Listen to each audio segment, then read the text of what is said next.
Hello, this is a guy who likes fanfiction and is too lazy to read, so here is Soul Chess in audio form. Check the description for the links to the author. Chapter 176, Kurosaki Ichigo, The Great Revival. August 2019 ATB. Tokyo. Having been assured that Nunnally would be fine, Cornelia was back in Japan once again. Lloyd was already finishing the beta for his newest creation, a powerful nightmare frame called the Beowulf. It would surpass even the Lancelot Albion's capabilities and be able to protect Nunnally in case that Hollow tried to show up again. Cornelia managed to help by increasing the specs on what little she knew about Fact Sphere technology. Fact Spheres could read out spiritual power, and if could read out the location of the radioactivity caused by it, even a normal human, like Zero, could identify him.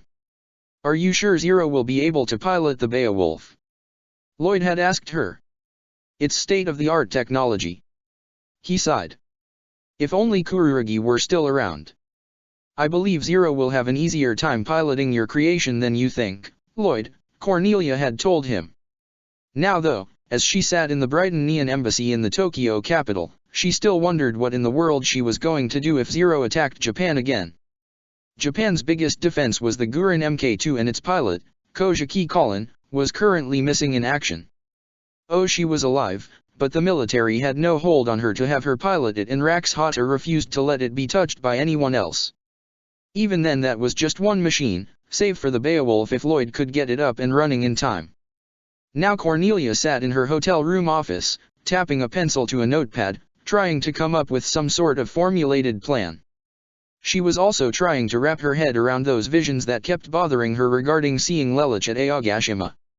Her head throbbed as she recalled the vision, and then, in the next instant, a garganta opened right in her bedroom and Zero emerged.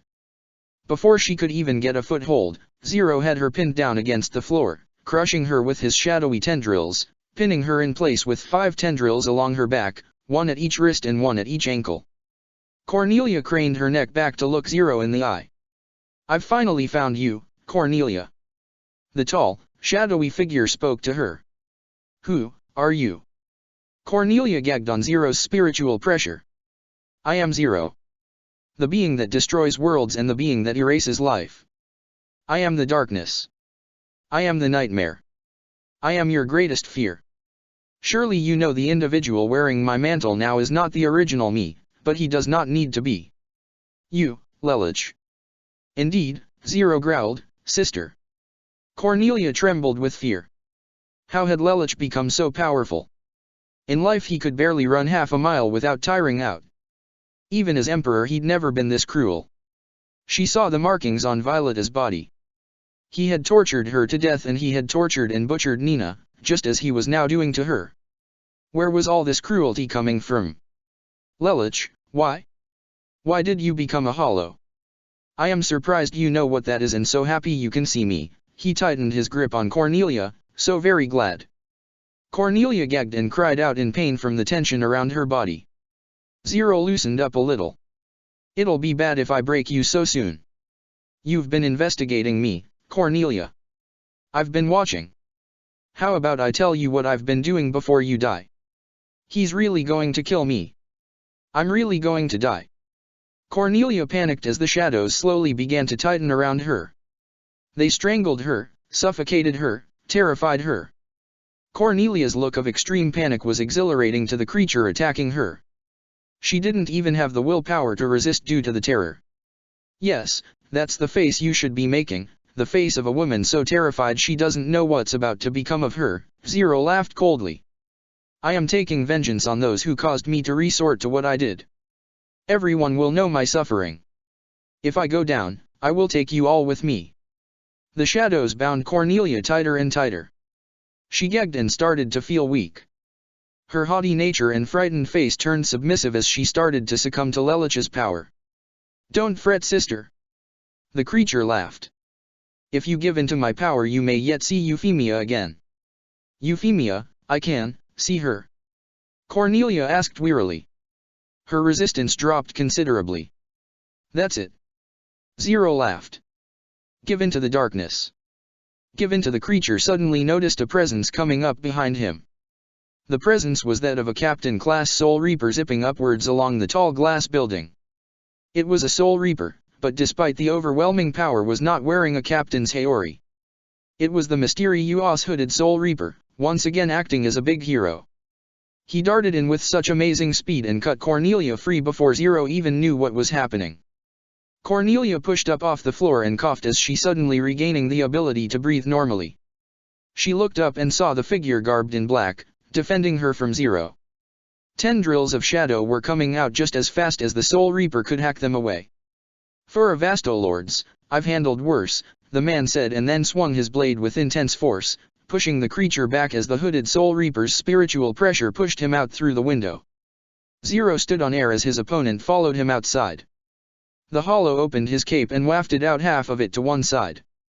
Zero fired forward spikes of darkness that seemed to come from within a pocket dimension inside his cape. The hooded swordsman hacked through every last one at breakneck speeds with only one hand on his blade. He then put both hands on his blade and sent out another wave of his riot suit, sending Zero flying away before returning to Cornelia. He turned towards the second princess and extended his hand down to her. "Come with me if you want to live," he told her. Cornelia could tell from his accent that Brighton was not his first language and that he was also of Japanese origin. It didn't matter anymore, she'd long since let go of her hatred for the Japanese and the other numbers, for Nunnally's sake. Cornelia grabbed her savior's hand. He flew out, carrying her, through the open window and carried her across the air to a rooftop, mesmerizing Cornelia in how he could move so skillfully across the sky. She had reached high heights once before, but it felt like she was flying right now. Her savior then used the same technique he had used to move faster than the speed of sound and moved across the United States of Japan until he reached an area that was decimated to rubble, completely blown to smithereens. It was in worse condition than even the slummiest of slums. Cornelia recognized the area immediately. Karakura town. Cornelia's savior led her down in the middle of a deserted street. "We'll be safe here," he told her. He then heard the clicking of a gun. He looked to his side to see that Cornelia had her shotgun trained on him. "Nice full bring.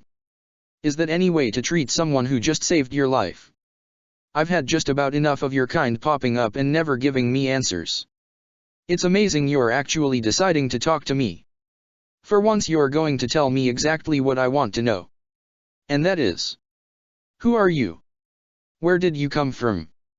Why did you save me? What are you?" 4 questions, 2 with the same answer. The hooded Soul Reaper put his sword away. "Allow me to show you exactly who I am." He reached for his hood with both hands and slowly pulled it back. Cornelia gasped when she saw him. She was confused, but she instantly understood who he was and where he came from. May 2019 ATB. New Yorkshire. 1:30 a.m. The mysterious hooded Soul Reaper watched Lelich from an alleyway. He had seen the debate. He knew Guinevere was going to win and he'd also seen Zero. The show was over, he had his answers and now was the time to make his judgment upon Lelich Lamperouge, captain of Squad 10. Lelich caught wind of his presence and hung up on his phone conversation as he turned his attention towards the mysterious hooded Soul Reaper. It was after a flash of lightning and a clap of thunder, but he finally saw the Soul Reaper. "You. So that's the whole show, is it?" the Soul Reaper asked. "What are you talking about?" Lelich shouted. "Who are you?" The Soul Reaper drew out his blade. Lelich did the same. "I hope you know attacking a captain is treason, whoever you are." "Then I ask instead for you permission, Captain," the Soul Reaper said. "Permit me to cross blades with you. I have no intent to kill. There are things I can only see through an exchange of cold hard steel." "You act as if this is some sort of friendly spar to you," Lelich responded. There was a clap of thunder and another flash of lightning. "Perhaps it is," the hooded Soul Reaper retorted as another thunderclap and lightning flash followed his statement. "You won't know lest you discover my identity, will you? And I cannot know the answers I seek without crossing blades with you. There is no way for me to properly ask. Let your sword speak for itself. Face me. As you wish." Lelich rushed in and attacked. The enemy blocked his double-handed overhead swing by sidestepping and blocking with an underhand push of his sword. "How did he stop me so easily?" The Soul Reaper turned, spun, and struck at Lelich's midsection. Lelich barely was able to dodge back in the time span he was given. "Hey! I thought you said you had no intent to kill," Lelich shouted. The Soul Reaper swung his blade down at his side, cutting the rain. "I said no intent to kill. I didn't say I wouldn't intend to draw blood. Keep on your guard." The Soul Reaper charged towards Lelich and landed swift, furious, single-handed strikes. The hooded Soul Reaper always went for Lelich's guarded side, as if he wanted Lelich to block. Eventually though he made a stab towards Lelich's gut and Lelich jumped back. Using Shunpo he tried to get behind his opponent. Hado 33, Sakasui. However, before he could even set it off, the hooded Soul Reaper was behind him and delivered an open palm strike into Lelich's back, sending him flying forward. Lelich performed a front flip to get his balance and turned to fight his opponent. "It's no good," Lelich thought to himself, "with his Ryutsu suppressed so well I couldn't sense it in any other encounter, but my enemy is at least captain class. With Gentei Kaijo active he's much more skilled than I am. There's no way I can win against him. Just who am I fighting?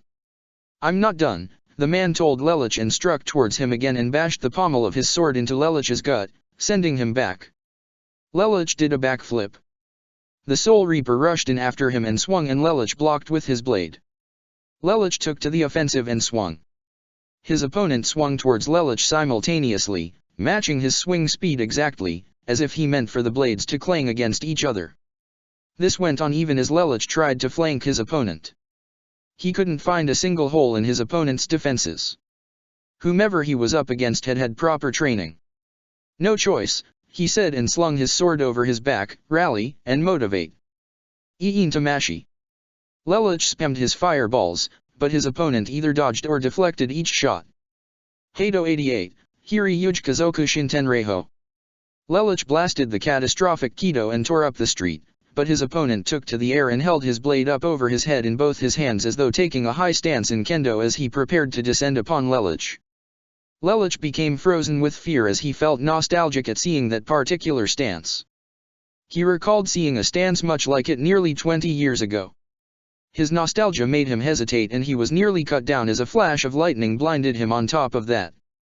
He barely had time to dodge as his enemy came down, swung out, and then swung up to hit Lelich. Lelich fired a fireball, his body shaking with anxiety.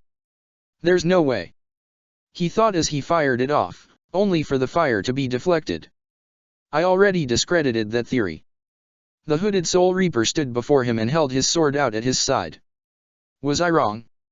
You only dodged that because I let you," the hooded Soul Reaper told Lelich. "I've always wondered if it was possible to make you feel fear, to confuse you. It looks like I have my answer." Growling, Lelich fired the most powerful fireball he could in Shikai. With a single slash his opponent deflected it.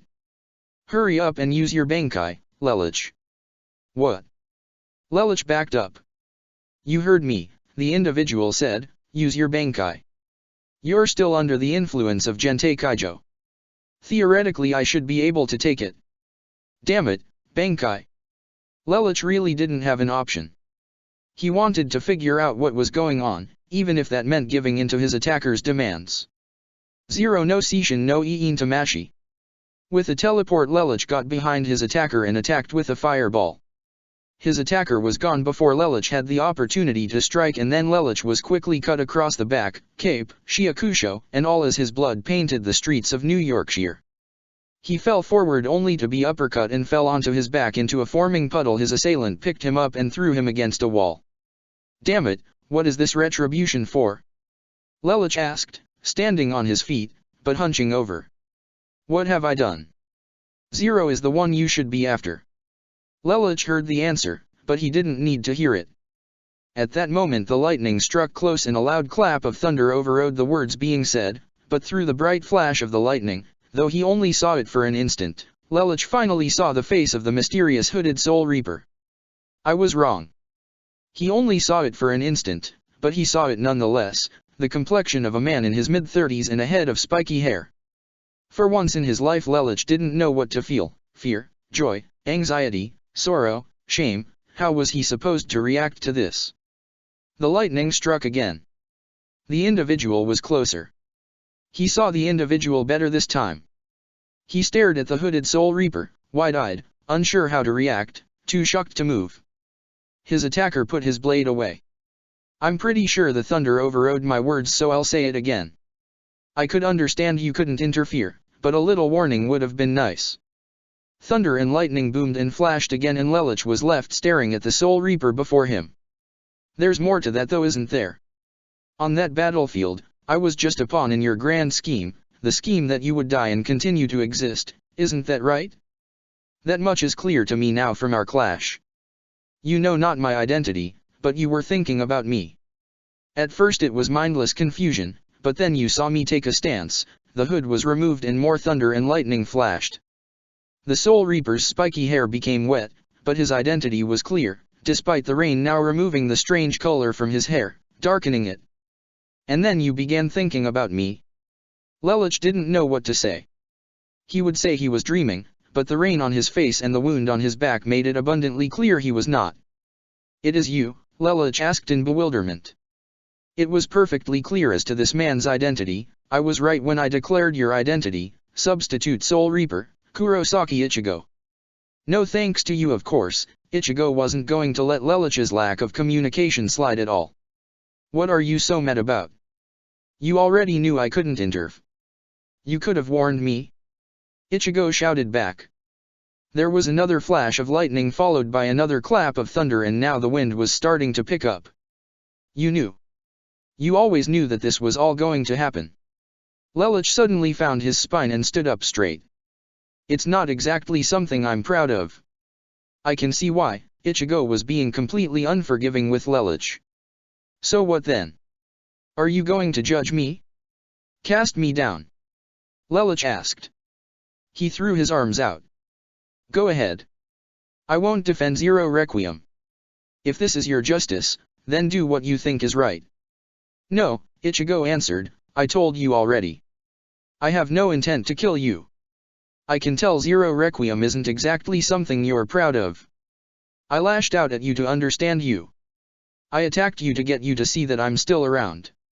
You consented to the fight, so it's not treason. You've matured, Lelich noted, with a smirk as he put his arms down. The Ichigo of old would have never been this calculating or this intelligent about the whole thing. Just how did you survive though? Simple, I gave up, Ichigo retorted, putting his sword away. Lelich blinked a few times. Wait, what? It was uncharacteristic for that response to be heard from Ichigo. It was right after Cornelia gunned me down, Ichigo began to explain. I couldn't move and I realized the futility of fighting back against Britannia. Their empire was way too big and my friends were starving and injured. To fight a seemingly endless battle by myself would have only resulted in my death or the deaths of my friends. So I let my consciousness slip out. And you survived? Cornelia unloaded quite the arsenal into you, Lelich said with an inquiring scowl. It'll take more than a few dozen bullets to kill me, Ichigo jabbed a thumb at himself, with a smirk, but it faded quickly and he put his arm down. However, you add my wounds to my hunger and my exhaustion and it was enough to take me out. I was unconscious for a few hours, Ichigo answered. I must have just missed his stirring then. However, now a bigger problem arose. But wait, if you're alive, why didn't you go back to your friends? Go on with your life? You left Orium all alone. You didn't even call my bluff that one time. Part way through the battle I started to get the feeling your half-sister could see me, and I'm almost positive now that she can see spirits, Ichigo stated. If I went walking around with Britannia in control after several hundred counts of murder on my head, I'd be public enemy number one. Orium did the right thing by dyeing her hair blue. By now the weather was starting to calm. At the very least it had stopped raining. I had a feeling you knew what was going on. When Clovis came into power, the first thing he did was establish a memorial to you. Did you know about that? What? No, Clovis did something like that? Ichigo tilted his head forward and rubbed the back of his neck. Nothing major, just a small statuette of some sort in the back of the courtyard in his office building. I stayed in the shadows and started doing some investigation on my own. It didn't take me long to find how you were connected. But then why the black suit? I understand concealing yourself, but how did you change your Shiakusho so drastically? I actually went out into the middle of nowhere and hollered for Rita. I thought perhaps she could help me look into things. I didn't want my friends to know I was snooping around. Things were better off with everyone believing I died and trying to take Britannia with me. They would be sad, but they could move forward. That's just the unforgiving way the world is. That's the world you tried to get me to see, when I was younger, Ichigo stated solemnly. And Rita heard you. Lelouch raised an eyebrow. I asked her if she could conceal me from the Soul Society. I wanted to operate without being seen. You've hid things from the Soul Society and us. It was about some time someone else did the same. With Urahara-san in Soul Society, Rita was my only option in the condition I was in. Ichigo stated. So this was to get back at me? Lelouch scowled. Ichigo shook his head. No, well okay, that was part of it, but truthfully I just wanted to make it seem like I was no longer around. Rita trained me to help make me stealthier. I've been under her direct tutelage for the last 8 years or so. I had a contract with her, up until now. I promised her, in exchange for saving my life, that I wouldn't speak a word to anyone that I was alive. She told me that everyone had a role to play and that I should be dead so it wouldn't make sense for others to know that I am alive. She has the belief that fate has everything happen for a reason, so she didn't want me involved in your uprising. So I worked for her since the battle. I was hoping everyone would move on. But Orium didn't give up on you, did she? Lelouch asked. By now the clouds had begun to clear and the night was clear and starry. If I had stayed around for even a little while longer she probably would have found me. I have to find her right after we're done here. With everything the way it is, I'm sure we can pick up where we left off, but I'm going to have to give her a huge apology and to the others. Your friends are going to give you hell, Lelouch teased. Ichigo sighed. Yeah, and don't you think I know it, but, yeah, Orium never gave up on me. She always wanted to find me. That's why she joined the resistance, dyed her hair and changed her name. She wanted to find me and she felt she could also help people by being in the war. So then, you were the one who saved her when her nightmare blew up. Ichigo nodded. I grabbed her at the last moment and shielded her with my body. Still, Ichigo sighed, almost 9 years. It's a long time to be separated, but I made it. Well, you intend to fix that, I assume? Lelouch asked. Well, that, and I'm sure there's a way I can still be of use. There's more going on with your future self that becomes who you are now, as I gathered from clashing with you, and I want to help, Ichigo told Lelouch. We are friends after all, right? Ichigo extended his arm. Lelouch nodded. Yeah, friends. He shook Ichigo's hand. By the way, is that really your Zanpakuto? I thought you were stuck in permanent Shikai mode.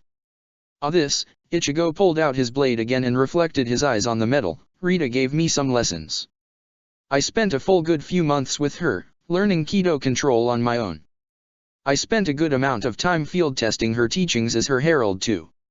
She's annoying and cryptic, but she's not so bad when you spend enough time around her. She's kind of scary though, which reminds me, how's the Goatee Eye? Anohana had crossed Ichigo's mind, which is what reminded him of the Goatee Eye 13. Lelouch put his arm around Ichigo's shoulders. Why don't you and I get going and I'll catch you up to get you in the know? I'd like that, Ichigo said. And with that the two headed off. Present day. Karakura Town. You're that Japanese, from 9 years ago, the one I gunned down, but how? You should be dead? Yeah, it's understandable you would think that, but you have yet to fully grasp the ethereal realm as much as you should. It's true, I haven't been alive for 9 years, but neither have I been dead. When you gunned me down, I realized I would never be able to defeat Britannia, so I gave up, passed out and waited until my body was in such a state that it could awaken. With wounds like what I left you.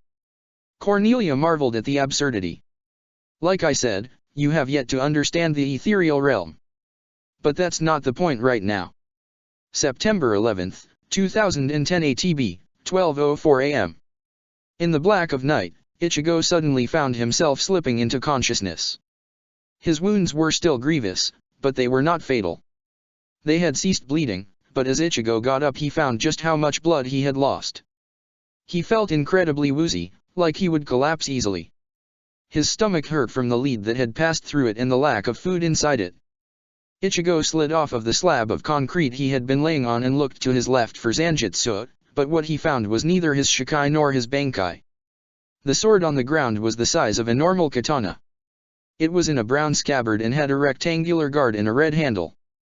There were 2 blue strings exiting out of the pommel. Is this my Zanpakuto? Ichigo wondered.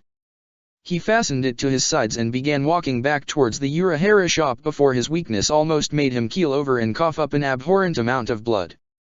The damage to his body was fierce indeed. Ichigo could just barely feel Zanjutsu's presence. The protective sword had done everything to preserve Ichigo's body, but Ichigo felt that if he passed out again he'd be down for good this time. I have to make it, Orium. He took a step forward. Needs me. Blood shot out of his legs and he collapsed onto one knee, panting as blood ran down his forehead. His movement was opening up his wounds all over again. I need to survive. I have to do something. I can't fight Britannia, so what can I do? Lelouch, Ichigo thought of the captain. You knew something about this, didn't you, and you told Urahara? But what? And why didn't you tell me? I know you couldn't interfere because this wasn't a threat to the Soul Society, but you and this event are connected somehow. I can figure that. Ichigo's mind kept drifting back and forth between the pieces of the puzzle. I need someone who knows more than I do, but I'd never make a trip to the Soul Society. He felt around for his badge. I must have dropped my badge somewhere. That's not good. His vision grew hazy as he took another haphazard step forward and his body grew weaker with every passing second. There has to be someone I can contact. I don't want to die. As the thought crossed Ichigo's mind, he realized that the prospect of dying was an all too likely possibility, and although he was a fearless fool that charged off into reckless situations with no care for his own existence, the possibility of death frightened it as he teetered on its door, not when he had so much to live for. I don't want to die, Ichigo's internal voice trembled. Ichigo got up and then slumped against a tunnel of sorts formed by the overarching concrete above him. I don't want to die, Ichigo managed to get out and coughed. He tried to think of someone, anyone who could help him. He mustered up all the strength he could, crawled forward so he could look up at the night sky, pushing his willpower with everything he had. Rita! He shouted as loud as he could. I need help. If you're watching me, please respond.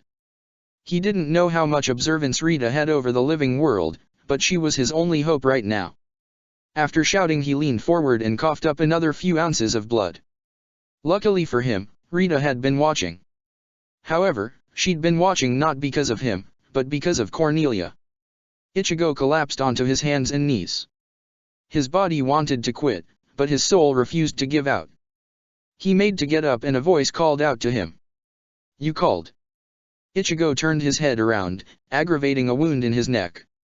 Rita was standing with her arms folded, Zanpakuto in hand, and tilted as she held it while looking down at Ichigo from the tunnel he had just exited. Rita, Ichigo got out softly. He stood up and tried to walk towards her, but almost collapsed from the sudden movements of his body. Rita jumped down and was pushing against him with her back before he'd hit a 45-degree angle between him and the ground. Easy there, tough guy, you are in no shape to be moving around. Rita, Ichigo said weakly, will you save me? I can, but on one condition. What? Ichigo said, eyes threatening to close. You want to know what connection Lelouch has to the future, right? Well, I do too. If I save you, you will serve me until that connection is established, Rita said sternly. Do not rush into this lightly. I know it's a selfish thing to ask a dying man, but if life is that important to you, then I am going to need your absolute loyalty to me no matter what order I give, even if it means lying to your friends. I give you my word, Ichigo said. Are you sure? Of course. Ichigo exclaimed as best he could, only to cough up more blood over Rita's shoulder. He could barely see now as his vision blurred. I don't want to die, Rita, he said hoarsely, barely able to get the words out. Orium said she would wait for me. If you can save me, please let me live. A few tears fell from the warrior's face. Then I will save you, Kurosaki Ichigo. Rita lay Ichigo down on his back and used healing Kido to heal his wounds until he was stable. She then took him to her abode with her and continued to patch him up until he had fully recovered. Ichigo passed out during her treatment, but he remained alive. When he woke up, he was in Rita's tower and she was bringing him food on a silver tray. He sat up as she placed the food down on a wooden stump that acted as a fixed table. "Eat," she told him. "You're no good to me injured. Eat plenty and get your strength back. You're going to need it if you're going to survive here with me." Ichigo leaned back against the bedpost all bandaged up with his injuries healed. "Thank you, Rita. Don't thank me just yet. By my calculation it's possible you will have to hide yourself from society for 8 or 9 years. I can manage that," Ichigo said with a stern gaze. "I gave you my word. Your friends will think you are dead." "It's not goodbye forever," Ichigo responded. "Good boy," she said. Now, she sat on top of her staff and crossed her legs before pointing to Ichigo's Zanpakuto. "Your Zanpakuto used up almost all of its own energy to preserve your life. You can thank your ability to not have died when you lost consciousness to its tenacity to preserve you. Your Ryotsu has been controlled by it, but it's artificial, something you never learned. If you call out your Zanpakuto right now it'll undo the process and you'll be of no use to me. What do you want me to do?" Rita stood up. "I'm going to retrain you and teach you how to control your power." She held up 3 fingers. "Within 3 years I intend to teach you what took me much longer to control. You are significantly weaker than I am at my base strength, so that should not be difficult." "Why, just how strong are you?" Ichigo asked. Rita walked over and gave a simple flick to Ichigo's forehead. His neck snapped back in whiplash and there was now a trickle of blood trailing from it. "Any more questions?" she asked. "Yeah, can you fix what you just did?" Rita healed Ichigo and as she did noticed something. "Huh, I thought there was something odd." "What is it?" Ichigo asked. Rita placed a hand on his chest and sucked away a yellow emblem from it that had been invisibly placed there. "It baffled me how someone with your strength could lose like that even with the starvation. Now I understand. You were limited, your power was restricted. Ura Harakisuk or Lampuj Lelich placed a seal similar to the Gentei Kaijo on your body." "What?" Ichigo was both surprised and upset by this revelation. "It was for the best. Your full power would have been deadly even if you did wear yourself down. Not just to the Brighton Neons, but also to the fabric of time and space." Rita replaced the emblem. "For now though, it's best you keep it. You won't be doing much fighting for a while and best to control what you have to work with before I have you work with all of your spiritual energy." "But I said you had to follow my orders and be absolutely loyal to me. No arguing." Rita held up a finger. "Right, understood, sorry," Ichigo responded. "Good, now you just rest. When your wounds have healed we will begin." She began to leave and stood at the doorway. She glanced over her shoulder at Ichigo. "My teaching methods are not conventional. I am not a certified teacher. My training is going to be tough and I am not going to baby you." She held up her index finger. "If you can't do what I ask I can take away your life just as easily as I saved it. Your life is in my hands now until such a time comes when I no longer require your services. When that time comes," Rita put her arm down, "I will let you return to the life you once led." "Thank you, Rita," Ichigo told her. "Idiot, you don't need to thank me for something like this," Rita said turning fully back around as her tail twitched. "Besides, I need you alive for other reasons. You can't die just yet. You're too useful to me and to the Soul Society." By Rita's instructions, she taught Ichigo how to control his spiritual power. It was a long, grueling process. There were many days that Ichigo would complain because he couldn't do it. "Do you want to see your friends again or not?" Rita snapped at him once. "I told you that your life is in my hands. I can take it away just as easily as I gave it back to you if I don't see results." She smacked the blunt end of her Zanpakuto staff into the back of Ichigo's head. "Goddamn, I'm trying." Ichigo shouted as he rubbed the injury. "What do you want from me?" "No," Rita held up a disciplinary finger, "no try or try not. It's do or do not. There is no try. Damn, you're strict. Didn't I say I was before? I want to see you succeed, Ichigo." Urahara Kisuke taught you the basics. You brought out your full power. Lelouch helped you maximize your full power, and I will teach you to control that power. I can't afford for you to fail me. There can be no mistakes. Do you understand? Yes, ma'am. Ichigo readied himself again. Good, now attempt it again, she instructed. Ichigo did eventually learn to control his own power.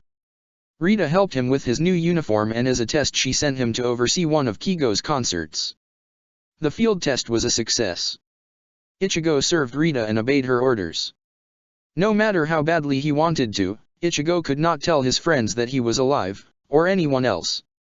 However, he was allowed to interact with the world if it would not affect the time stream, such as saving Orium when she was about to die, Tatsuki when her memory was about to be erased, or performing Kinsos. On days he was not needed, Ichigo spent his free time adapting to Hell's environment. The thicker air and rough environment allowed him to grow and rise in power even further. On some days he even asked Rita to spar with him, as she had done on the day he had protected his friends from Scourge. That was a training day he nearly regretted asking for in hindsight.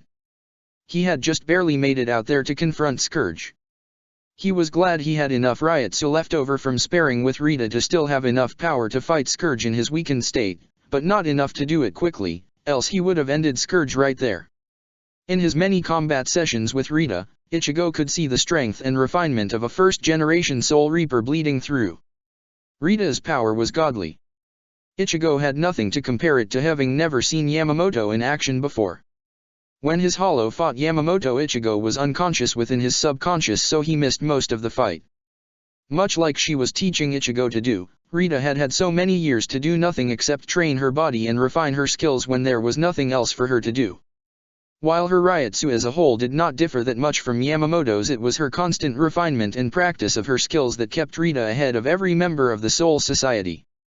By the time of Zero Requiem, Ichigo's body had taken enough of Rita's punches to grow tougher, and his tenacity to try and catch her had increased his speed, and his body's will to dodge and avoid pain increased his reaction. His ability to control his Ryotsu increased his stamina further, giving the impression that Ichigo had become more powerful when, in fact, he was simply using the Ryotsu that normally was lost whenever he took a breath of air, because he had no control over what was in his body. As he was now, Ichigo was almost as fierce an opponent in just his sealed form than he was when he first obtained his Bankai. In essence, Rita had trained Ichigo to be more like her. He was still far outclassed by her, and even Anohana, but Ichigo had full control of his Ryotsu and abilities. He was on a completely different level than he originally began. And yet, despite this, during all this training, Rita had never used her Bankai once, even against his, not that she needed to. Ichigo had questioned her on this. Like many, my Bankai is not for training people.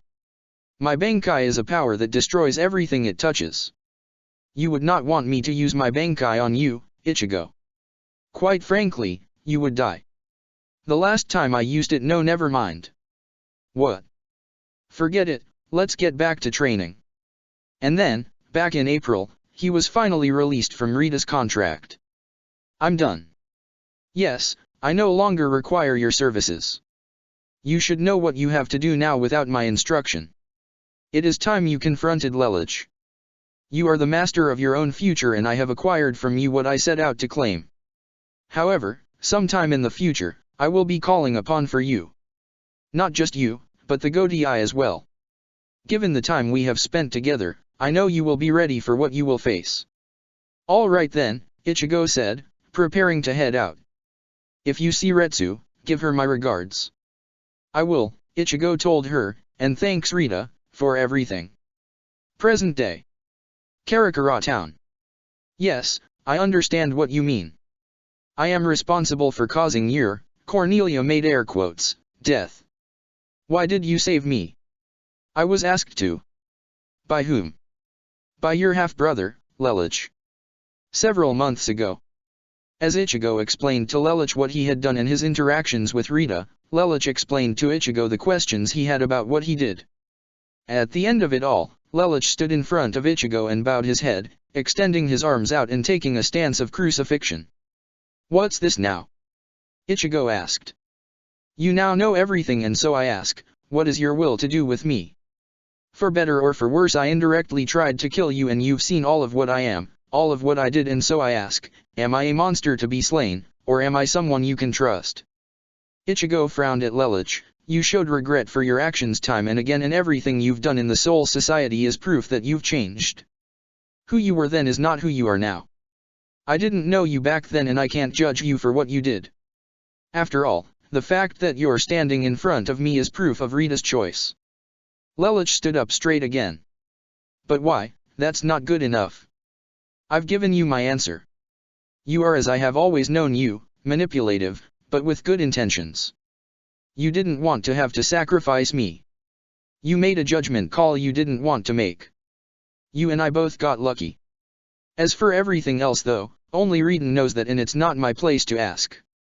Talk to her yourself next time you see her. Can't you arrange for us to meet?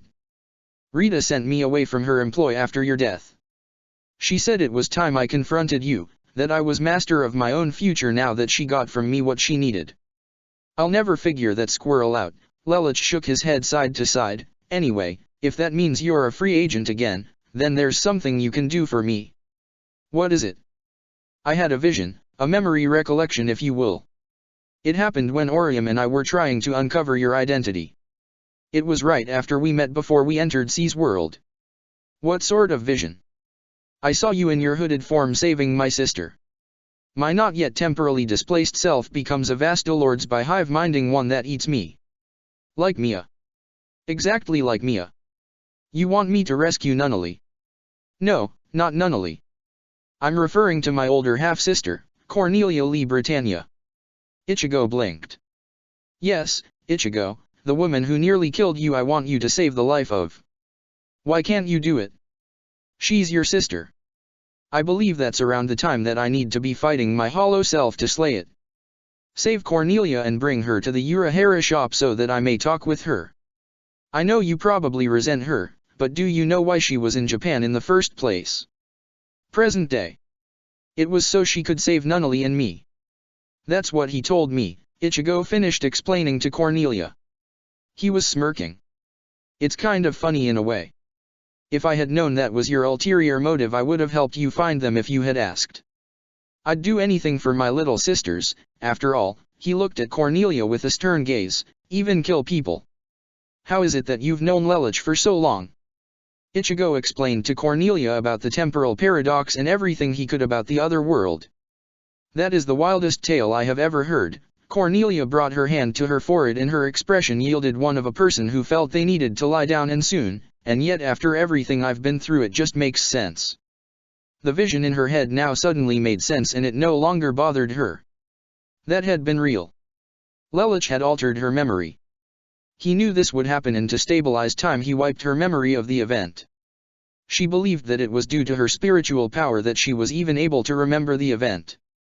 Still, Soul Reapers, temporal paradoxes, and this place called the Soul Society? It's really hard for me to wrap my head around all this. I can explain it to you. Lelouch would want me to in preparation for you two to meet, I'm sure. He wants to meet me. Cornelia crinkled her brow. More like he knows you probably have a lot to say to him and ask him. He wants to give you that opportunity even though he knows you're going to give him hell. He's damn right I'm going to, Cornelia scowled. He regrets it though. Huh. He knows now that you tried to save him. And for that he feels that he wishes he could take it all back, because if he knew you had tried and thought he was dead, he told me he would have called you the first chance he had and asked you to come get him. Really? He said that. Cornelia's eyes shook and she felt like she was going to cry. Why am I getting emotional all of a sudden? I don't even know if this is 100% true. She wiped her eye. Stupid estrogen. Your phone call before the war broke out meant a lot to him. If no one else, he always thought you were on his side, you and your sister. Cornelia took in a deep breath. That's not going to make this easier. I know, and he knows that, but lashing out at him is going to be the first step towards healing. Just listen to what he has to say and think with an unbiased mind. You are wiser than your appearance would indicate. I wasn't always like this. Age has helped me along that path, Ichigo told her and continued to walk on towards the Urahara shop. As Cornelia trailed behind Ichigo, she asked, "Earlier you said that if I had spoken to you directly that you would have helped me rescue Lelouch and Nunnally. Would you really have done that?" "At the time I didn't know what I know now, so yeah, more than likely. I told you, I'd do anything for my little sisters. You wanted to protect your siblings more than anything. Even though you were the enemy, you deserved to have that comfort. I can't imagine what I'd do either if I thought everyone I loved was dead." "Are your sisters still alive?" "They adapted to life under Brighton Neon rule, my dad too. I'll probably have to go and let them know I'm okay at some point." Cornelia suddenly laughed. "What? What's so funny?" "Nothing, it's just," she massaged her forehead with her fingertips, "9 years ago we wanted to kill each other and now here we are finding out how much alike we are." "I know what you mean," Ichigo chuckled and then extended his hand to Cornelia. "Friends then, even though I'm a number." "You're not a number anymore, Japan has its freedom, but that's inconsequential now. I've got to learn to let go of my own intolerance and racism." Cornelia shook Ichigo's hand. "Friends." As Ichigo and Cornelia made their way to the Urahara shop, Orium met them at the door and Ichigo introduced Cornelia to her. Orium, kind-hearted woman that she was, curtsied in the presence of royalty, but Cornelia told her it was quite all right. It was amazing for Ichigo to see the kind-hearted, soft Orium back in the girl's soul. Only 2 years ago she was vengeful and full of hate towards the Brighton Neons, but ever since he had returned, she'd completely let go of that hate. May 2019 ATB. Ichigo and Lelouch returned to Karakura town, making their way through the desolate rubble as the duo marched towards the old Urahara shop. They didn't get completely into the district when a figure stood in their path. It was a woman wearing a green, sleeveless tube top with a mauve jacket over it and long, sky blue jeans. She had long, burnt orange hair with a couple of blue highlights through it. "You, really, are alive?" Her whole body trembled at seeing Ichigo. Overcome with emotion, sobbing profusely, the woman ran towards Ichigo. "Ichigo!" She rushed towards him with all of her might to throw herself at him. Ichigo welcomed the woman into his arms and held her soothingly to him while she sobbed as she crinkled her fingers and pulled her hands down his chest. She started to cry. "I'm sorry I made you worry. I'm a terrible fiancé," he told her. "You promised though. You said you would come back no matter how long it takes. I've been waiting for you." Orium then squeaked. "Oh God, you're alive. I thought you were dead." Orium said as tears exited her face rapidly. "I thought you were dead," she repeated, hyperventilating. "I'll give you two some time alone," Lelouch said, feeling like a third wheel. "Yeah," Ichigo said contently, smiling down at Orium. Lelouch left the picture and left the two lovebirds alone. Orium began crying in Ichigo's arms, overcome with emotion that her hero was, in fact, alive. Ichigo comforted Orium with a tender, yet firm, embrace. "It's okay, Orium. I'm here now. Everything's going to be okay." He swayed back and forth as he held her like there was a slow song playing in the background. I know, Orium sobbed as she held onto her fiancé. "I've been watching over you. I know I couldn't be at your side, but I was always watching over you." Ichigo let go of her and put his hood back on. "See." Orium removed Ichigo's hood and then promptly gave him a long, passionate kiss. Ichigo returned the favor. The tearful, broken Orium had been pushed back to the bottom and the happy, jubilant Orium was back and she smiled in serenity at Ichigo. "You always save me when I'm in trouble. Ichigo is my knight, my guardian angel. Ichigo is my hero." "Hero, huh?" Ichigo felt so elated hearing that said to him. "I know you don't like the comparison, but you're my Superman," Orium told Ichigo as she softly nuzzled into him.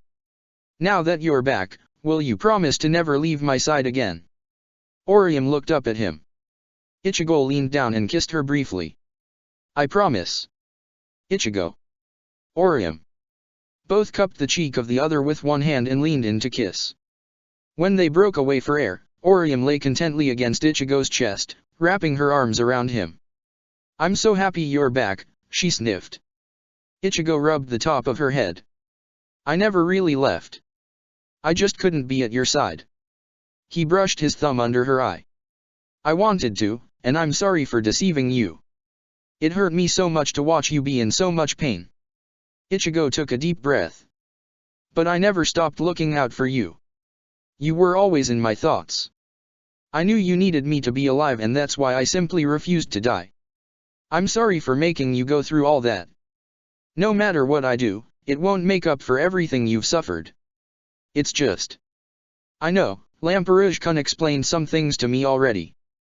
You don't know though, tears leaked out of Orium's face, how happy it makes me to see you alive after all this time. Her face grew sadder as she dissolved into a busted ball of tears. Ichigo looked disheartened. You're right, I don't know, but I can guess. He caressed the top of her head again. The distance between us I've put for these last 9 years, how often I've wanted to simply close that distance. Ichigo surrounded Orium in his arms tightly again. I'm so glad the time has finally come when I can hold you again, just like this. He held her in his arms to take the pain away. Thank you for coming back and being alive.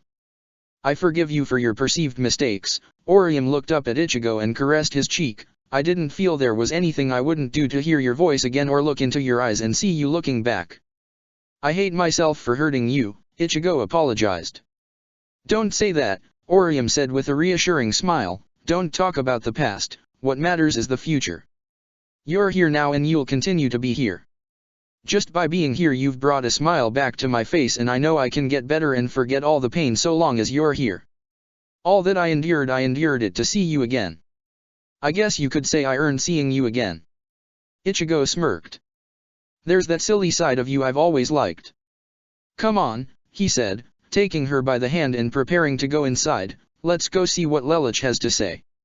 Surprisingly, there wasn't much else for Lelouch to say other than to bring Orium up to speed. She wasn't able to leave Karakura town since she was supposed to be dead, and was still a wanted criminal by the Brighton Neons until that bounty got repulsed. Lelouch figured he could do that after he spoke with Cornelia. All three stayed in the Urahara shop that night. They could begin getting the gang back together in the morning. That evening, as Ichigo lay down on the ground in one of the rooms, he readied himself to have his first chance to get some much-needed uninterrupted, long sleep in quite a long time. His Zanpakuto was over by the door. He had removed his waraji, gloves, hooded kosud, and sash and was just lying on his back in his shitaji and hakama. The cool breeze from the natural circulation in the room was a welcome change from the constant heated temperatures of hell. As he lay there staring at the ceiling, the door slid open to the room he was staying in. He sat up on his futon and couldn't mistake the figure that had strolled into his room. He smiled and kissed her when she lay down next to him. So soon? He asked. You've been gone a long time. I don't want to sleep without you. Ichigo smiled at her and brought her close to him. He inhaled the scent of her hair. He had missed her so much. He could feel her touch once more as the sensation of holding onto her invigorated him. Ichigo brought her closer and then ran his hand across her breast, eliciting a small gasp from Orium. He pushed away slightly. Sorry, was that too soon? And no, it's been so long, I've almost forgotten what it was like for you to touch me there, Orium flushed. Shall I remind you? Ichigo smirked at her. Please, Orium pleaded in a whisper. Ichigo turned Orium over onto her back and loomed over her as he began gently rubbing his hands over her body as his hands began to remember the shapes and curves of the woman he loved as if it was calloused into his skin. He hadn't felt her like this in so long, but he still mostly remembered how to turn Orium on as if it was as instinctual as releasing his Bankai. Orium's proportions had grown, mostly just her chest, and of course her muscle tone had tensed from all that combat experience, but she was still the same Orium Ichigo loved and remembered, the same sensitive breasts and nether regions, the same long, soft hair, and the same smooth, soft skin. The feeling was tantalizing to Orium, like she was being deflowered all over again. Had it been 10 years? 15 perhaps. She'd lost count since the last time she and Ichigo had sex, and she had never, ever let another man touch her. He was the only one for her. Things got heated as clothing slowly began to be removed and Ichigo and Orium were fumbling with each other beneath the sheets. It was certainly a night of passion to remember. Yes, Ichigo, Orium cooed as he licked the side of her neck and fondled her breast. Touch me, you're the only one allowed to touch me like this. No one else, she gasped for air, just you. Then I guess that makes me one lucky man to have such a beautiful lover, Ichigo told her. You're such a romantic, Orium smiled at him. You're the only one allowed to see this side of me, Ichigo smiled down at her as he stopped teasing her and positioned himself over her. Orium smiled. Then that makes me feel like the luckiest girl in the whole wide world to have someone like you that cares so much and is so gentle with me. I never want to be apart from you. And you never will. Not ever again, Ichigo said and entered his fiancée. Orium bucked backwards as Ichigo entered her and let out a pleasured moan of ecstasy. Having not experienced the feeling in so long, he was so big inside her, perhaps bigger than she remembered. He loved her and their love was pure. No matter what sort of wedge fate had tried to drive between them, they had shattered it and were together once again, and this time it would be forever. When both had climaxed, Orium could only think of one thought as she fell asleep with her lover, soon to be her husband, as he lay next to her naked in the dark. I love you, Ichigo. Never leave my side. Always be with me. End of chapter 176. Chapter 177, 0 vs 0, There Can Only Be One. United States of Japan. Tokyo Central. Come out wherever you are, Cornelia. 0. The soul of 99th Emperor Lelich VI. Britannia looked around, trying to spot her in the streets, wondering if perhaps she had run away or if the hooded Soul Reaper that had attacked him was waiting around for him. He looked from side to side as he slowly floated through the air, shadows following his cape that flowed down past his feet. It was then that he suddenly spotted a tastier prize. His new target had cherry red hair, larger bosoms than Cornelia, extravagant ocean blue eyes, and was Lelich's exact school age. Her hair was parted in the center with spiked ends all around, waving out down around her ears. It was like her hair was an inverted chrysanthemum. She was dressed in a light mauve t-shirt and dark green parachute pants with white stripes by the pockets and white sneakers with red stripes along the sides. He knew this girl. Colin. 0. Hollow instinct taking over, dove towards the half-Japanese teen and landed in front of her.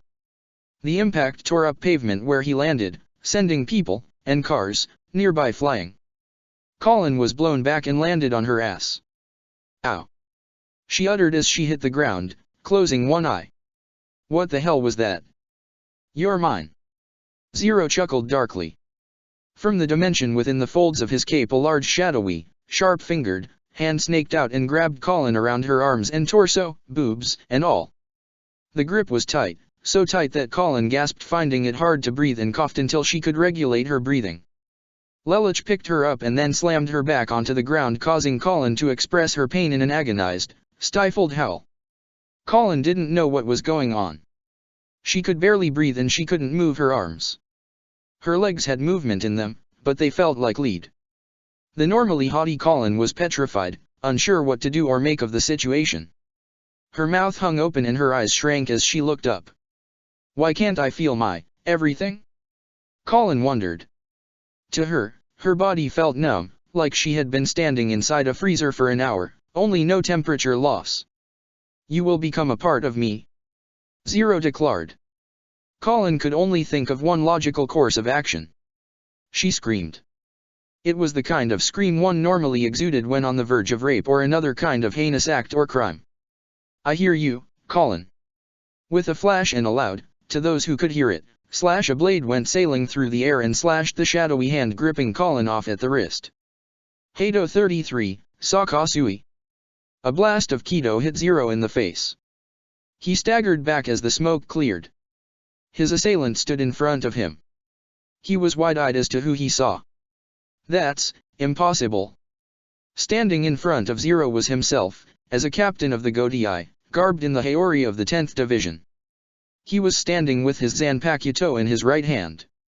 His left arm was extended out towards his hollow self with his pinky and ring finger curled and his index and middle finger bent at the center knuckle.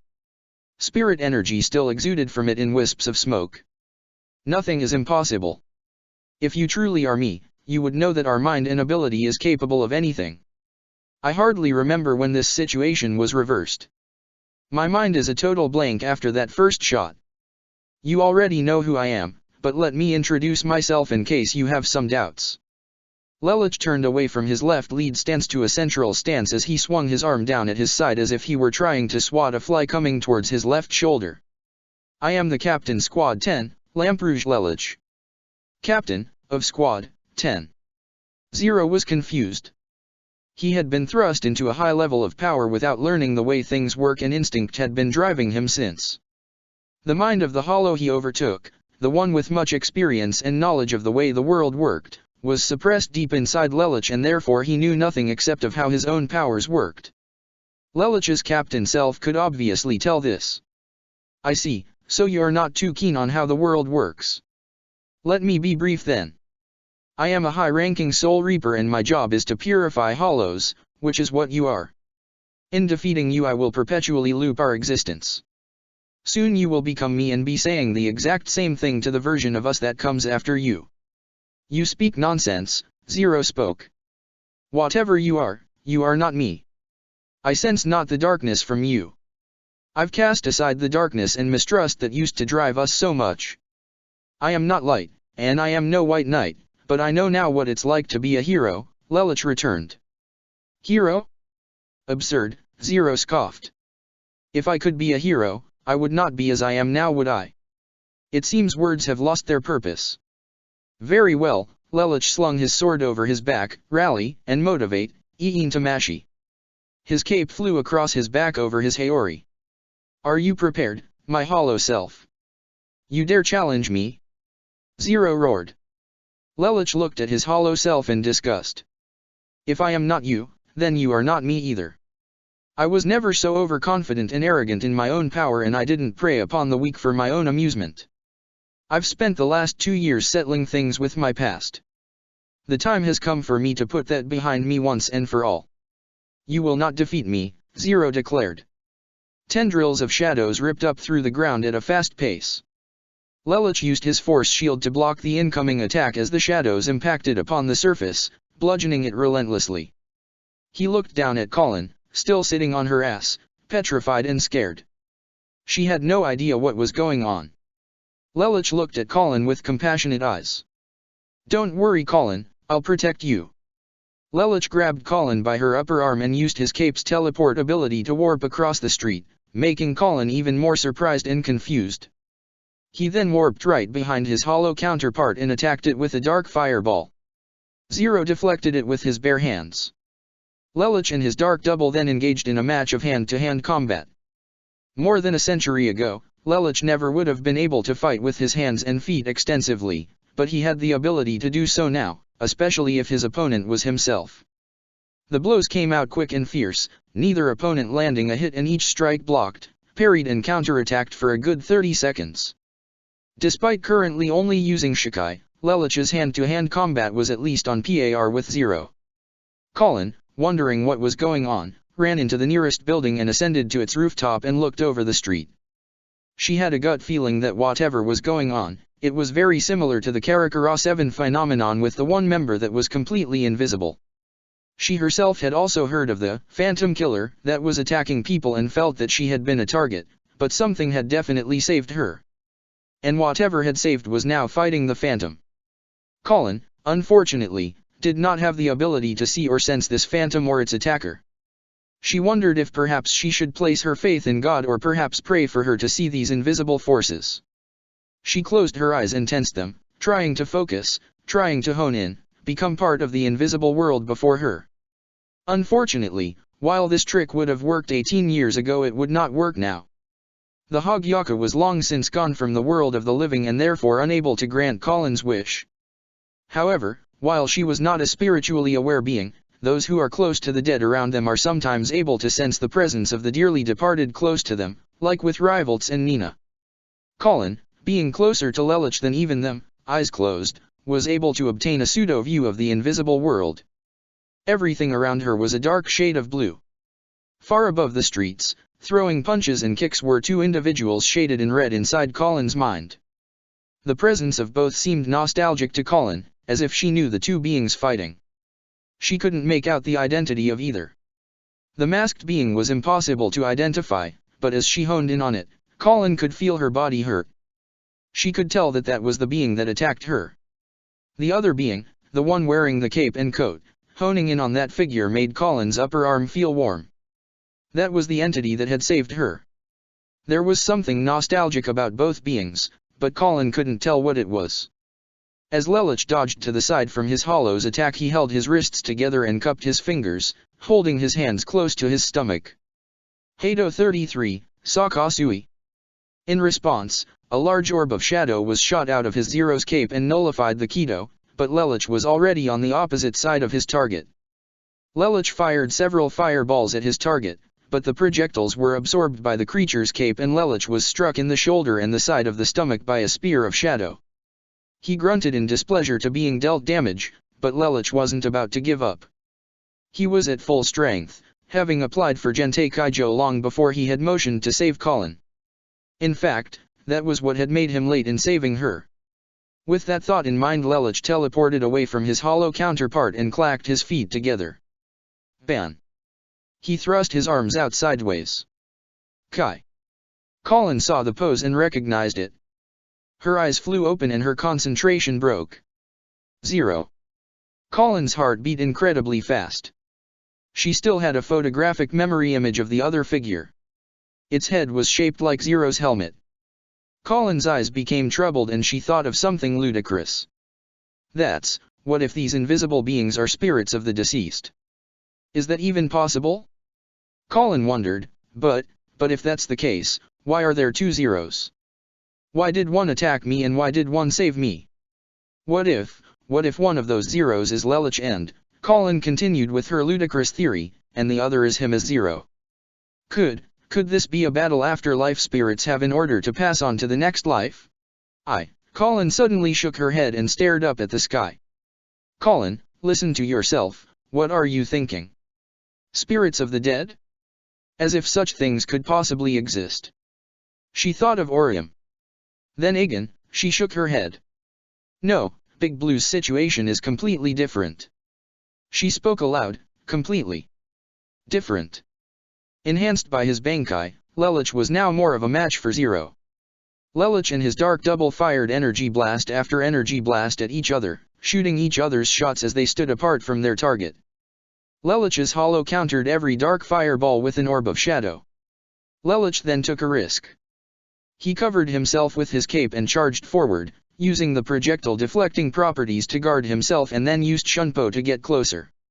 Upon getting within striking distance of his hollow self, Lelich clamped his fist around his hollow self's mask and fired a fireball straight into its eyes, and Zero was blasted into a cloud of smoke. Got him. Lelich smirked, only to still be able to sense Zero's Ryotsu. What? Zero emerged with a wave of his cape, proving to be completely unharmed. Did you really think you had the power to stand up to me? I told you before. I am Zero. I am the entity who destroys worlds. He speared Lelich through in 6 different places along his torso, 3 on either side of the center of his body, and the entity that erases life.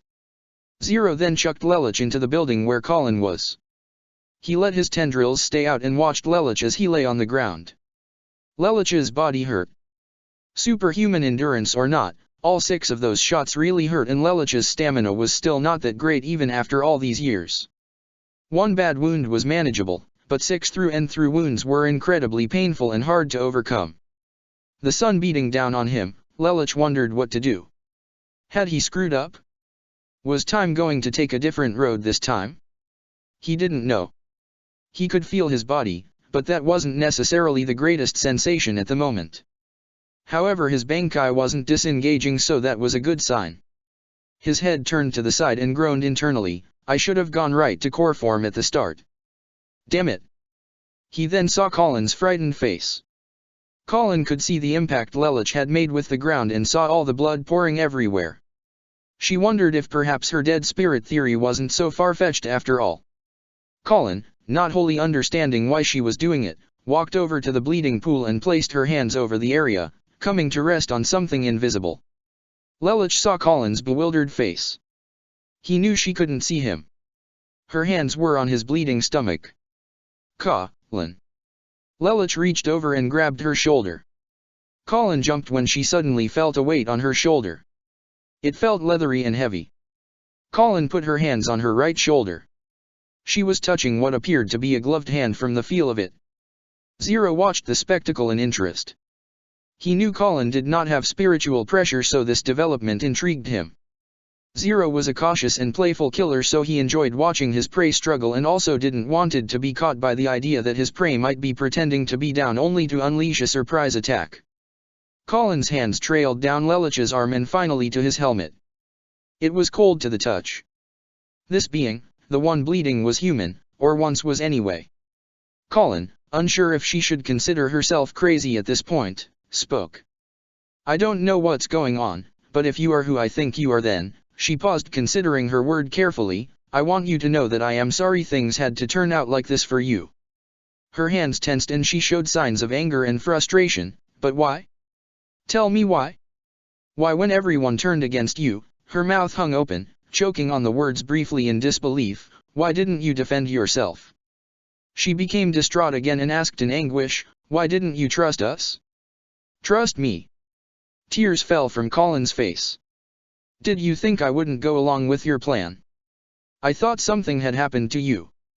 I thought you'd changed, or that you didn't mean any of what you said ever." Colin's eyes turned to ones of pure sorrow.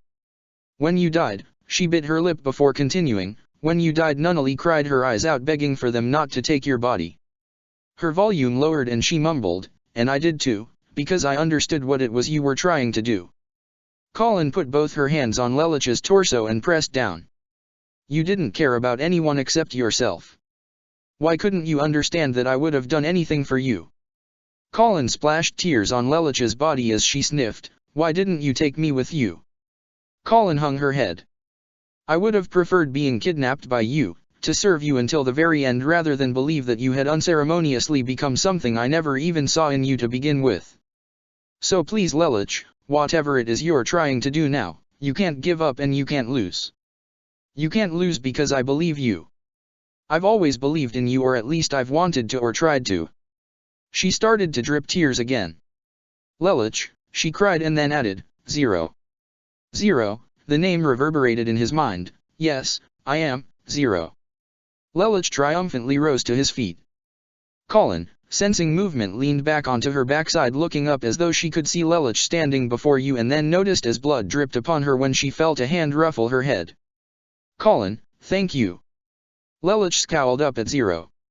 "I now know who I am and what it means to be me." Colin had filled in the last piece of Lelich's soul searching, a part of his soul searching he was only aware of subconsciously. Colin's belief in him filled him with renewed purpose. When he had heard from Ichigo what he'd witnessed of his other self, seen his other self face to face, he'd almost given up on a certain level that his identity was the same as the dark being before him, but Colin had erased such thoughts with her words. Lelich knew that who he was wasn't the same as the being before him. Zero was not the same as the being before him.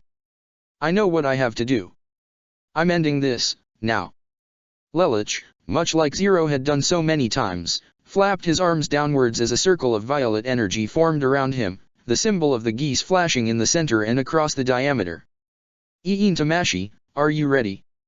Been waiting for this all day, Lelich. Let's do this then." Doki. Synchronization. Doki. Lelich and Iin Tamashi declared at the same time, and then the magic circle shaped around him like two square pyramids with their bases attached to each other as Lelich then emerged from the shield in his core form, wrapped up in his cape. "What?" Zero roared in anger. "You're wrong, Hollow," Lelich declared. "I am Zero, the man who works miracles. I am man who creates worlds." Lelich fanned his arms outward from beneath his cape, "and the man who protects lives." "Pretentious fool." Zero dove forward at Lelich, but the captain met him halfway and stopped the Hollow's dive bomb with his bare hands upon Zero's mask. Then, with just his muscular strength, he pushed Zero away. Zero righted himself, flipping backwards through the air and shrinking his cape so that he stood across from his Soul Reaper counterpart, and both looked identical in form, just different in palettes. Then both began to rush across the air as Lelich and Zero engaged each other in hand-to-hand combat once again, with dark energy exuding from their palms. They struck at each other with blow upon blow as they continued to circle around each other, using only their fists to combat the other combatant. Maximum Zero. Zero shouted and then began diving at Lelich from all directions at breakneck speed. Lelich calmly rotated his arms and Zero soon found himself banging against an array of shields that resembled the Shinkarin's absolute defense system. Lelich suffered no damage as a result and then fired a dark fireball at Zero and got the hollow right in the back. Zero regenerated the damage and extended one arm outwards. He unleashed a powerful dark energy wave. It was the same attack he had used on Don Kanonji. Lelich countered with a Reikoho blast. With Shunpo he gained ground on Zero and made to kick him in the back of the head, borrowing Suzaku's kicking technique for his own use. Zero blocked with the back of his arm and then tried to spear Lelich through his chest plate, but he failed to penetrate Lelich's armor. Lelich grabbed Zero's shadow and then used Hado 11, Tsuyuzuri Raiden to electrocute the hollow, but all it did was piss Zero off from the volts that had just ratcheted his body. He grabbed Lelich as more shadows sprouted from the one Lelich had grabbed and chucked him towards the ground. Lelich righted himself, mid-descent only to notice a dark blast of energy headed right for him. He countered with Shakkeiho. Lelich, now at lower altitude than his counterpart, unleashed a full-powered Hado 88, Hiri Yujikazoku Shintenreiho in an attempt to obliterate his enemy. Zero defended himself with a large wall of shadow by covering his entire lower body with his cape and then rising it up in front of him as the tips flickered like black flames. Zero then dove towards Lelich with an outstretched arm. Lelich evaded the incoming strike and then blasted Zero in the back with another Hado 88, but Zero dodged and showed that he could make turns on a dime and Lelich wound up destroying the street. Zero grabbed the inner folds of his cape as he hovered with the cape being used like a parachute in front of Lelich. "You're not bad for an imposter. You're not so bad yourself," Lelich told him, and the battle resumed as Zero flew forward and the two Zeros locked fists with each other, trying to push their Ryuryoku into the other one's body. "There's gotta be something on him, some sort of weakness I can exploit," Lelich thought to himself as he used the HUD display inside his helmet to look for a weakness within Zero besides the obvious one in his mask. He then noticed a small scar just beneath Zero's hollow hole, making it look like something, or someone, had attempted to run him through, but failed miserably, yet the sheer size of their Ryuryoku had created an unnoticeable, by Zero's own notice, tiny scratch that had healed naturally rather than through high-speed regeneration. "Got it." Lelich retreated from Zero and began to gather aquamarine energy in his right fist, drawing in Ryutsu and preparing to focus it through that small hole. "Go. Rei hurry. Zero beam." The thin, aquamarine laser darted towards Zero and pierced right through Lelich's target and blasted through and through Zero's body and then detonated from within, creating a huge explosion that, if Lelich and Zero hadn't been well above ground, would have decimated the entire city block they were fighting in. "Let's see you come back from that," Lelich thought to himself. Unfortunately, Zero was as tenacious as a cockroach, and though Lelich had managed significant damage, he had ultimately been unable to defeat the Vastolords.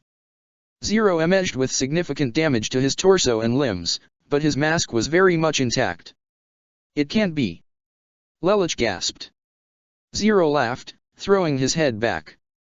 "You had me going there for a second, counterpart. When that explosion hit, I really thought I was gone for good, but it seems your attack just didn't have enough bite to it to destroy me completely." Zero regrew his legs and healed his arms before sprouting his cape and standing firm. "Now it's my turn. Die." Ominous, dark-colored wind began to form around Zero, using him as a center as he then redirected the storm at Lelich, firing the winds forward like a fierce hurricane. Lelich braced for impact with the absolute defense system, but Zero broke right through his shields. Lelich screamed as he was engulfed by Zero's hurricane of darkness. "Well, that was easy than I thought," Zero said, eyes indicating a gleeful attitude. However, Lelich was far from done. His Ryutsu had taken a bulk of that strike, but he was still in condition to fight.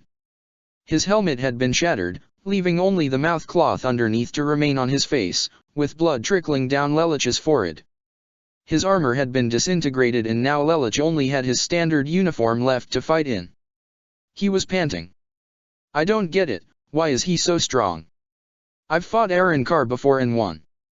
Just because he's a Vastolords, Lelich coughed, he's on a completely different level. He's you. I know that. No, I mean, he's as strong as you are. You are fighting him at the strongest he ever reached, which is the pinnacle of your potential. So he's stronger than me? Not by a wide margin, but yes. He's stronger than you. But just like any other hollow, all you need to do is get him good and he's finished. You can do it, Lelich. I'm right here at your side, partner. Yeah, I get you. Alright, that would mean that I can still get stronger with more training, that's something to shoot for I guess. But for now, let's end this. 0. Lelich shouted and held back his hands, gathering red and black energy in between them. He was going to unleash a hadron cannon blast at his enemy. Take this, you abomination of nature. Lelich poured almost everything he had into the attack. Attack me head on.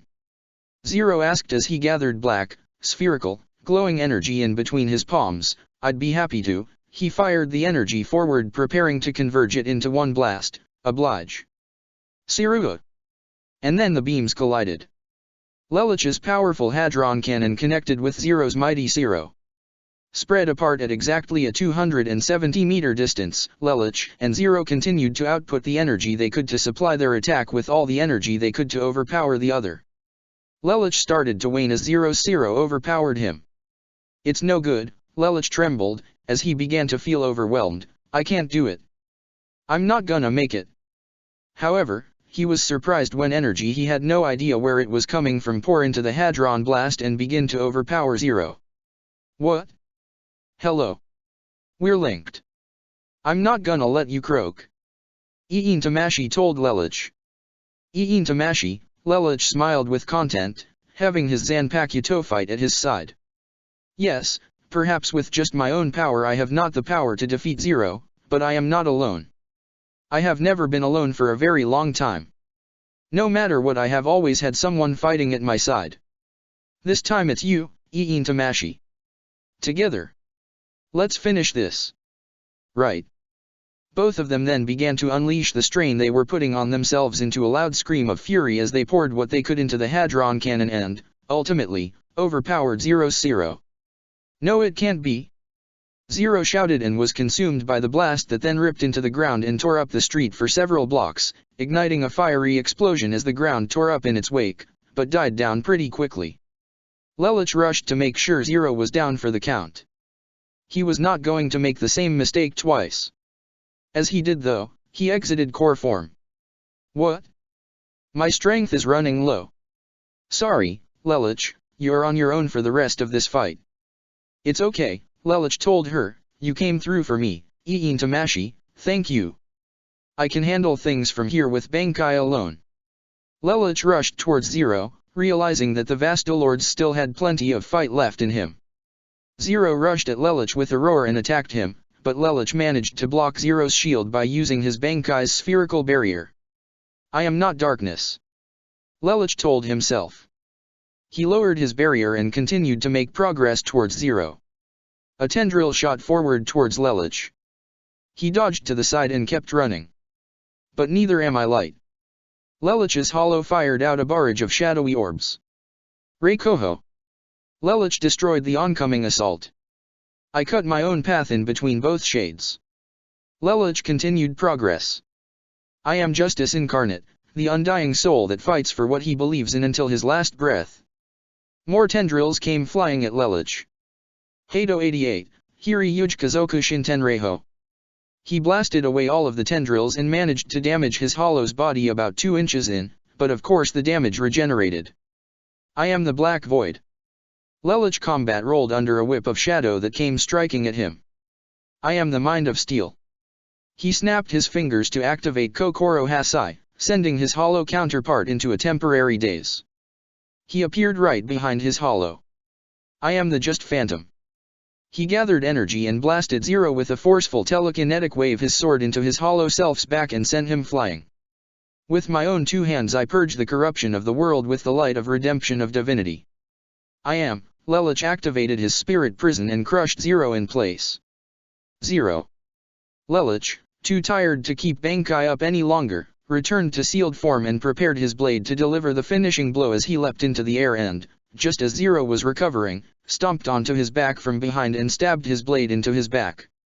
Lelich withdrew his blade and placed it at the hollow's neck, completely worn out and completely on his last legs as he prepared to finish his counterpart off, hands firm on his Zanpakuto. Lelouch knew what to do and say next. He still remembered that memory perfectly. You probably won't remember any of this for a while. I know I didn't for a long time. Listen to me closely. You exist because I existed.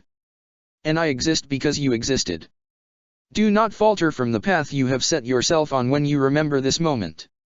For as you can see, by staying on it, you become me.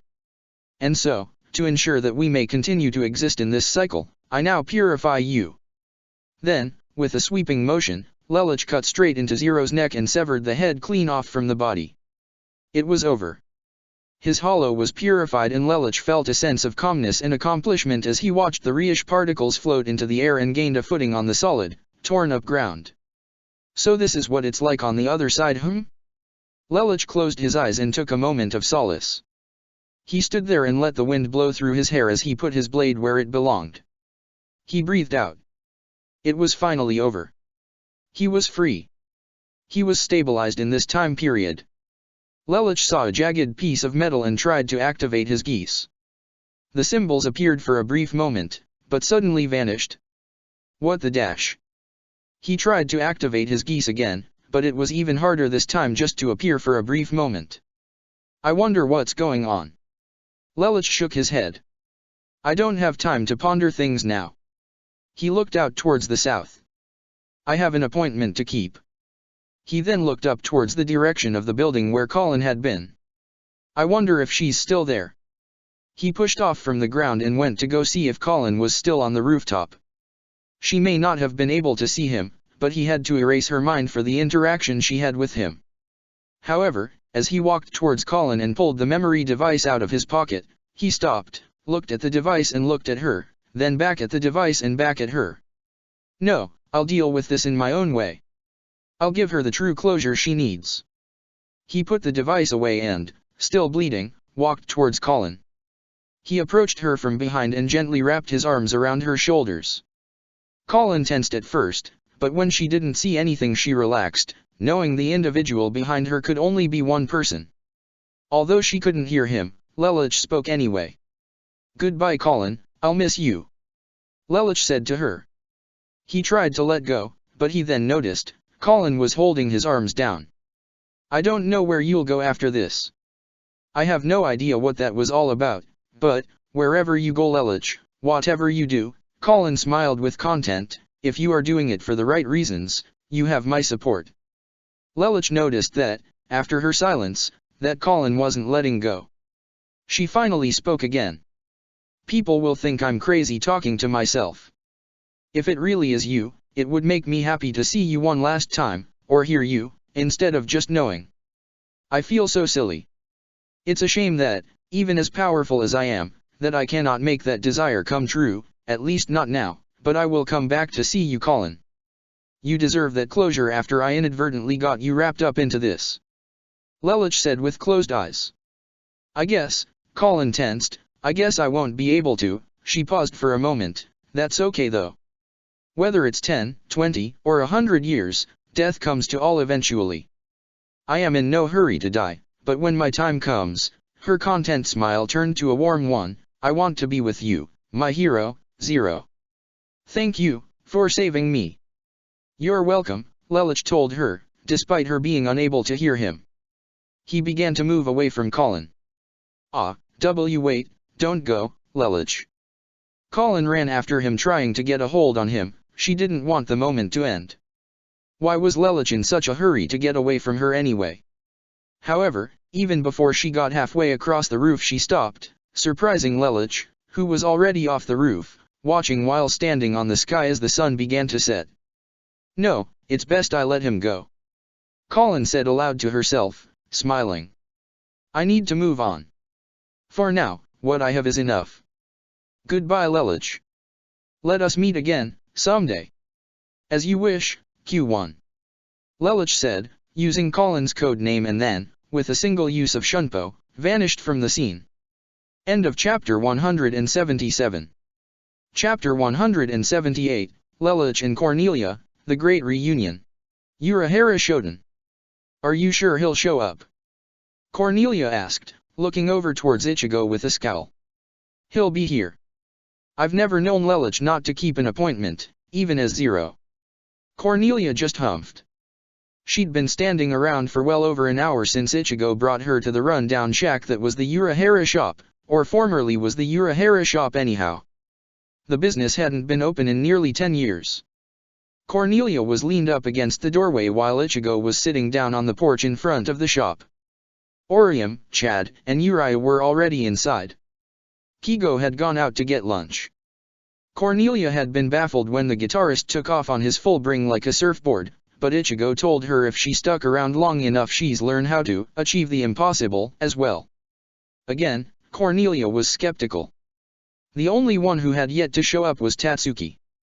Ichigo was kind of worried about her seeing as how he knew her memory was in recovery. Orium had asked him about it and he had explained it. He guaranteed her Tatsuki would get better and, if she didn't, he knew who to find to make her get better. Lelouch had mentioned to him about Jeremiah Gottwald's geese canceller, so if Tatsuki didn't get better on her own there was always that option. As she continued to wait patiently, Ichigo looked up at the sky. Is it him? No, it's Kigo with our lunch, Ichigo said, getting up. How can you tell? Cornelia said, trying to get a visual. Ryotsu detection, Ichigo said, walking forward to meet Kigo in the middle of the sandlot. He looked back at Cornelia's confused expression. I told you already, Lelouch will explain everything to you. Don't give me that look. I can't help it if I'm confused, all right. This whole thing is ludicrous. I'd be biting my nails in anxiety if it weren't for the fact that there's a working phone in this building to let Her Majesty know I'm all right. Yeah, I hear you, Ichigo said, brushing off Cornelia's animosity. Kigo arrived on his guitar with several bags in his hand. He was wearing a white t-shirt with sunglasses with jeans and black sneakers. From how Cornelia perceived things, it looked like he attached his guitar to his back with electrical impulses before it reverted to a normal guitar. Well, 29 minutes 45 seconds. 15 more and I would have gotten to eat free. Ha, very funny, Kigo said, handing him one of the bags. How's our lady friend doing? Brooding like she's been. I hope the cashier got her order right, Ichigo joked, taking it. Don't worry, I checked everything. Great, Ichigo said, reaching in for his bento. You didn't happen to pass Tatsuki on the way here, did you? No, sorry. Didn't sense her either. You do know we're like more than half a day from your old man's place by car, right? Even with her powers it would take a while for her to get here. Yeah, but it's been weeks, Kigo. Why not fly over there and look for her? Ichigo came up with the best excuse he had. What if she's still under amnesia? I don't want to scare her, not to mention my old man can't see me. Speaking of which, what did you guys do with my body after I left it in the basement? You guys left it rotting down there? Ichigo yelled. Kigo laughed nervously. Ichigo palmed at his face. Oh, that's great. Now I'm going to actually have to use a Jigai. I thought Kendra told you that you kind of already were. Yeah, but it was still my body. I've been living in it for years. I swear if I get in it and I am hungrier than a hippopotamus, you guys are gonna get it. I'd say we're about even considering what you put us all through, Kigo snarked.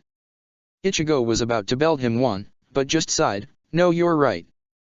I kind of deserve what I get. He sighed. I'm gonna head downstairs. Let me know if... Kurosaki. Ichigo turned his head and noticed a flying torpedo of flame headed towards him. Ichigo. He hadn't noticed her approach because he'd been talking with Kigo, but, out of nowhere, Tatsuki came flying in and smashed Ichigo in the face with her fist, sending him flipping head over heels along the sandlot. He got up, rubbing his sore face. You idiot. Yeah, I probably deserved that, Ichigo said with a smirk. You more than deserve that. Tatsuki shouted. She looked like she was going to cry. Do you have any idea at all, how much we've been worried about you? Then you just come along and are like, hey, no worries, I'm alive, it's cool. Well, it's not cool. What the hell? You disappear for 9 years, make you think you were dead and we're just supposed to accept that. I didn't. Ichigo was going to explain himself, but Tatsuki would have none of it. What the hell's the matter with you? Tatsuki stared at the ground, shouting at the dirt, how could you treat us like this? We're your friends, damn it. Tatsuki looked at Ichigo like she might break down any second. Do you any idea what I've been through? She sniffed. Is this how you treat a friend you've known all your life? A friend you promised you'd always let fight by your side? How could you? Ichigo just looked to the side, I'm sorry. Don't expect that to make up for anything. Tatsuki exclaimed, throwing her arm out. I don't, Ichigo looked to the side, it won't make up for anything. I know about your parents. I know about it all. Just because I wasn't around, doesn't mean I wasn't watching over you guys. Rita wouldn't let me speak with any of you, but she said I could still look after you from afar. That's why I saved you from Charles when you started to lose. Why you? Ichigo flipped his hood up. Recognize me now. You dumbass. Tatsuki decked him one again and his hood fell down off his head from the impact. Why didn't you help me? I told you, I promised Rita. Don't give me that bullshit, Tatsuki looked at the ground. You knew we should have gone at Charles right from the start, even you can agree with me. How can you just stand there and act like things are going to be fine just because you're back? Ichigo put his hands on Tatsuki's shoulders. I know things are not going to be the same. So much has changed, but, just as Lelouch has worked so hard to make up for what he's done, I'm going to make up for what I've done and put you guys through too. You think it's that easy? You think you can just come back and everything's going to be fine? We thought you were dead. Tatsuki yelled in Ichigo's face. His expression was regretful. I know, and there's really nothing I can say or do that'll change the way things are, but, I'm going to try. No, he shook his head, I'm going to make things how they were. I promise. I'm going to try and speak with Empress Sumeragi and get Karakura Town back to its former glory. It'll be just like old times. Tatsuki looked down and away, not completely, she said, thinking of her parents. Ichigo pulled her in close. I'm sorry. I'm right here. And, like any best friend would being comforted by another, Tatsuki cried into Ichigo's shoulder as he held onto her both for the loss of her parents and for anguished happiness that she was feeling that he was alive and well. All the pain she had felt could now begin to heal and dissolve now that her childhood friend was in her life once more. Strangely enough, this was when Lelouch finally decided to make his entrance. He took one look at the scene and the first thing out of his mouth was, "Am I interrupting something?" "Not a lot," Ichigo said to him. "Your sister's been waiting patiently for you." He jerked his head at Cornelia who had spotted Lelouch and was giving him the iciest stare. "I see," Lelouch said, feeling the iciness from all the way from his location. "Why don't you guys head inside? I'll deal with her out here." "All right," Ichigo said. He let go of hugging Tatsuki and put his arm around her as she walked with him to head inside. Ichigo told her that she could see Orium and that made her smile at least. When he got to the front door, he told Cornelia that Lelouch was hers to chew out or whatever she wanted to do, and then he closed the door behind him as Cornelia stood in front of it. She waited with a scowl, guarding the door, arms folded, as Lelouch approached towards the porch and stood just a few steps away from the first rung. Cornelia looked down at him, waiting for him to speak first. Lelouch decided to play things friendly. Cornelia had been with Nunnally for a while, maybe she wouldn't be so harsh on him, though judging from the stare that was unlikely. "Greetings Cornelia," he said with a smile.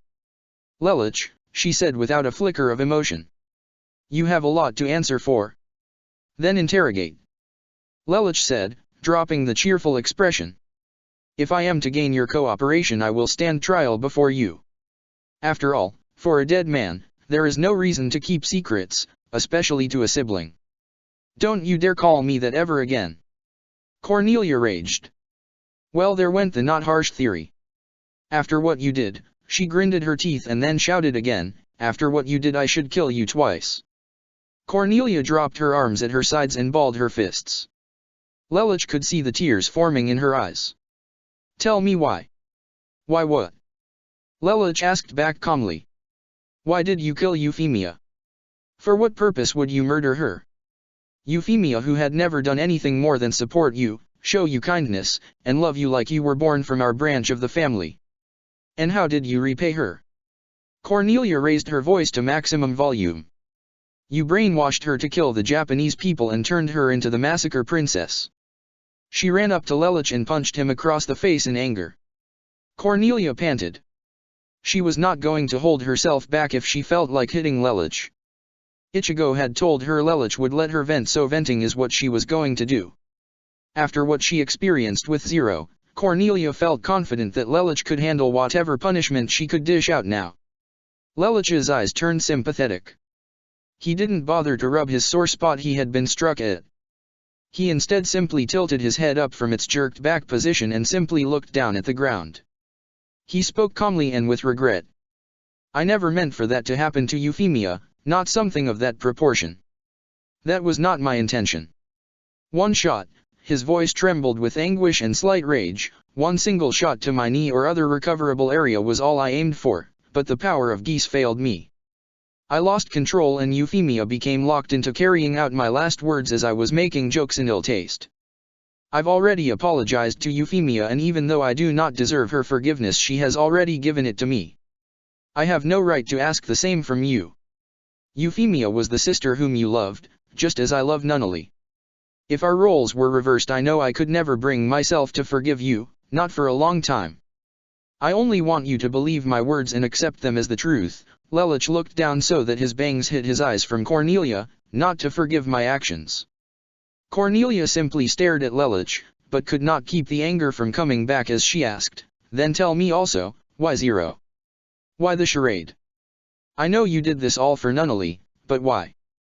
Cornelia put a hand upon her breast. Her eyes turned to ones of longing and sorrow. We loved you. We thought you were dead. Why would you take vengeance upon us? If you were alive, why did you not tell us? Lelich lifted his head up a little. He scowled now and spoke in an embittered tone. Wouldn't you take vengeance upon the country that abandoned you and cast you out like a dog? The same country that refused to acknowledge or understand the grievances of a child without its loving mother. Could you accept such an action? Cornelia realized what Lelich was getting at, and her gaze reflected such realization. This is about Lady Marianne. Lelich scowled still, but his tone was now more reflective than accusatory. I hated you all. You left me to die and to rot in a foreign land with no food or shelter. By the time I learned otherwise, it was too late. I had already set on my goals and actions, and when new information that could deter my actions came up, it was already far too late for me to change my selected course. No one spoke between the two siblings as Cornelia let Lelich's words sink in. She was alerted when his face looked like he might burst into tears any moment. But now I know different. You tried to save me. You always cared. You always were the big sister I looked up to, the one who defended me when I was in trouble when Mom wasn't around, the one who told me on the phone to wait for you. You tried and you failed, and it changed you, just as that failure also changed me. But, that also leads me to ask, if Lady Marianne was your idol, would you have stood with me? What did you intend to do if you did rescue me? Cornelia bit her lower lip. I would have kept you in my house. You would have lived with me and Euphemia. I would have raised you, kept the promise I made to you a long time ago about taking over the empire. When I learned of your mother's death, I was incredibly despaired. Your mother asked me to disband my unit, and by following her orders I believed that I was responsible for her death.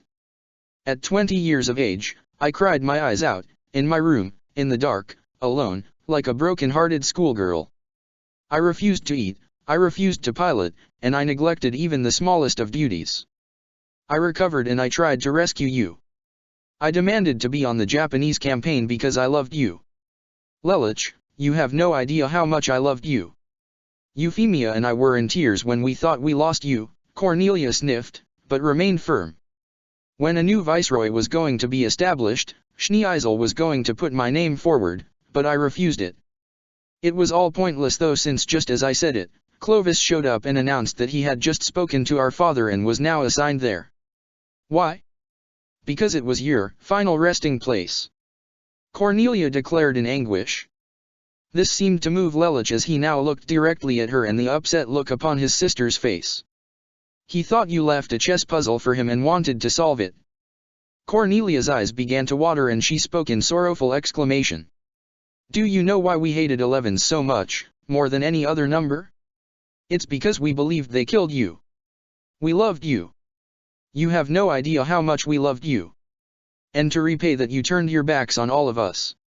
You distrusted us. You killed Clovis. You killed Euphemia. You brainwashed Schneeisel. Do not think I am unaware of this. And to top it all off, you set yourself up to die so that we could have peace. Did you ever even find the answer to your original goal? I did.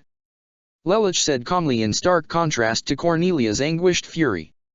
And the answer is not what I expected nor like, and even now I'm not sure I have all of the answers.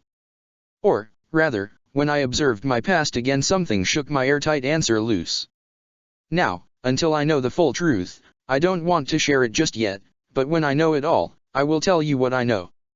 Cornelia had the urge to deck her brother in the face again, but she repressed it. She bowed her head, fighting hard not to drop to her knees. She fought back tears and spoke very sorrowfully with clenched fists. Do you have any idea what you did? I investigated Lady Marianne's death to give your spirit some peace more than for vengeance on my idol. It was all I could do to keep my sanity. All I wanted to do was punish, because killing was the only relief I had to forget the pain and anguish I endured. Lelich then brought up something he considered important. Cornelia, he debated on whether to actually finish this sentence, but felt that knowing either way was better than not knowing at all. That day in Saitama I was not in my Zero uniform. Saitama? You mean when I made a parallel to the Shinjuku incident to draw you out? The very same, Lelich nodded. You see, I was in a nightmare masquerading as one of your soldiers. What would you have done, if you had caught me in that lineup? If not for the timely arrival of an ally of mine, you would have seen me full and complete masquerading as one of your soldiers. He had to know. With all the information at his disposal, Lelich wondered if perhaps he had made a huge mistake that day. No, there were no mistakes on his end. Cece, in her attempt to save him, had masqueraded as Zero. But, should he not then have gone back and tried to confront Cornelia as he had done Clovis? She was in a mobile base and he still had the stolen Sutherland. He could have pulled it off. Cornelia held back the tears and spoke calmly and softly as she recalled the events. I would have, had you brought straight to me. I would have, seen your face and been, overjoyed at finding you, and judging from your past actions that definitely would have surprised you. With eyes from all angles I would have known better than to attack straight away, not that I could have done much, even with geese. Cornelia knew about it, why not go into detail about the whole thing? Lelich figured. I would have wanted to know how you survived, interrogated you, asked you questions. And then what? You would have put 2 and 2 together and found out I was Zero. What would you have done then? Lelich asked. Things were different then. Euphemia was alive and the Black Knights had yet to be formed. At that point you were just a mysterious being with no army. Cornelia said. And what would you have done then? Turned me in? Killed me? My intentions were rebellion, the shutdown of the Empire. And your motives were to find the truth of that night that had haunted you for so many years. We shared a common goal, though our methods were at odds. You wanted rebellion and liberation. Cornelia touched her collar line. I never really had any real motivation after Lady Marianne passed other than, it was my job. I just wanted to help Britannia conquer the world and usher in a peaceful single nation from there. You were viceroy at the time, what would you have done? Lelich asked. Cornelia looked at Lelich fiercely. I know exactly what I would have done. Put you at the helm of intelligence, behind the scenes if that was how you chose to remain, and cowed my entire force to turn tail against the Empire, and we would have found the truth together. Lelich simply blinked in astonishment. I had complete control over Area 11. Euphemia was sub-viceroy. You were alive and I would have eventually found the same for Nunnally. We had the Lancelot, my Gloucester, your intelligence, as well as Locke's Hata and Lloyd. Do you have any idea what would have happened from there? Do you realize the position we could have been in? Cornelia asked. Schneeisel would have been a tough nut to crack. Lelich said. Schneeisel would have seen things our way once our motives became clear. Do not forget Lelich, we all believed we were fighting against a masked terrorist with shrewd goals and even shrewder tactics. Did you even think to try and play the family card? Or were you so consumed by revenge because you were left alone that we didn't mean a thing to you anymore? Cornelia asked with her familiar authoritative voice back in full swing. Well, it's not like we can change history. Even if it were possible, if I didn't die the way I did, I would cease to exist in the form you see now, and I've given too much due to my temporal displacement to have it all fall apart on me. I am a hero in the Soul Society, a captain as you can see. I still have dreams and goals there, and I will not stop until I have achieved them. And just how does rescuing me fit in with those goals? Cornelia asked. Consider it an endearing request from Euphemia, Lelich said to her. She asked me to save you. Even if she hadn't though, Zero needed to be stopped, that much was clear. Where is she now? Cornelia asked. Hearing Yuffie's name mentioned and that she could potentially see her again brought some joy to her heart. In the Soul Society attempting to become a Soul Reaper, Lelich told her. May we go see her? Cornelia asked. Lelich nodded. I believe I can arrange that. It will take some time, but I will definitely be able to get you to see your sister again. As long as I can see Nunnally again. Yes, of course you can, Cornelia said with a smile. And thank you. She walked forward and put her arms around Lelich, essentially hugging him. What's this for? Lelich asked his sister. Because you're my favorite brother and I love you. That's why, Cornelia told him with a warm smile. I've already admonished you for your other actions. With those layers peeled away and discussed, this is all that remains. I'm sorry I wasn't there for you when I could have been. When I realized what you had become, I felt like I failed you as a big sister. Lelich said nothing, but could feel his sister's sincere feelings. In response he put his arms around her and hugged her back. He did not regret the choices he made in life, but now, feeling his sister's warmth, knowing her sincerity, Lelich couldn't help but wonder what his life may have been like, and how he would have felt, if he hadn't become so bitter. If, perhaps, he could have had as much faith in his sister as Orium had in Ichigo. He wondered how things might have been different. Another universe. September 15, 2010 ATB. Big brother, what are you doing? Nunnally asked. I'm making a phone call, Lelich said to her. He was standing in front of a payphone using the last of his change to call a cell phone. His big sister, Cornelia, had promised she would come for him, but she hadn't showed. However, he refused to give up hope. Cornelia had always been his protective big sister. If he could just tell her that he was okay, that she shouldn't believe he was dead, maybe things could be okay. In Britannia, Cornelia was confused when her phone's caller ID registered a number she didn't recognize, but she answered it anyway. She was sitting in a recliner in the den, reading a novel when she answered the phone. Hello. Cornelia. Cornelia bolted to her feet. Lelich, Lelich, is that really your voice? It is me, sis. Where are you? You said you've come get me. He's alive, he's actually alive, I don't believe it. Lelich, where are you? I'm in eastern Tokyo. Nunnally and I are all by ourselves. I want to go home, sis, please come get us. You promised you'd save us. Lelich, I'll be right there. Just make your way to the nearest airport and wait for me. Cornelia's voice was authoritative, but somewhat motherly in a way. Will you really be there this time? I promise. Just wait for me there, Cornelia told him. She hung up the phone and immediately called up Darlton to make arrangements with the Air Force to fly her back to the country formerly known as Japan to soon be called Area 11, immediately. Lelich and Nunnally waited at the prescribed airport. The flight over for Cornelia on a military-issue plane could not be fast enough. Her heart was racing. Lelich and Nunnally were alive and she was going to go save them and bring them home. Lelich was outside on a bench sitting next to Nunnally, who clung to him. He had carried her the entire way there since she no longer had her wheelchair. Cornelia exited the plane and made her way outside and began to push through the crowd. It took her all about 30 seconds before she finally spotted her siblings. She began racing towards them. Lelich! She called to him. She had spotted him without Lelich spotting her. When he heard his name called, Lelich and Nunnally turned in Cornelia's general direction.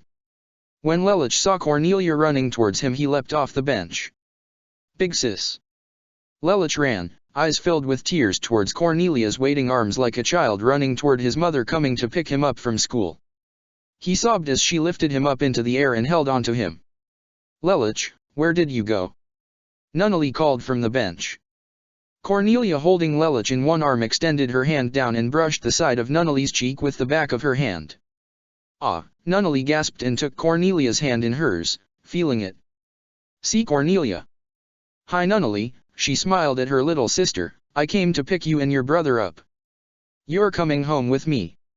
Through her closed eyes, Nunnally began to cry. Cornelia sat down on the bench and let her siblings hold on to her, happy to be reunited with her. Then they boarded the same private plane together to go home. Both the 11th prince and princess took a nap against Cornelia while she held on to them. She looked out the window with a smile. I didn't fail. I still have my family. I didn't let you down, Lady Marianne, and I will make your spirit proud of me. End of chapter 178. Chapter 179, Judgment Day, Lelich Lamperouge. Soul Society. 1st Division Conference Room. Lelich sat at an empty table in the middle of one of the many meeting rooms used in the 1st Division. It had been cleared out for a specific purpose in mind. Upon his return to the Soul Society, with the intent in mind to speak with Anohana about letting Cornelia come to see Yuffie, Lelich had been escorted to the division without warning by the On Mitsukido, and he had the situation explained to him by Anohana herself. One by one, those that had watched him on the stream during his actions as Zero were going to come into the room and give him their thoughts on the situation. Anohana made it perfectly clear to Lelich that what he did while he was alive had no legal impact on what he did as a Soul Reaper, but that it would still have a moral impact on how others saw him from now on. Lelich, obviously wanting to know where things stood, would sit here in this room, alone, and wait to be judged by his associates. Susanna and Momo were excused from the proceedings. According to Anohana, they had told her that they had told Lelich where they stood on the subject and their position hadn't changed even after all was said and done. Susanna didn't surprise Lelich, but he laughed nervously a little at the thought that Momo still looked up to him as she did even after bearing witness to Zero Requiem. So, who is going to be the first person to tell me what they think of me? Lelich had asked. That would be me, Anohana said, sitting down across from him at the small table. She looked at him dead in the eye. Lelich, you know that my soul is no cleaner than yours regarding what we used to be like. I might understand it better than anyone about atoning for one's sins. And so, no matter what any of the others say, I do not regret having let you stay a captain 19 years ago. You are a valuable ally and I appreciate the work you do around here. That's all. Thank you, Anohana Suteiko. It means a lot to have your approval. I'll send Vera in later. Just remember, Lelich, Anohana said as she stood up and glanced at him, you're not being punished. We are not excusing your actions as Zero Requiem.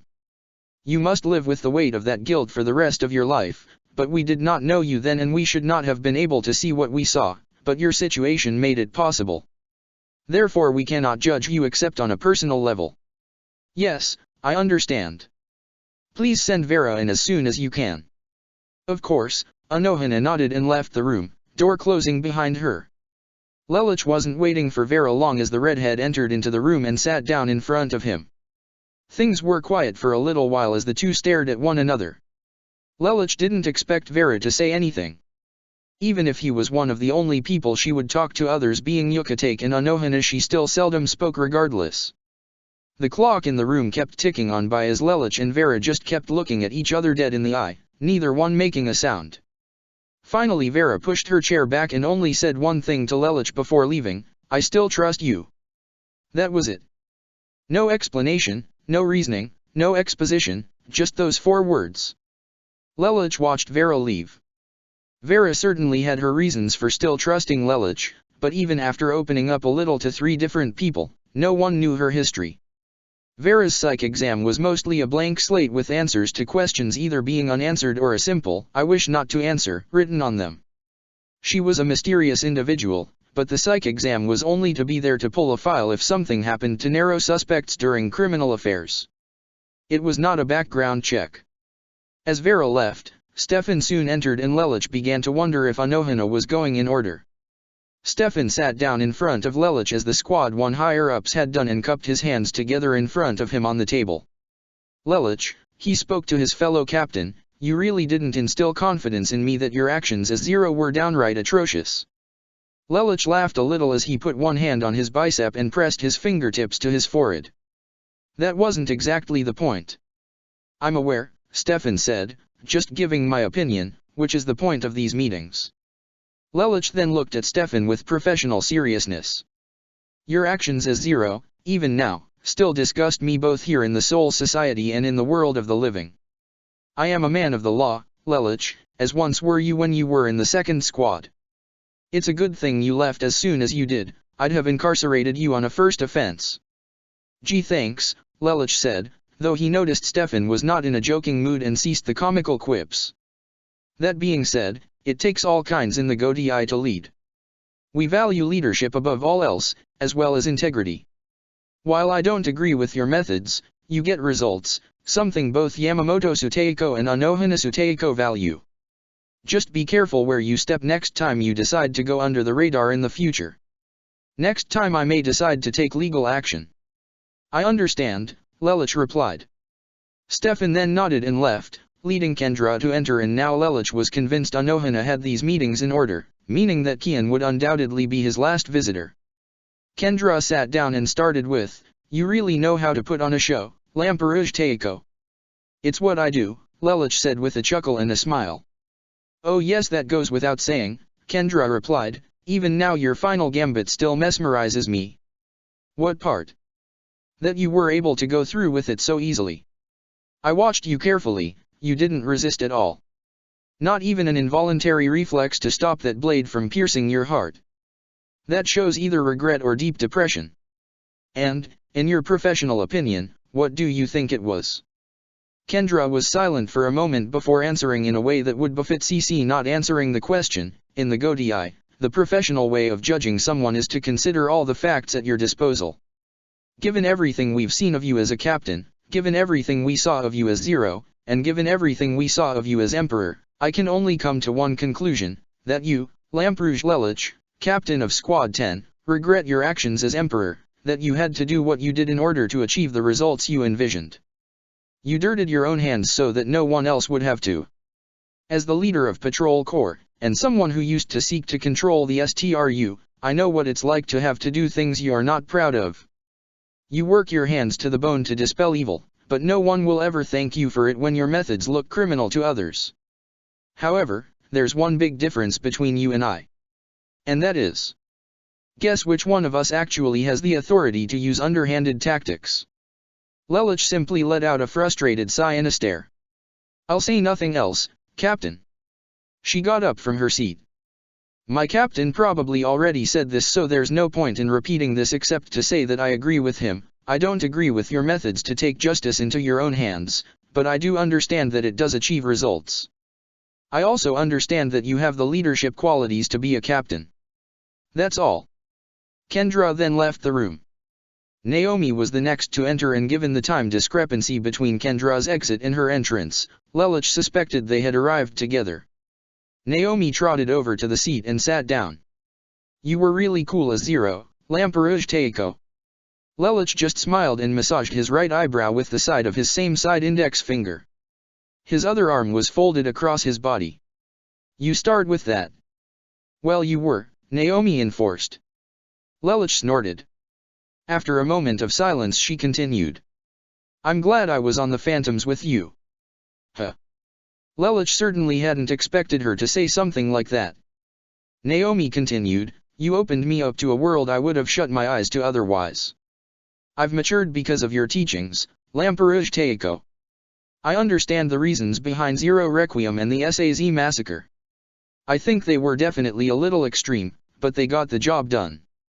Rather, that's how you justify them. I do not justify Zero Requiem, Lelich emphasized. Naomi swallowed. She really hadn't suspected that response. You don't. How does one justify murdering a number of innocent people, Naomi? In the Phantoms we only killed those who deserved it. We did our research. As Emperor I was no better, despite my intentions, than any of the high-ranking nobles we killed as the Phantoms. When you watched me, didn't you feel anger welling up inside you? Didn't you think I was just like them? Naomi scratched her head as she looked towards the ceiling. Well yeah, of course I did, but I was confused since it was really outside the scope of your character. I thought you had some sort of evil twin. The you I know would never do something like that. She looked directly at Lelich. So when I saw what you were aiming for after Zero stabbed you, I instantly understood. I thought that killing yourself was to atone for everything. Suicide is the coward's way out. There was no other option. When I started Zero Requiem, I wanted to be with Nunnally and my loved ones. I didn't expect the twists and turns and the results that would come after. I was far too committed to what I was into to care anymore. That was why I committed to the Zero Requiem. I see. You certainly have a lot to think about, don't you? Naomi nodded, yes. It appears I still have much to learn about the world and much to learn about you. That's why I'm glad we can't punish you for any of what you did, despite how horrifying to watch some of those things were. So I can continue to observe you and learn both about you and your methods. You had such a unique experience that you've helped shape many of us that now help govern the Soul Society. You've done a lot of good here. It would be wrong to incarcerate you for how you used to be. You are no longer that type of person. The fact that you say you don't justify Zero Requiem is evidence of that. Naomi stood up. I'll be going now. She bowed to Lelich.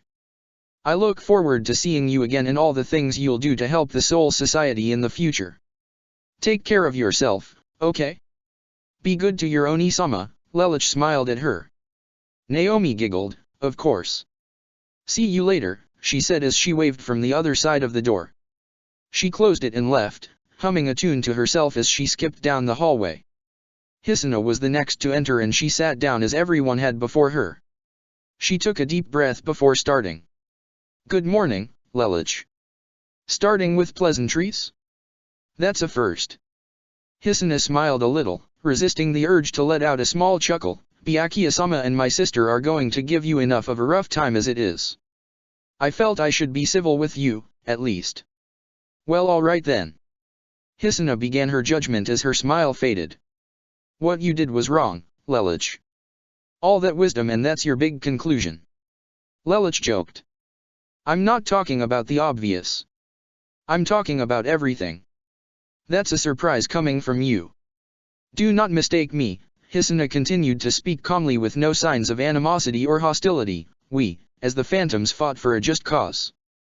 You, as the leader of the Black Knights, only took what was a resistance movement and twisted it for your own desires. You manipulated them, Lelich. You let us make a choice. I have no doubt, knowing what I know now, that you would have geased anyone who didn't wish to become part of the Phantoms. You knew you had that cover. For all your intents and purposes, while your end results were sound, your methods were ghastly. Oh. Take Narita for instance. The landslide, Lelich realized what she was going on about. Yes, that. I'm sure the citizens that were caught in that landslide didn't think you had a just cause to fight for. Did Yuka tell you about Shirley? He did. He told us about how it affected you. How up until that point you'd seen things like a game. I was disgusted. I still am, for the most part. You don't sound it. Like I said, Byakuya-sama and Rukia will be giving you enough of a hard time. I'm going to try and be civil with you, Lelich. There was a pregnant pause. Lelich, do you consider us friends? That came out of nowhere. I do, Lelich didn't even hesitate. Then, this judgment is as a friend, not as a captain of the Godii. In fact, I will only judge you as a friend and not as a captain of the Godii. Lelich's face scrunched up as the question hung on his lips until he finally got it out. Why? Because this was a matter of a personal nature, not a professional one. You shared personal information under professional conditions, but this was your way of saying I'm not hiding this from you. This is who I am in the dark. There was another pause. Lelich, I still trust you, as much as Byakuya-sama and Rukia might disagree with me. Hisuna smirked. In fact, when I said that I still trusted you to Byakuya-sama, he gave me a very cold stare. He said I was naive and too warm-hearted, but that's always been what separates me from him and my sister. So, as a friend who still trusts you, I have this to say, eyes will be on you in the future, Lelich. It will be up to you to win back the trust you lose from these events. And with that, I take my leave. Hisuna got up and exited. Rukia was standing out in the hallway. She let fly a trickster smile as she put a hand on her sister's shoulder. He's all yours, Rukia. All right, Rukia said, scowling. Anohanasu Teiko was allowing anyone who wanted to vent on Lelich to do so as long as organs were all kept in their rightful places and the 4th Division didn't have to be signaled. With that in mind, Rukia entered the room. She took a few steps inside and was staring at the floor as Lelich sat across from her at his seat, looking at her. You. She said and took a deep breath. You. She tensed her fists, ran forward and decked Lelich in the face. Dumbass. Lelich nearly fell out of his chair and managed to right himself. He was smiling nervously. Now that I expected. What the hell is wrong with you? Well, let's see, Lelich responded comically as he started numbering things on his fingers. I'm manipulative, I kill people, I. That is not what I'm talking about. Rukia continued to shout. She was now angrily scowling at Lelich, a fist balled up by her chest. Zero Requiem? What the fuck was that? Well, that's a way to contradict yourself, Lelich said, turning his head and looking across the table. Shut up. Rukia exclaimed. I'm not talking about all the people you killed, I'm talking about your own involvement and what the resolution was. Lelich now gave Rukia a cockeyed stare in confusion. You butcher people, wage war with your siblings and then get yourself killed? Why? There's only one reason I can think of and it goes against something you taught me long ago. Oh yeah? And what's that? Lelich asked. Don't cling to the past. Always look towards the future. If you cling to the past you will find yourself left behind in time. How is that relevant? Lelich asked. I'll turn this around, Rukia said, now pointing at Lelich with her index finger. Why did you save me from Aizen? For the sake of bringing that bastard down. Bullshit. I'll tell you what the real reason is, you care about me. I matter to you, don't I? Not just me, but every last member of the Phantoms, we matter to you just like that girl Colin, don't we? Lelich involuntarily swallowed. I thought so, Rukia continued to scowl, you were in the same position as I was. You knew I was resolved to die, so why didn't you just let me? I'll tell you why. Because it would have upset everyone that cared about me. So I ask you, even before Nunnally was revealed to be alive, did you consider the feelings of all the people who would miss you? Lelich said nothing in response and just let Rukia lay into him. Rukia began numbering people on her fingers, Colin, Millie, Suzaku, Cece, Jeremiah. Rukia started over on her fingers, Rivals. And I'm sure there were more. You mattered to each of them on a different level. Dying for the sake of peace? How stupid. Colin especially. I sympathize with her. I understand her feelings. So why did you let yourself be killed? You had everything you needed. Sure, you lost a lot, but did you ever stop and think, gee, I can live for the people I still have?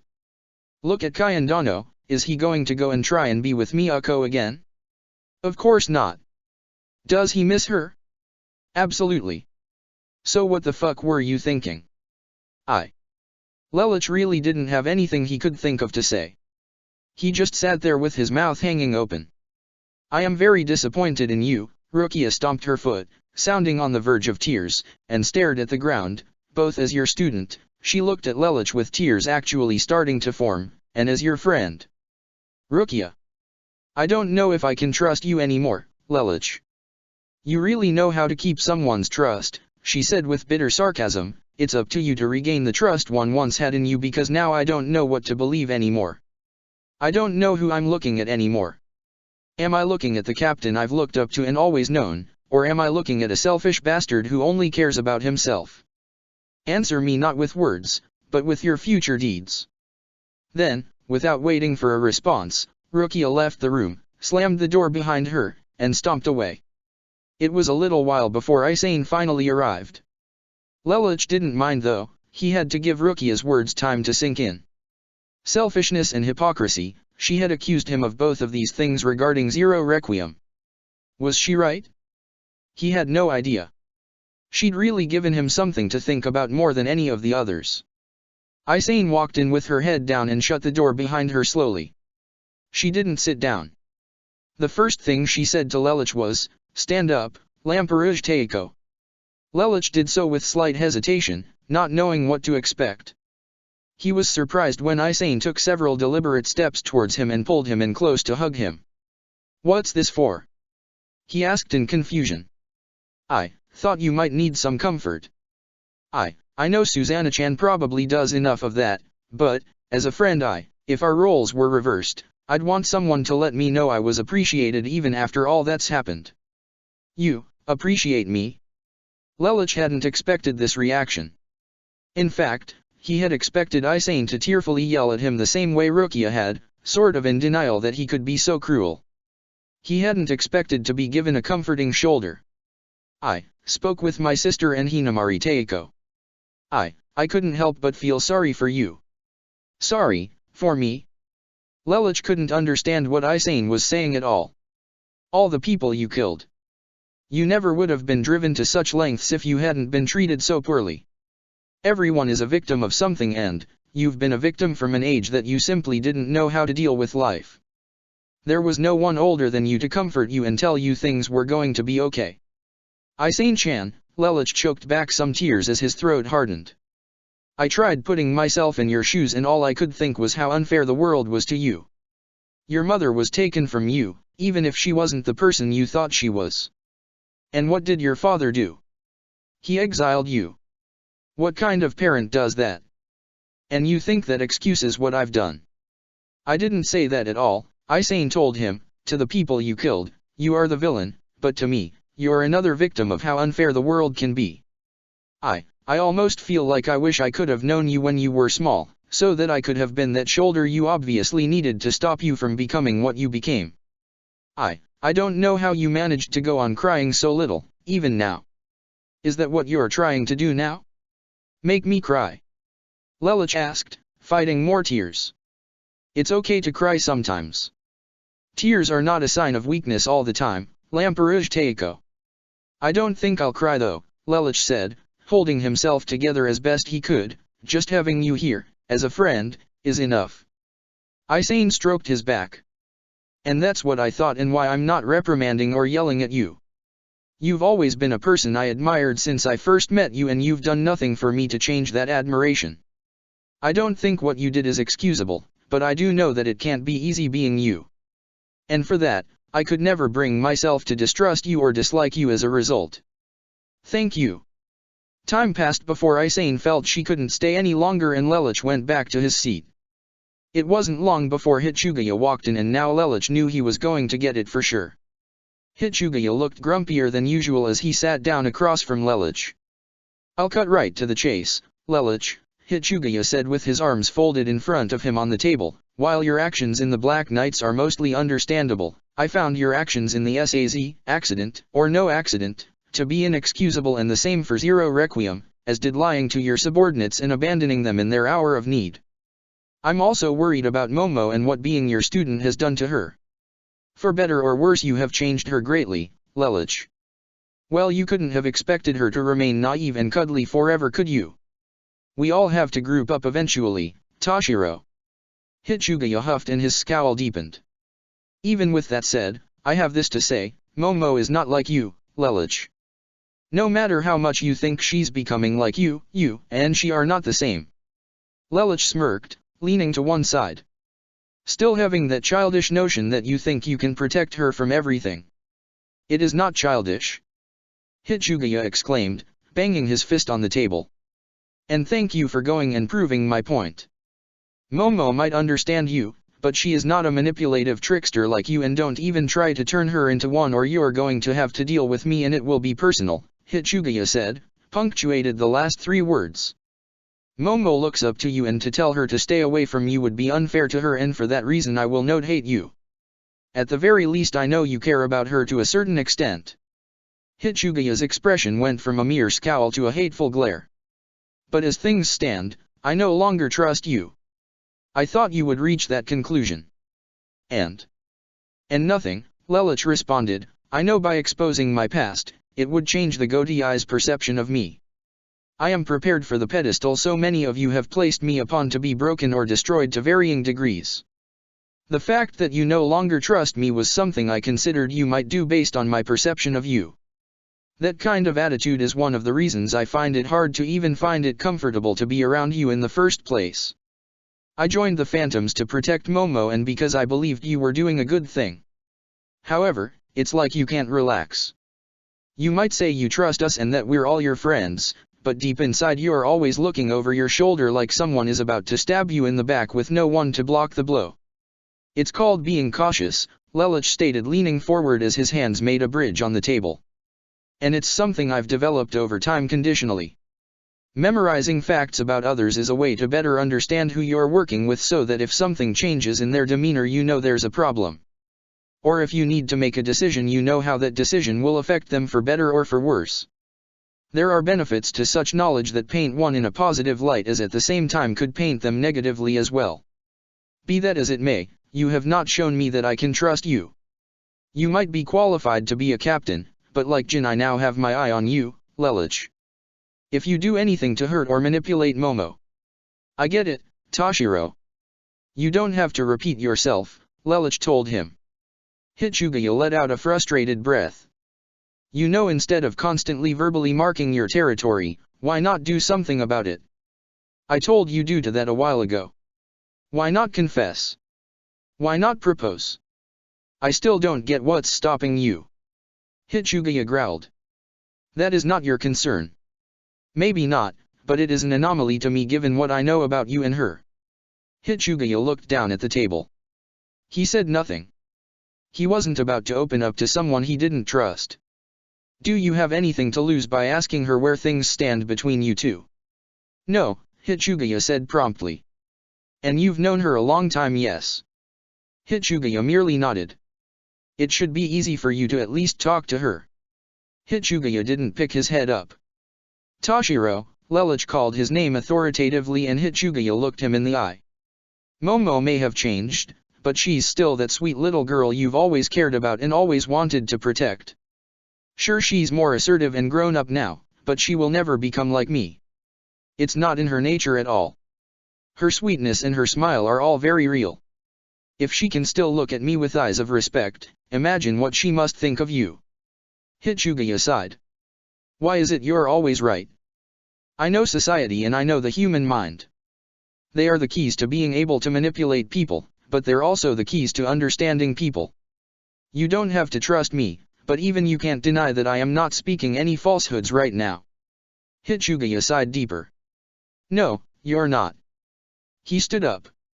Lelich, I will try to see what it is Momo sees in you, but if I'm going to do that, I want you to show me that you are worth my trust. Lelich nodded. I can do that. And with that, Hichugaya left the room. Rurakiyo showed up a little later. Lelich couldn't help but smile as he saw the blonde walk into the room and sit down across from him. Although she hadn't grown much in nearly 20 years, she certainly had matured a great deal on the inside as a person. Seeing the 5th Division armband on her shoulder was proof of that. We are glad to see you in one piece, Lamperouge Lelich, Rurakiyo said. Oh really? Lelich asked, not expecting that particular icebreaker. If you were injured we might be more inclined to feel sorry for you, but you are not, so our opinions will not be influenced. Rurakiyo sat up straighter in her seat and began to tell Lelich what she thought of him. You know that we owe you a great debt for what you did to save our father and get rid of Kyunhwa. For that we understand the effectiveness and necessity of someone like Zero. However, we are greatly disappointed in you for your actions as emperor. Yukitake Teiko did his best to explain and we saw what it was all for, but we still do not believe that you made the right choice or even a good choice. Well, speak your mind then, what would you have done in my place, Rurakiyo, all things considered? Our status as the 5th Division Fukotaiko should tell you that. Rurokiyo looked a little disheartened as she recalled the painful memory. We miss Kenryu and Inryu very much, but we didn't use our status to then oppress the Soul Reapers or our fellow nobles. We buckled down and pressed on. We understand that your trauma was worse than ours, but we ask, did you consider other options or did you only consider what was best for you and the pain that you felt? Lelich remained silent. He hadn't an answer to give. From our understanding, we believe you did not use all the tools you could have. Or rather, it is best to say, you were so consumed by the hand you had been dealt that you did not realize all the tools you had. Are you talking about Cornelia? Lelich knew Rurokiyo had observed Cornelia for a while. It was not far-fetched to believe that that's what she was talking about. We are. We observed your half-sister and we must ask, why did you perceive her as an enemy? We understand you believed you were cast out and abandoned, but why did you never try to reconcile with her? No one knew you were Zero and you had your geese. You could have thought your way to try and meet with her on equal ground. Lelich considered Rurokiyo's words and realized that what she was saying made sense. Why hadn't he tried that? It should have been easy. Like Clovis, his family thought him to be dead, so it should have been easy if he disguised himself to get to the viceroy, especially with Suzaku as a soldier and especially once Euphemia had figured him out. Why had he not made a different choice? It hadn't mattered to him what army he used, he only wanted Britannia torn down and the family with it. So what had stopped him? It appears we have given you much to think about. We will excuse ourselves as we have our duties back at our division. We hope to continue to work alongside you in the Godi as your mutual ally. Lelich nodded. Yes, same here. Rurokiyo then got up and left Lelich to ponder what she had said. Between her and Rukia he definitely had a lot to think about regarding his past, possibilities he didn't realize existed. To have someone take an objective look at his past certainly did make his decisions seem a little foolish to a certain extent. For all his intelligence, it was amazing to see how others perceived his actions from a third-party perspective and offered different decisions.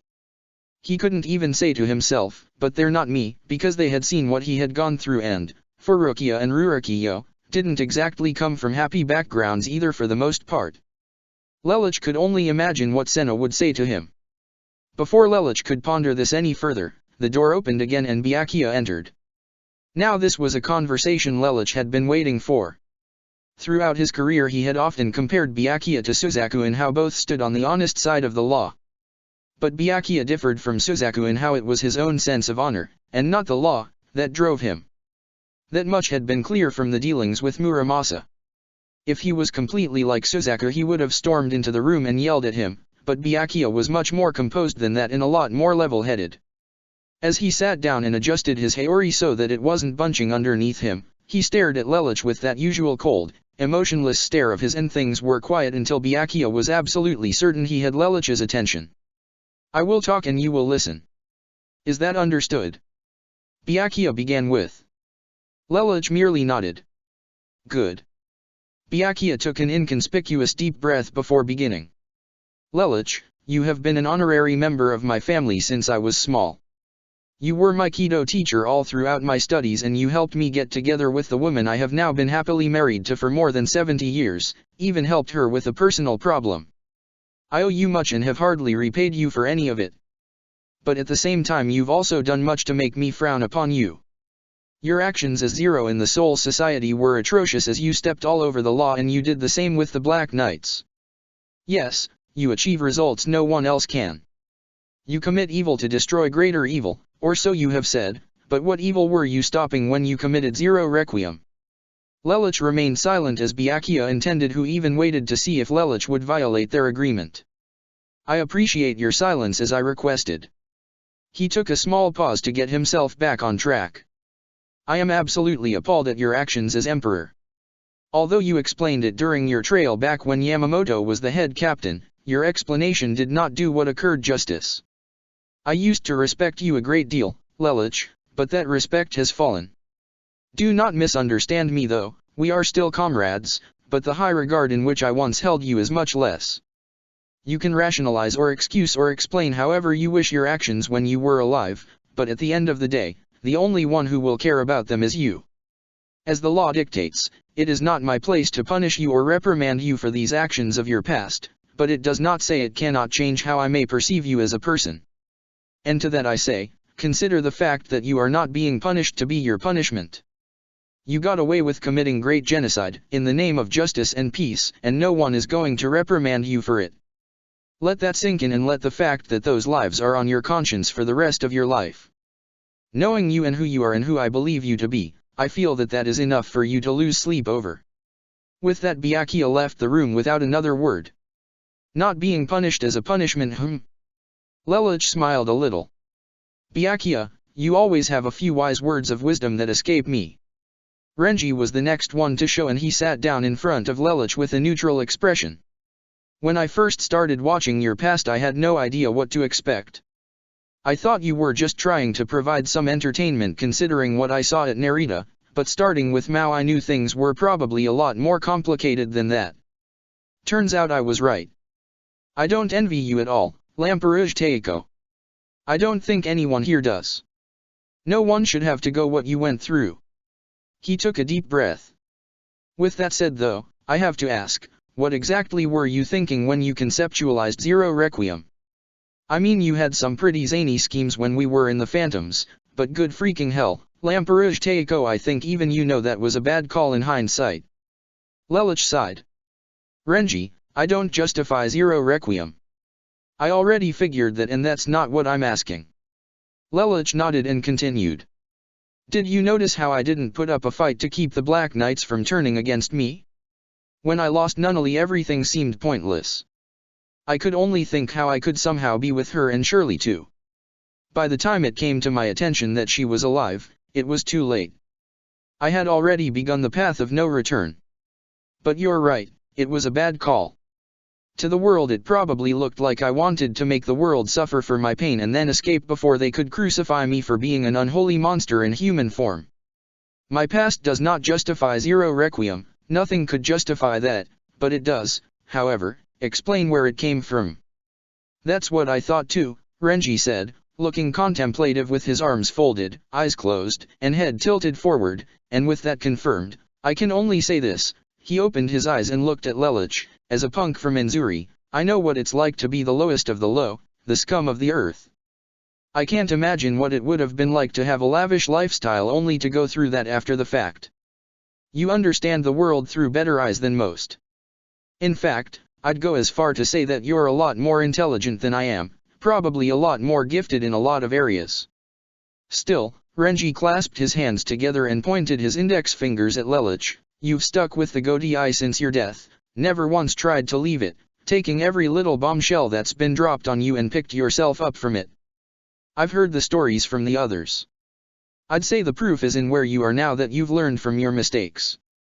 And with that in mind, Renji stood up. I'd say that makes you one of the better men we have in this organization. Thanks Renji, Lelouch said with a smirk. Renji smirked back, no problem. He headed for the door and stopped. Oh yeah, by the way, I heard it from Kyokaku already, but next time you see Ichigo, mind whacking him one for us for being an idiot. How about I drag him here and you guys can do to him like you're doing to me? Renji laughed. You know that's not a bad idea at all. Anyway, he began to head out. See ya. Lelouch watched him go and got up to close the door himself as he waited for Yuna, knowing she'd be next. When the 7th Division captain finally entered, she grabbed the chair and brought it within close proximity to Lelouch and sat down. Talk to me, she said, cheek resting on her chin. That's my line, Lelouch chuckled. Oh, I have plenty to say, but I want to know if there's anything you want to say to me first. Like what? Anything you want to say relevant to the reason I'm here. Are you mad? Yuna smiled. I knew that was coming, and no, I'm not mad. Lelouch smiled back. We're still friends. We're still friends, Yuna reassured. I'm glad, Lelouch said, looking at the ground. Your friendship is the one I value you most. Oh. Yuna sat up and let her elbow rest on the table. You were the first person in Soul Society I felt I really connected with.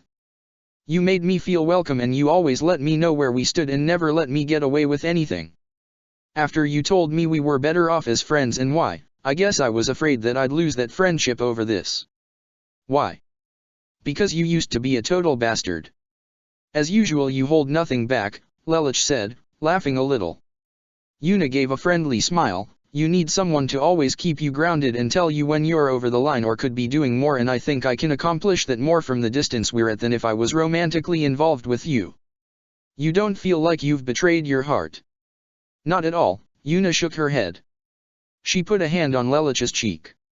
I don't think I was ever really in love with you to begin with.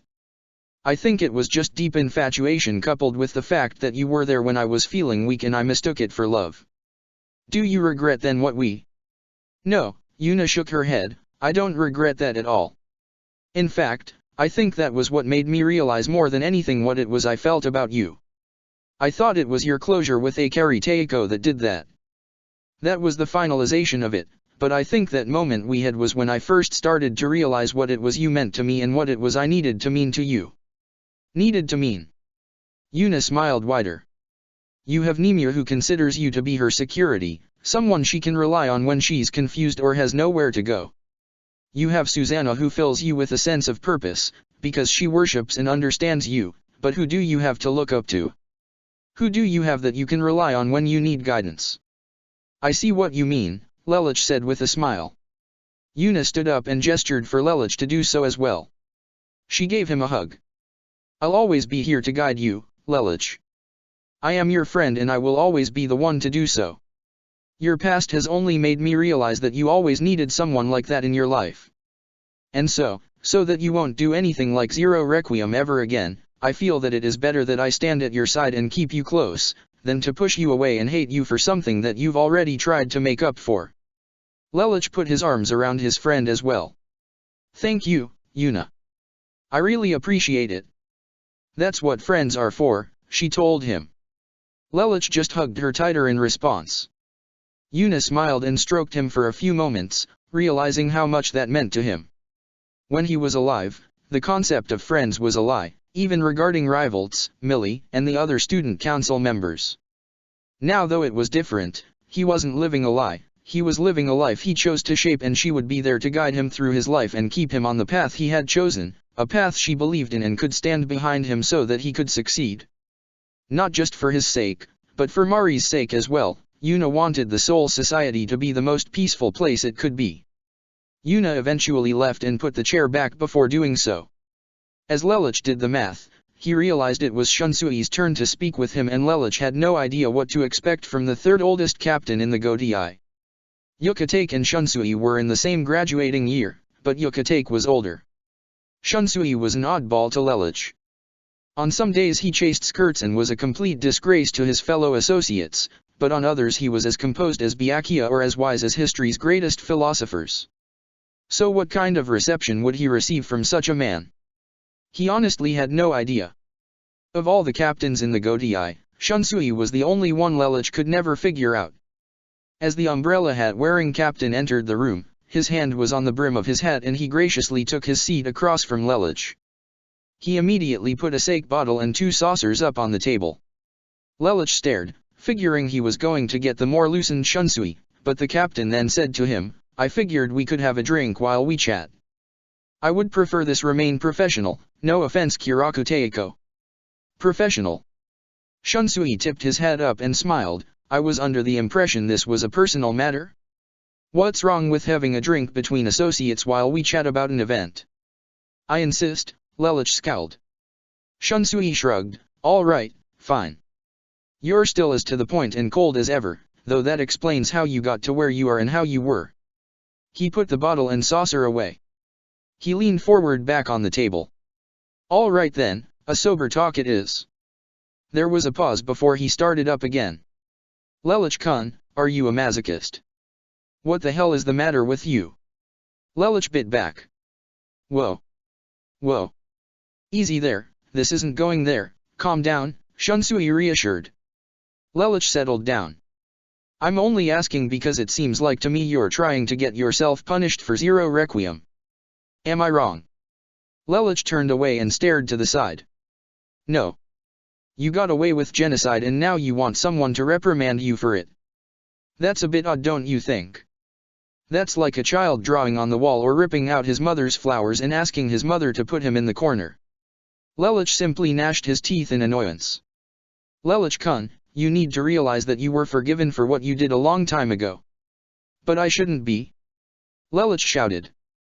I took innocent lives that I claimed to be in the name of justice to meet my own selfish ends. And no one is doing a damn thing about it. You beat M to it, that's why. What about divine wrath? What about karma? What about justice? How is me getting a second chance accomplishing anything except spitting in the face of those whose lives I selfishly took? Shunsui scowled for a moment and then asked, Lelich-kun, why did you become a soul reaper? Lelich scowled, still avoiding eye contact with Shunsui. What kind of question is that? To atone for my actions as emperor. Oh really? I looked over your psyche exam right before I came here. You said you wanted to improve the system, to make it better than it already was. Tell me Lelich, if a system is perfect how can it improve? Lelich banged his fist on the table. What are you, stupid? This system isn't perfect. I could go on all day about how many things are still wrong with it. Don't put words in my mouth, Shunsui said, with a hint of agitation. I'm asking hypothetically. Lelich took a deep breath. A system that is perfect does not require change. I'm glad we agree on that, Shunsui says, then that means this system is not perfect. You see that it is flawed. So if the Godai is a flawed system and reincarnation is controlled by the soul society which the Godai operates within the realm of, can you say that there is such a divine wrath, that there is perfect karma and justice? But why me? Lelich looked down at his hands. And now you're playing the victim card, Shunsui said, tipping his head up. A minute ago you were painting yourself as this demonic emperor that needed to be punished. Now you're saying you're the victim of an injustice. Don't you think maybe this was done on purpose perhaps, to not punish you knowing that it would drive you crazy and knowing that you, of your own will, would attempt to make up for what you did? Byakuya said the same thing. Well it seems great minds think alike wouldn't you say? Lelich breathed out and shook his head side to side. You have a funny way of getting results. That's the pot calling the kettle black, don't you think? Touché, Lelich responded. And that's why I asked if you're a masochist because it seems to me like you're trying to get more punishment than you've already been dealt. You really think it's a punishment for me not to be punished? I'm sure the Rokanga crying out for blood don't think so. The unenlightened will always act in a manner which is unbefitting of true justice. Didn't you say that once when you gave the Siriti communication a list of your philosophies to publish? I did, Lelich admitted. So then does it matter what your victims think? You know the truth. You know what's been dealt to you and what you're doing about it. We're not about to throw you to them. We have your back. That's what comrades do. Were you trying to push us away? I know your goal was to say, I'm not hiding this because I know you'll find out, but I think on some level you wanted us to hate you. Lelich now had a contemplative look on his face. I can see by the look in your eye that I know I'm right. Why do you constantly push us away when we've done nothing except consider you one of our own warts and all? Lelich didn't say anything in response. I think I know why, you're scared. Lelich scoffed at the notion with a spitting noise. You can scoff me, but hear me out. You're scared that if you get too close, that if we accept you for who you are that it goes against your sense of justice. You let Susanna-chan in, might as well let the rest of us camp on the lawn, my friend. We now know practically everything there is to know about you. There's nothing else so great that you're hiding from us when there are others in this organization that we would give an arm and a leg to know as much about them as we know about you. The fact that you came clean to us shows that we matter to you. You wanted us to see because you were scared of what we would do if we found out on our own.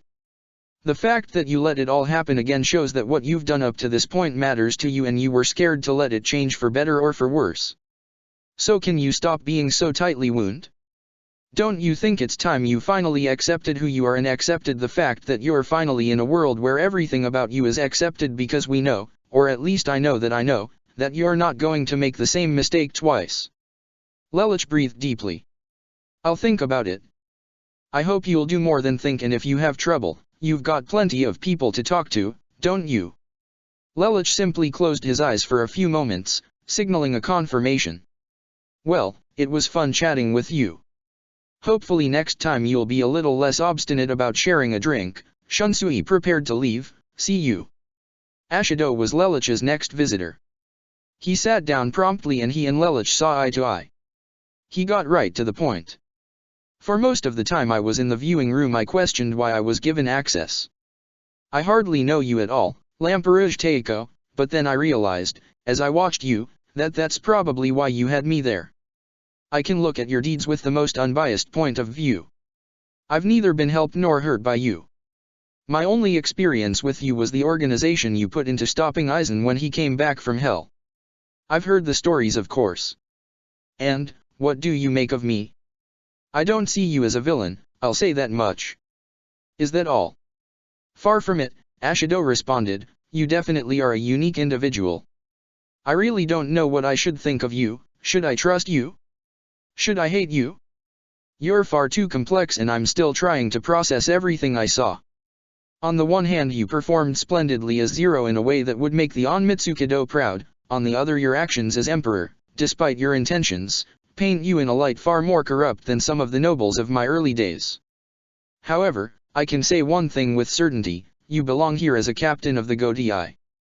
I don't pretend to fathom what goes through your mind. In fact, I'm still getting used to all the new faces of the higher-ups even after so many years. It's a difficult adjustment. So I will continue to watch you because I still cannot make a sound judgment. So you think like Stefan and Kendra then? I get results, but you disagree with my methods. I also think your humor could use with a bit of adjustment. You can call the SAZ an accident, but that comment was not funny at all. You're the first to call me out on that. Well, I suppose someone has to, Ashido replied. There's one question I do need to ask of you though, unrelated to what I saw, but relevant to how I perceive you. I will have naught but your word to go on, but from what I know about you I believe I can take it at face value. Good to know. What do you wish to ask? If you were around at the time I was lost in Hueco Mundo, what would you have done? Would I have been with you or? For the sake of this question, let's say you watched me disappear and be lost in Hueco Mundo. I would have looked into getting in there to get you out. From what I know of you, you were a valuable soldier. To let you stay in Hueco Mundo would have been to mark you for death, such would have been my mentality. And that shows how much you've changed and that you are not who you were when you were alive. Lelich tilted his head with a confused look. I'll explain, Ashido said, tapping his fingers together. As Zero you never cared about the individual groups, only about the greater good and the results. Now you're different. You try to minimize sacrifice while still perpetuating getting those same results. The individual matters to you now and that is why I think you should stay here in the Godii. That's your unbiased opinion. That's my unbiased opinion. Thank you, Ashido. No need to thank me, Ashido got up and smiled, I'm only doing my job. After Ashido left, Lelich dreaded his next visitor, Senna. As Tyson was blind and therefore had not attended the stream, and already had borne witness to Lelich's trial he could not add anything new for he had not learned anything new and Tyson didn't waste his time on the speculation of others. So, Tremere Senna, his vice-captain, and the surviving member of a family Lelich murdered, would be the next person to judge him. Senna strode into the room and didn't waste a single moment heading for her chair. She didn't even look Lelich in the eye or acknowledge his presence as the others had. She sat down eyes closed, but Lelich noticed how tensed her hands were as her left hand gripped her right as her wrists were flat on the table. She then took a deep breath and opened her eyes, releasing the tension and staring Lelich in the face. Lelich suspected the tension was probably repressed anger and the restraint for not dive-bombing at him and strangling him for burning her house down and destroying her family more than 30 years ago. She had to have known. Senna was not thick enough not to realize that Zero was, and always had been his alter ego. The day one finds out that the reason one lives so comfortably is the same reason they weren't doing so before and originally had been is a strange day. What does one do when the man who butchered her family, friends, and guardsmen is also the same one responsible for selflessly giving it all back when he was forced to give it up? And then further makes amends by indirectly saying that he is beneath her? I'll tell you what one does, they dig deeper. Lelich opened his mouth, but Senna cut him off. You don't have to ask me to elaborate, I was going to anyway. I researched your deeds as Zero, my family's history, and asked Clovis and Euphemia all they could tell me about you and what they thought about you. You knew I would find out that you were Zero someday, and so you told me before I found out on my own. For that I can only thank you for being so thoughtful. It's funny how I have reasons to hate you and like you at the same time, and I can't decide which side to be on. However, I do know that vengeance is not the answer. I learned that from watching you. I hated Zero when he first appeared, hoping that the sooner he died the better, but the more I watched, the more I started to understand what Zero stood for, and the more I wondered if I wrongfully harbored a grudge all these years. I know my family did some terrible things, but I thought that didn't excuse the absolute destruction you pulled on them. I did contemplative in-depth research, and my findings were bewildering even to me. My father was promised things by Aizen, my brother twisted to become his apprentice, but the corruption didn't stop there. My entire family, down to even the servants they were all promised things by my father, were former soul reapers with specialized skills, paid off to be let into my family's custody. I was amazed just how far the corruption ran and how high my father was insanely shooting for. After that I grew to rather like Zero. I cheered for your victory and was upset when you were betrayed. Lelouch, I miss my brother, I think you know that. You and I both know that though he was taught by Aizen, that he was not like him. And that's what brought me to my conclusion: if you are attempting to make amends, then I will try and do the same. Grudging hatred runs deep, but for my family's reputation I need to let it go. The Atramirs need to regain their former glory, and as the only member of the household outside the servants, it's up to me to make it happen. What about an heir? Lelouch asked. Oh, I don't think I'll have to worry about that, Senna said with a flirtatious chuckle. Your brother is quite the charmer when he wants to be. Be careful around him, Senna. Clovis is known for chasing skirts like Kiraku Teiko. He is sincere with a few women, but largely only ever really got attached to enough to count on one hand. Senna smiled normally.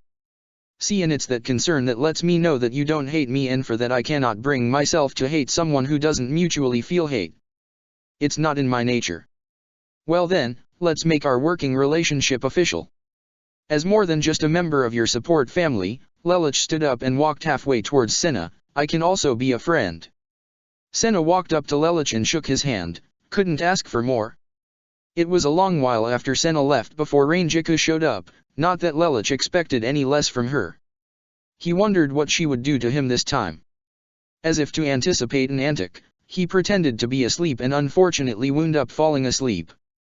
And therefore was completely unprepared for the rather sharp blow to the back of the head by the side of Rangiku's hand. Lelouch turned to look at her. She was sober and she was not smiling. Is this a habit of yours, manipulation? More like a hobby. Rangiku slapped Lelouch across the face.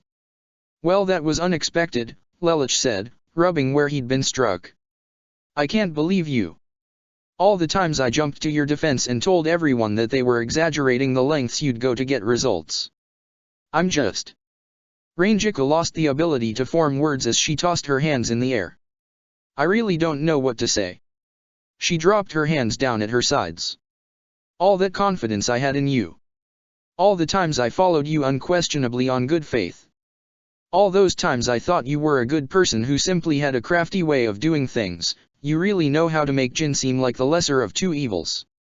At least he doesn't commit genocide. She's really mad, Lelouch noted. I don't even know if I want to serve under you anymore. You've really hurt me, Lelouch. Hurt you? Lelouch stood up. How? Rangiku gave him a forlorn look. Because I really don't know how I can trust someone like you. I want to, and for some odd reason I still do, but I know I shouldn't, and that's what hurts. It's not justice to like you, not justice to still have faith in you, not after what you did. And yet it's still there. How can I have faith in a murderer like you? Lelouch was about to object, but Rangiku stopped him. And don't even bring up the Atramir family. The SAZ massacre and Zero Requiem are on a completely different scale. Kyokaku even told me about the landslide at Narita. So tell me, how can I still trust you? No, why do I still trust you? You want to know why, Lelouch said with a slight scowl, putting his hands on Rangiku's shoulders. It's because you know I care about you and would never want to see you physically injured. You are the first Soul Reaper I ever met here in the Soul Society, even though neither of us were when we first met. I've said it before, I still think of you sometimes as that little girl who crawled into bed with me because she was scared. That's how I've always perceived you first, then as a subordinate. Rangiku looked like she might cry. It hurts you to know that I have that hold on you, but you know you could easily break it if you wanted to, but you don't want to, and I know why. It's because you care about me and you know that I matter to you too, don't I? Rangiku nodded. Lelouch gave her a hug. She gave one to him too. You've seen the darkest sides of me and you accept me for who I am. You weep for my victims, but you stand at my side. You want there to be justice and see none, and that's what hurts you so. I don't have this powerful hold on you that you can't break that I put there through manipulating you. You let it be put there because you let me into where you don't let very few reach. Rangiku sniffed, tears forming. I'm glad I still have you. Like Yuna, I didn't want to lose you either. Rangiku hugged him tighter. You know what also hurts? She asked. What's that? That I never grabbed you when I had the chance. Jealous of Susanna. Sometimes I truly am, because of the person I know you to be and because I know you see the person I am inside and not the woman that I've become. Lelouch rubbed her shoulder. When you wind up being the most envied bachelor in high school, infatuation ceases to exist in your vocabulary. Rangiku laughed. She and Lelouch looked at each other, holding each other's shoulders. I'm glad you're my Fukotaiko, Rangiku. I couldn't ask for anyone else. I'll remind you of that next time I'm behind in paperwork. Why don't you try not to be behind in paperwork, Lelouch teased. Rangiku laughed. She and Lelouch had another friendly hug and then she headed off. It would be Chisato's turn next. Lelouch waited patiently for her arrival. He looked out the window rather than the clock. He could see the sun setting low in the sky. He figured it would have already set by the time these judgments were over. Chisato came in with her usual casual swagger and didn't so much sit down so much as she plopped down and swerved to face her captain. She leaned forward, chin on her interlocked hands. She grinned. Boy, do I feel like I missed out.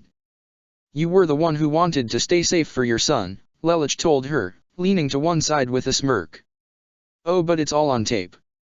Did you ask Jin and Nemu to record what they streamed? I did. I take it you had a viewing. I did. Her smile disappeared completely, and the fact that you got away with it all sickens me. Chisato sat up straight. She folded her arms in front of her, elbows on the table. Teiko, I'm not about to do something rash like ask for a transfer. I'd like to think I know you better than that. However, this is not something you just roll over and accept. She waggled a finger at Lelouch. I want to know if you're still the young newcomer I knew a long time ago that needed a piggyback ride before he, on the spot, figured out how to deal with a group of Minos, the same newcomer who rashly and selflessly stayed behind to protect his superiors from Avasto lords. If I can confirm for myself that that person is the one I'm serving under and not the bastard that ravished his own country, you will still have your third seat. Prove to me otherwise and good luck filling the position, cause I'll be asking for a transfer. How long do I have to meet your demands? No time limit. I'll be watching you closely, Teiko. I'll be able to tell by your word and deed who it is I'm really following. You'll know when I've made my decision. All right then, Lelouch nodded. Chisato left. Kyokaka was the next person to show up. Upon entering, she immediately pulled out her pipe, lit up and exhaled. Only then did she sit down. So, hell of a ride, huh? Boy, you're taking my mass genocide well, Lelouch said dully. Kyokaku took another inhale and responded, Lelouch, I've been covering your ass since the first time you got me involved in your crap. You honestly think I'm going to abandon you now? Abandon, no? Reprimand. Lelouch then shrugged. PFSHT, Kyokaku scoffed, why bother? It's not who you are anymore and you're protected by a couple of thick walls. You regret what you did and you've worked hard to atone for it for 145 years now. Why in the hell should I beat you within an inch of your life over something like this? She held up her hand and extended her index finger. First of all, it's not my place. She extended her middle finger. Second of all, that's not who you are anymore. She extended her ring finger. Third of all, do you want me to punch you? Well no, but nothing, shut up, Kyokaku told him and took another smoke. Bottom line is you're sticking around and you'll be captain for many years to come. So quit moping and feel your freedom already. Freedom, right? Lelouch said, still wondering about his geese. Anyway, Kyokaku said, getting up, with you here, Ranjiku's probably neglecting her paperwork and I'd hate to leave it all to Shisato after she hasn't seen her kid in a year and a half. See you tomorrow more than likely. Yeah, see ya. It was either Mei or Nozomi that would show up next. They were both sixth seats, so either one of them could show up. Mei wound up making her presence known first. Evening, Captain, she said, sitting down. Lelouch nodded to acknowledge her presence. I'll make this brief. All right. I just want to say, that while your actions are despicable, it's as you said to me at that hotel jacking, we all have our places that we came from and our origins to explain our actions. Knowing now that you were one of my countrymen, for some reason I feel closer to you, Teiko. Who you were has made you who you are, but it does not define you. Lelouch 6 Britannia died when Zero ran him through, that's why you changed your name, not to hide your past, but to make a distinction between yourself and your heritage. Lelouch only nodded slightly. Nothing Mei had just said was incorrect. So with that said, I feel comfortable following you as your subordinate. Mei stood up and bowed out. I'll be looking forward to seeing more of the miracles you intend to create, Teiko. She then left. Nozomi showed up what Lelouch figured couldn't have been more than 5 minutes later, and when she did she wasn't happy to see him. I hate you. That was a first. You've been lying all this time, haven't you? To me, to the Goatee Eye 13, you hide behind this nice guy facade, but it hides what you really are, nothing, but a ruthless killer that destroys all opposition and calls it justice. Nozomi shouted. Lelouch blinked. He didn't know much about Nozomi outside the trial Ranjiku had handled regarding her, so he didn't exactly know how she was going to process the whole thing. Hearing this though, was a shock. You're just like Cage Rosa and Aizen. Cage Rosa Lelouch couldn't debate, but hearing that come out of Nozomi's mouth got him made enough to walk over and put his hands heavily on his shoulders. Don't you dare compare me to Aizen! He shouted. Does it anger you? Does it wound you to know that you're just like the man you hate? Zero creates and destroys worlds, isn't that the mantra? You may have done such good for the Soul Society, but so what? You've proven that you're just as good at taking away everything too.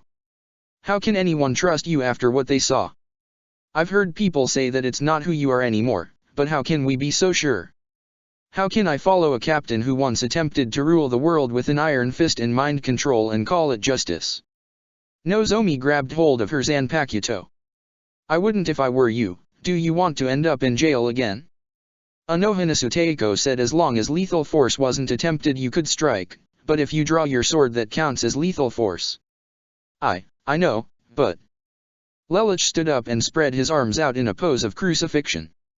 You see me as an evil that must be struck down. You cannot follow a man who may bring about the end of the Soul Society. Even if it means going against how others see you, you stain your hands with evil to commit greater evil. Nozomi, Lelouch said, and then declared with a scowl and vigor, show me the commitment to your desires. Attack me.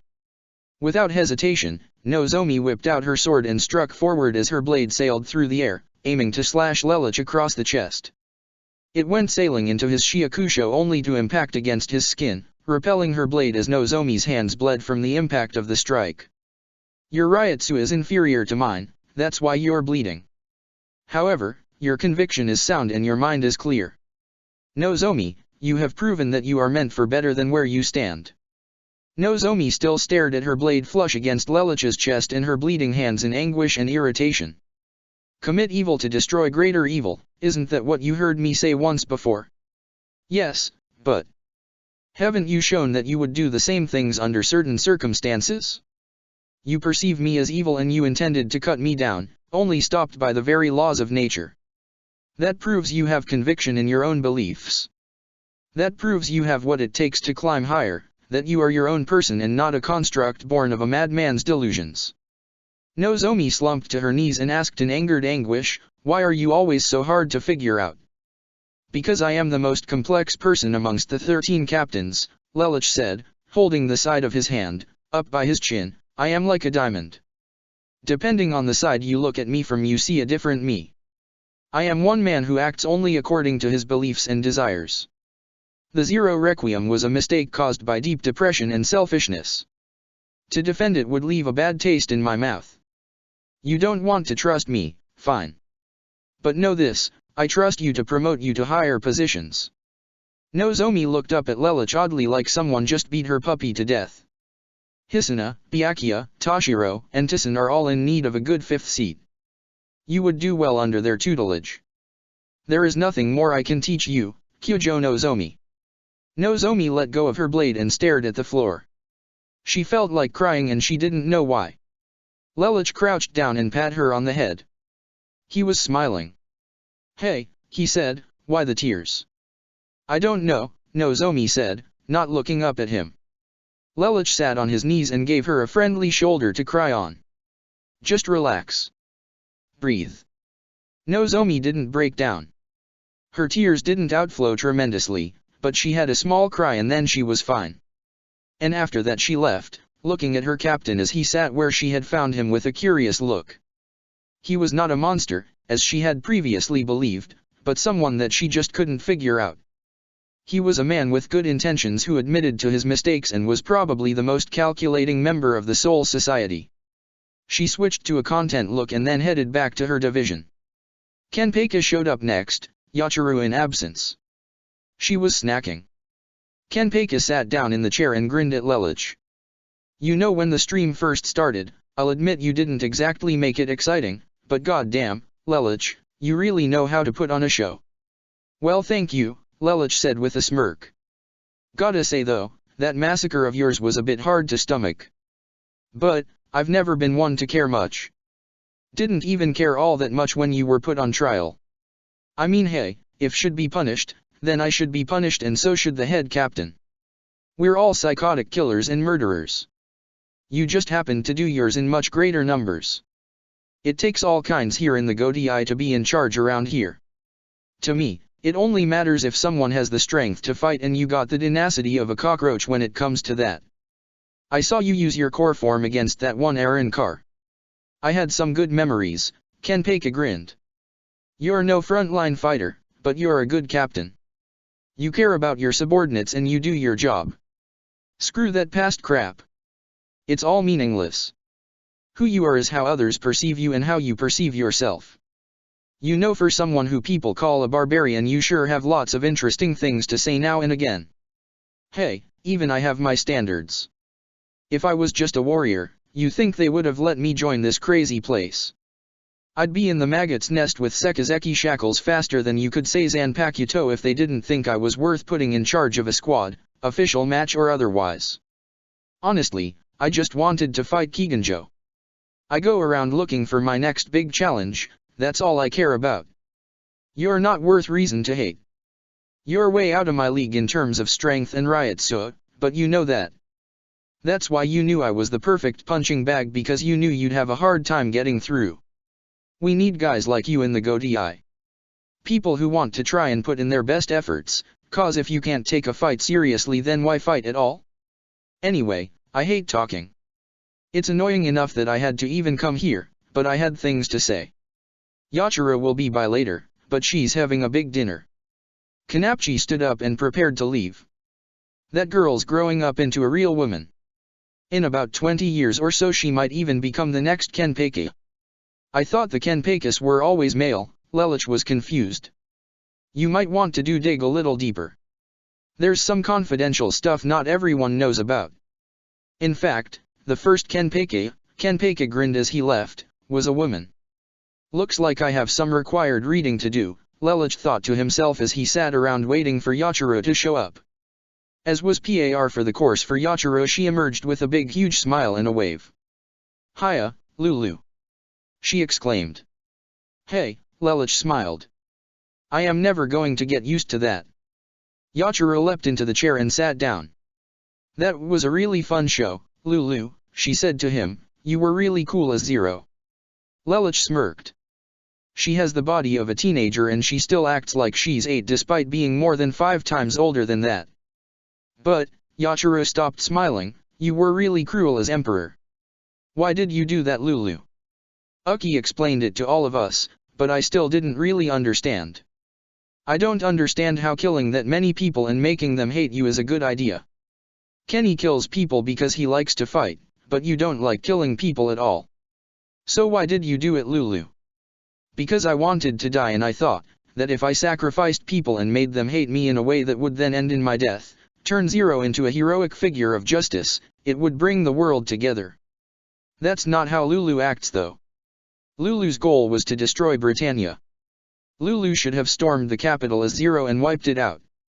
Lelouch laughed, and how would that have done anything? 'Cause Zero is awesome. Yachiro pumped her fist into the air and smiled widely.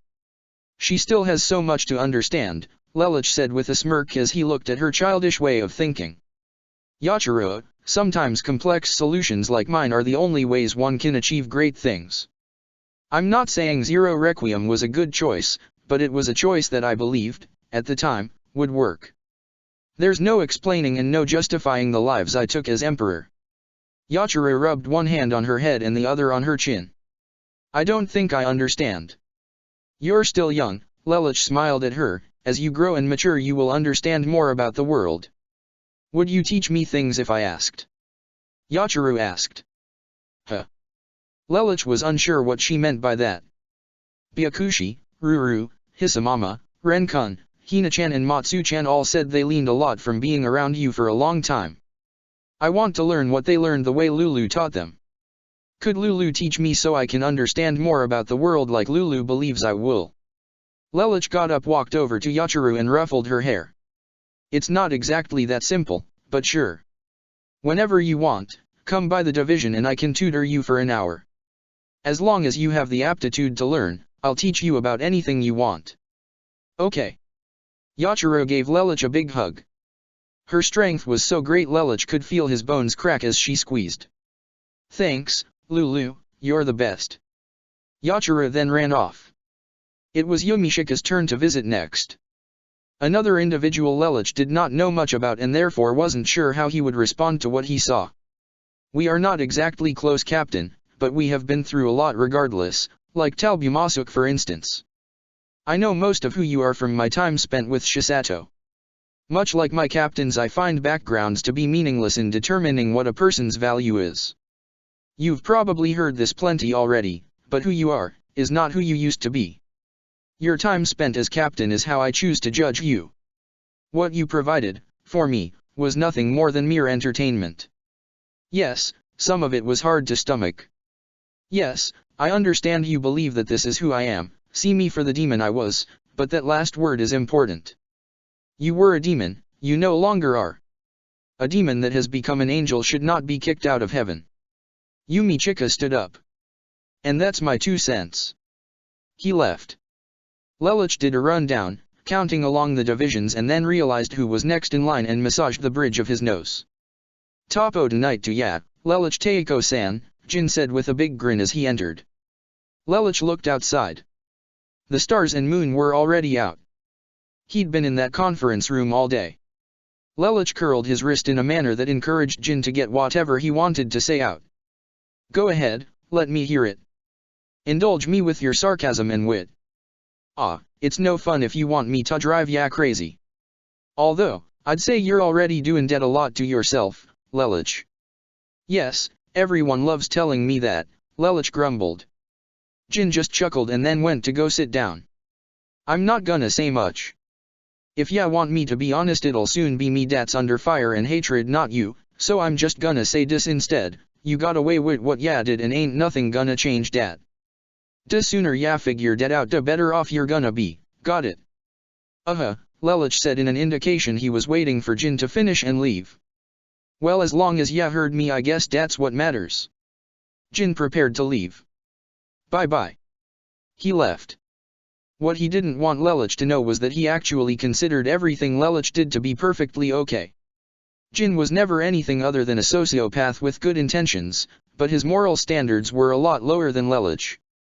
If Jin had been in Lelich's position, he would have been even worse than the 10th Division captain, and Jin didn't need Lelich knowing that. That information was between him and Shinso and no one else. Jin passed by Lelich's next visitor on the way out of 1st Division and put a hand on her shoulder. "You sure you can face him?" "I already know quite a bit about this, Ichimaru-sama. I will be fine." Jin removed a hand from her shoulder. "All right, see ya at the top o' the morning den. I gotta get me some sake." Jin took off via Shunpo. His conversation partner, one Kuratsuka Nimue, walked up the stairs to enter the main office building of the 1st Division. She headed down the corridor towards where Lelich was and stood in front of the double doors, hand on the screen. In truth, she had understood all of Lelich's actions, and the only action she hadn't seen as logical was Zero Requiem. This was, of course, based on the parameters Nimue had outset for herself based on what she knew about Lelich, having been around him for so long. However, Nimue's problem was that she was afraid she was going to do more than just talk about what she helped stream. She didn't want to bring up the fact that she was still very jealous of Susanna, despite how she had tried her best to be happy for Lelich all these years. Although she and Renji were currently going out, or rather that was how everyone saw it, she was simply having trouble adjusting to the fact that the man she truly loved was no longer available. Nimue liked Renji. He treated her fairly and was quite the gentleman to her, but, as things stood, Nimue still couldn't let go. They'd been at this a while, but Nimue was very celibate with him.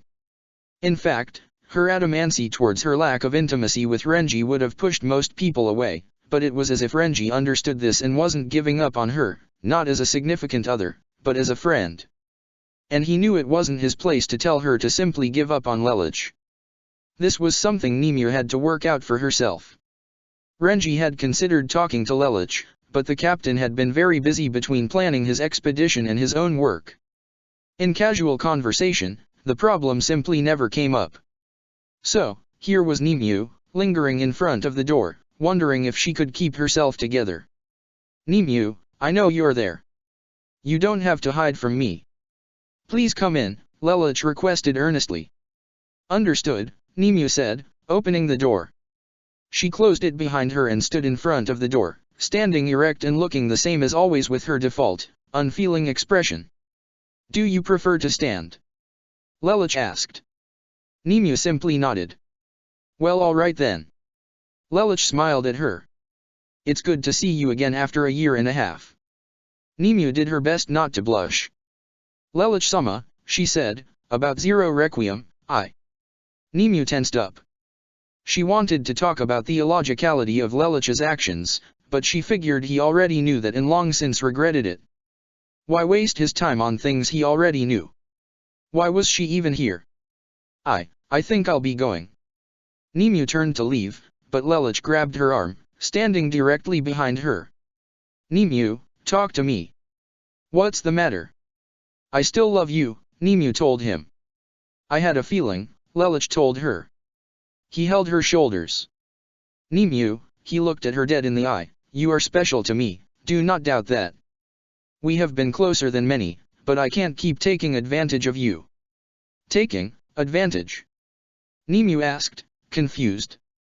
"Although I love you, it's not romantic love that I feel for you." Lelich caressed her cheek. "You are beautiful, Nimue, and it's that beauty that confused my heart for so many years. I don't understand. Are these like the other times you?" "No, this is the truth, a truth I only realized from being married to Susanna and seeing Shirley again. What I feel for you is the same protective instinct I felt towards Nunnally. I was once a prince, bonds of blood never meant anything in my family. Your beauty, the care you reciprocated towards me, it made me crave you and want you, and I mistook the care I had for you for something else entirely." "Lelich-sama." Nimue sniffed. "I know you might feel otherwise, and it's my fault you became like this." Lelich gave Nimue a hug. "Don't ever think I don't care for you, not for 1 second of your life. You're like a sister to me, a sister I will always protect. If you want to be near me, you can, but I cannot touch you as I once did anymore." Nimue looked down. "I don't know if I can overcome it on my own." "Have you tried?" "It's hard." Nimue looked at Lelich. "Would your geese work?" "If this is how you feel, could you use it on me, benevolently, to change the way I feel about you? Lelich did his best to activate his geese, but it disappeared just as soon as he got a hold of it.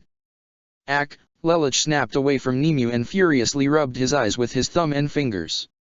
Lelich-sama, what's the matter? I think. Lelich looked at his hand. I think I'm losing my geese power.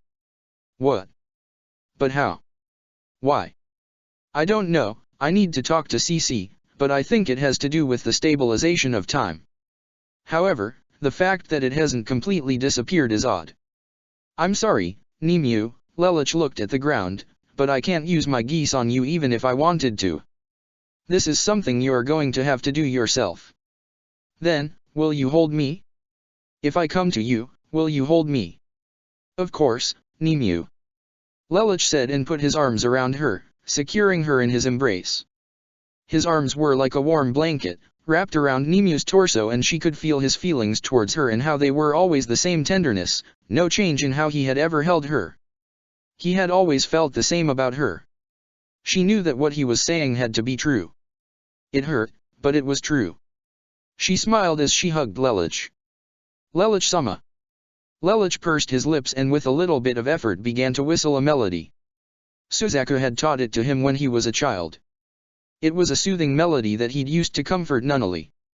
Suzaku said his mother used to sing it to him and it used to calm him down and let him know, even when she was angry with him, that she cared about him. It was a serene melody and Lelich had worked hard to memorize and master it, for Nunnally's sake. Cornelia had her lullaby for Yuffie and he had this melody. With it he and Nemu finally had reached their relationship's conclusion, closer than he and Yuna, but not close as him and Susanna. With that Nemu actually felt better and now she knew. She knew she could always go to Lelich when she wanted, but she could move on to seek an intimate relationship with another, knowing that Lelich would always be the guiding hand upon her shoulder. Instead of going to her own division, she went to Division 6 instead.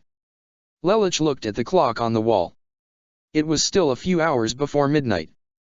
With any luck he could still get a good night's sleep. Yuka-take showed up at 11:15. Sorry for making you wait so long, Yuka-take said as he arrived and sat down. That's all right. Lelich said. I figured I'd be in here into the wee hours of the night. Kian and Kian are coming after you, yes. Kian, yes, I don't know about Kian. She was asleep when I left. Either she's taking a nap or she may not see you until tomorrow. I see, Lelich said. Nevertheless, I've been asked to give my judgment of you and I'll do so. Yuka-take took a deep breath, reached out and tapped the desk with his knuckles as he said, not guilty. That's it. What else do you want me to say? Yuka-take said with a friendly smile. Please stop smiling. It's very unsettling. Yuka-take became more serious. Very well, he sighed, I was hoping to keep your spirits up, but I guess that failed. Lelich, you really don't understand us very well, do you? We let you go on good faith the first time. If we thought you weren't worth keeping around this time, you would have been cut down the moment you exited the Senkaimon. Lelich swallowed and then said very seriously, I see. Everyone feels about you differently, but my opinion of you has not changed. You are a welcome addition to the Godei and your marks as an officer here are the only things that matter in how I judge you. I already know what you were going to do. You told us after Aizen died and you entrusted me with the knowledge. Seeing it really didn't change how I felt towards you as a human being. You are still a trusted associate with a deeply troubled past. That's all I've thought about you and nothing you say can change my mind otherwise. Your actions determine who you are, words are merely words. As always you are one of the wisest men I know, Yuka-take Teiko. Yuka-take rubbed the back of his head and smiled with flattery, well I try. The cheery atmosphere deflated almost immediately. Lelich, Shunsui, and I both agree, not being punished may actually be your punishment. Instead of asking to be punished, why don't you realize that the guilt you bear is a reminder of what you regret and where you will never go again? The shadows of your past are merely shadows. You know better. You are wiser and more tactful than you were back then. As novices we make many mistakes. You admit you are capable of these mistakes, unlike Aizen who truly believes he could have done no wrong. Lelich simply stared meaningfully at Yuka-take, absorbing what the man was telling him. Anyway, I think I'll head out. Please just promise you're not going to lose sleep over this. I'll do my best, Lelich said with a soft smile. I couldn't ask for more, Yukatak said, and left. Kian showed up yawning and scratching his hair. It was 11:30 and it was obvious he'd had a long day. We can do this tomorrow, you know. And keep you here all night? What kind of friend does that? Well, it's obvious which side of the fence you're on. What, you keeping score or something? Kian asked, sitting down. Things are never going to be the same from what I can already gather. Oh yeah, I heard from Rukia already at dinner. Sounds like you're going to wind up with a cold bed, Lelich joked. Kian laughed.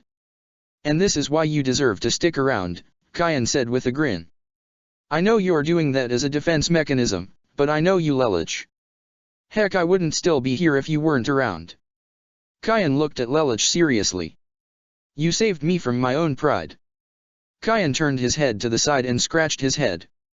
I can't say I'm too thrilled with some of your actions as Zero and as Emperor, but chewing you out for that would be like chewing me out for Metastasia again. You're the one always saying not to cling to the past, so I won't. Kian smirked at him. I'll look towards the future, at the captain in front of me doing everything he can to liven up the Soul Society. Now if you'll excuse me, I'm going to head to the world of the living and give Ichigo a good talking to about family issues. Kian, it's nearly midnight, Lelich reminded him. I'd say he good and well deserves it if I interrupt his sleep, Kian shrugged. See you tomorrow. Yeah, Lelich nodded. As it turned out, Kian did show up. Like Kian, she was yawning. She sat down across from Lelich. Lelich, I looked up to you when you used to be in 13th Division the same way I'm sure the Black Knights looked up to you when you were Zero. Putting myself in their shoes, if I was them, I'd be really mad at you just like they were. Kian took a deep breath. But like that girl Kojiki Colin, I understood what your goal was in the end you were trying to achieve. I don't think how you went about it was the right way, but, in the end, I know your heart's never been in the wrong place. Kian looked at Lelich and smiled. And so with that in mind, I'm not going to look at you any differently than I already have. You're a captain I admire with qualities others would be jealous of. Let's just call this your big screw-up and bury it in the backyard like so many of Sentorou's screw-ups, what do you say? Lelich rolled his eyes. Considering that seems to be the consensus around here, why not? Great, Kian said with a smile and then instantly slammed her face into the desk and instantly fell asleep. She snored loudly. Lelich shook his head with a little bit of laughter and went to go hoist her up on his back to bring her back to her captain. It was the noble thing to do. However, as he was about to, he sensed a strong presence approaching and then watched as a hell gate opened right in the middle of the room. He instantly became defensive, but when he saw the brown hair and the fuzzy ear, he relaxed as the rest of the body emerged to reveal Rita Jinanga. Oh, it's just you, Rita. Rita sat down on her staff and crossed her legs and then clasped her hands in front of her knee. Been a while since we saw each other, eh? It's been what, more than 15 years? Yeah, though I'd guess closer to 17 or 18. Rita nodded in agreement. I was watching when you were with Ichigo. You had a question for me? Yes, why did you spare me? Why did you have me bound for the Soul Society? Byakuya, Shunsui, and Yukatak keep saying it was because not being punished is in itself a punishment. You confuse me much like Shunsui, Rita. Are you really that contemplative? Nope, Rita said with a cheesy grin. Then why did you spare me? Why do you think? Rita asked, uncrossing her legs and stretching them as she spread her palms out on her staff. She folded her arms and asked with a smirk. What does the brilliant Lamperouge Lelich see as the most logical conclusion? If you're going to say it's because you know about my situation and know that I had to go to the Soul Society, I'm going to walk up and slap you. Rita laughed. Well, that's part of it, but there's no telling how long this cycle has repeated itself. For all I know, this could be the first time. Time loops are weird like that. With no counter to attach to keep looping with the cycles, it's impossible to tell. Every cycle has little changes here and there, but ultimately has the same stepping stones in its path. And if you think I judged you because of how I know you here, you're sadly mistaken. So, Ni, She made a buzzer noise. Try again. Lelich thought to himself. Did you honestly believe I could be sent to the Soul Society, despite Zero Requiem and despite my killing of so many people? Well, with the exception of Zero Requiem, most of it was in wartime, which I'm asked to ignore. When people fight, everyone loses unless one side is really morally incorrect. I have this responsibility because the Soul King trusts my judgment without question, or so he says. So then what did you see in me that made you send me here after my time as Zero? Simple, I saw what your intentions were and, despite Zero Requiem, believed that if those intentions were brought here to the Soul Society that you could shape it. I guess you could say Zero won me over, Rita said, clenching a fist in front of her chest and smiling while tilting her head to one side. Lelich chuckled. Is that it? Just my ideals? Well, there were other parts too, Rita said, looking up and to the side. Such as? Lelich asked. Such as the fact that you saved the entire Soul Society without even realizing it, Rita told him. She looked directly at Lelich. Also, no matter what you said about yourself, Rita pointed at Lelich's heart, you have a conscience. It was obvious when you vomited after shooting Clovis. You regretted Zero Requiem, obvious by the fact that you didn't resist Suzaku stabbing you and your question to Guilford about committing evil to destroy greater evil. You are a good person, Lelich. Your methods are questionable, but there's no denying that what you want is a good thing. So I gave you your chance. I did not cause your temporal displacement. Rita put her arm down and stood up as she walked forward towards the captain. If I had that kind of power, believe you me, things would be a lot different around here. I had every intention of letting you face your victims, but you simply got lucky. For better or for worse, she extended her staff towards him. The head came to rest a little away from and underneath his chin. That's up to you to decide. Rita smacked her staff into the ground and finished with, not me. And that's your final judgment. That is my final and only judgment, Lamperouge Lelich 6 Britannia, Rita said, choosing a purposely odd way of addressing Lelich. It is lucky though that you wound up the way you did here. Why do you say that? Lelich asked her. When the time comes I will not be cryptic and I will tell you flat out, but for now, all I can say is, you will understand. Rita began to leave as she turned away from Lelich. I can't stay long. I have to keep these visits I make short, but Retsu told me she was going to have you judged by your peers and associates and felt you would want to know why I made the decision to send you to the Soul Society. She said she didn't want to hear it, that information was between me and you. Now that I've told you, it's time for me to return to where it is I belong. Well, all right then, Lelich said and grunted as he hoisted Kian onto his back. One of these days, Rita, I'd like to pick your brain and find out more about you. You are a mystery. Lelich looked at her with a small scowl. I do not like mysteries. He then left the conference room. Rita left and shut the hell gate behind her. She proceeded to head for her workspace. Trust me, Lelich, you would not want to know what it is I did, or why it is I have the job I have. Being me is not fun. My demeanor is all I can do to keep myself from screaming. My power is not my curse, it is the apathy I used to have.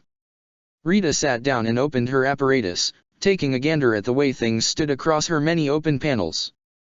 She looked at Kazumi's file, which was one of the things open. Her sentence remained at a mere 5 years. The mistakes I've made, she brushed her hand along the panel, and the problems I've caused. Rita took a deep breath as she began her work of judging souls. Perhaps you will learn about my past, Lelich, perhaps you will not, but that is not why I need you. I need you, Ichigo, Retsu and so many of the others to correct a mistake I don't have the power to, though it is a mistake that should have never happened. It is a mistake that will cost all of you greatly, even though it is my cross to bear, and for that I am sorry for my selfishness. She looked at what Kazumi was doing with her omniscient surveillance. The number 1 was currently practicing spells with the Book of Volcarona. I really hope you will reconsider, Kazumi. You've worked so hard to get where you are. I'd hate to see you do something you'll wind up regretting. To be continued. Chapter 180, Lelich Attains True Freedom. October 11, 2019 ATB. It took a while for Lelich to arrange things with Anohana and Cornelia with Nunnally, but finally the time had come for Lelich to keep his promise to his older half-sister, well older in the fact of the time they were born. While Lelich still only looked 18 and would theoretically be 20 come December, he would be celebrating his 146th birthday in December. Cornelia was only 29. The two exited from the 10th Division Senkaimon into the Seoul Society, side by side. Cornelia took a whiff and instantly had a comment. The air is rather clean here. The Seoul Society isn't an industrialized place. Air pollution isn't a factor here and a lot of our technology is based using spiritual technology. Cornelia tapped a finger underneath her chin. I see. In the future perhaps I could borrow some of this technology. It would work wonders for your sister's promises. Well, I don't know how well that would work in the world of the living, but I could set up an arranged meeting between you and Urahara Kisuk. Who? Cornelia asked, confused. Lelich shook his head side to side. Story for another time. Let's go see Euphemia. She doesn't know you're coming. She'll be so surprised. Today's the 11th, what better gift for her birthday than a visit from her older sister? Cornelia smiled. She's really here. After all the trouble I went through to arrange this, you really think I'm lying to you? Sorry, it's just, this is so hard to wrap my head around and everything. And the idea of seeing Euphemia again, it sounds just too good to be true. Lelich took a deep breath. I understand what you're saying. As a woman of logic, though forced into one of magic, Cornelia still had a hard time actually believing these things could exist. As she and Lelich walked towards the noble district, she spoke up with, I notice this place takes after Japanese architecture. Yeah, I still haven't worked that one out.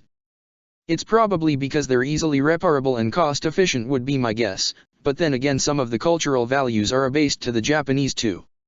It's probably a self-fulfilling prophetic kind of thing where the architecture shaped how people perceived future generations even though the world of the living is home to many different cultures. Rather, that's been my theory. Lelich brought Cornelia to the Tremere estate and then towards the smaller house near the mansion where he and his family resided. There was a master bedroom for him and Susanna, a less grand, but still very impressive bedroom for Clovis since he was estate manager, and 3 extra bedrooms, one of which was occupied by Yuffie. When Lelich arrived at the estate, one of the Tremere family servants bowed to him and his guest and opened the door for him. The foyer was nothing to speak of compared to the luxurious lifestyle Cornelia had always been used to, but to the common man it was quite impressive. I imagine Euphemia would be in the garden right about now, Lelich speculated.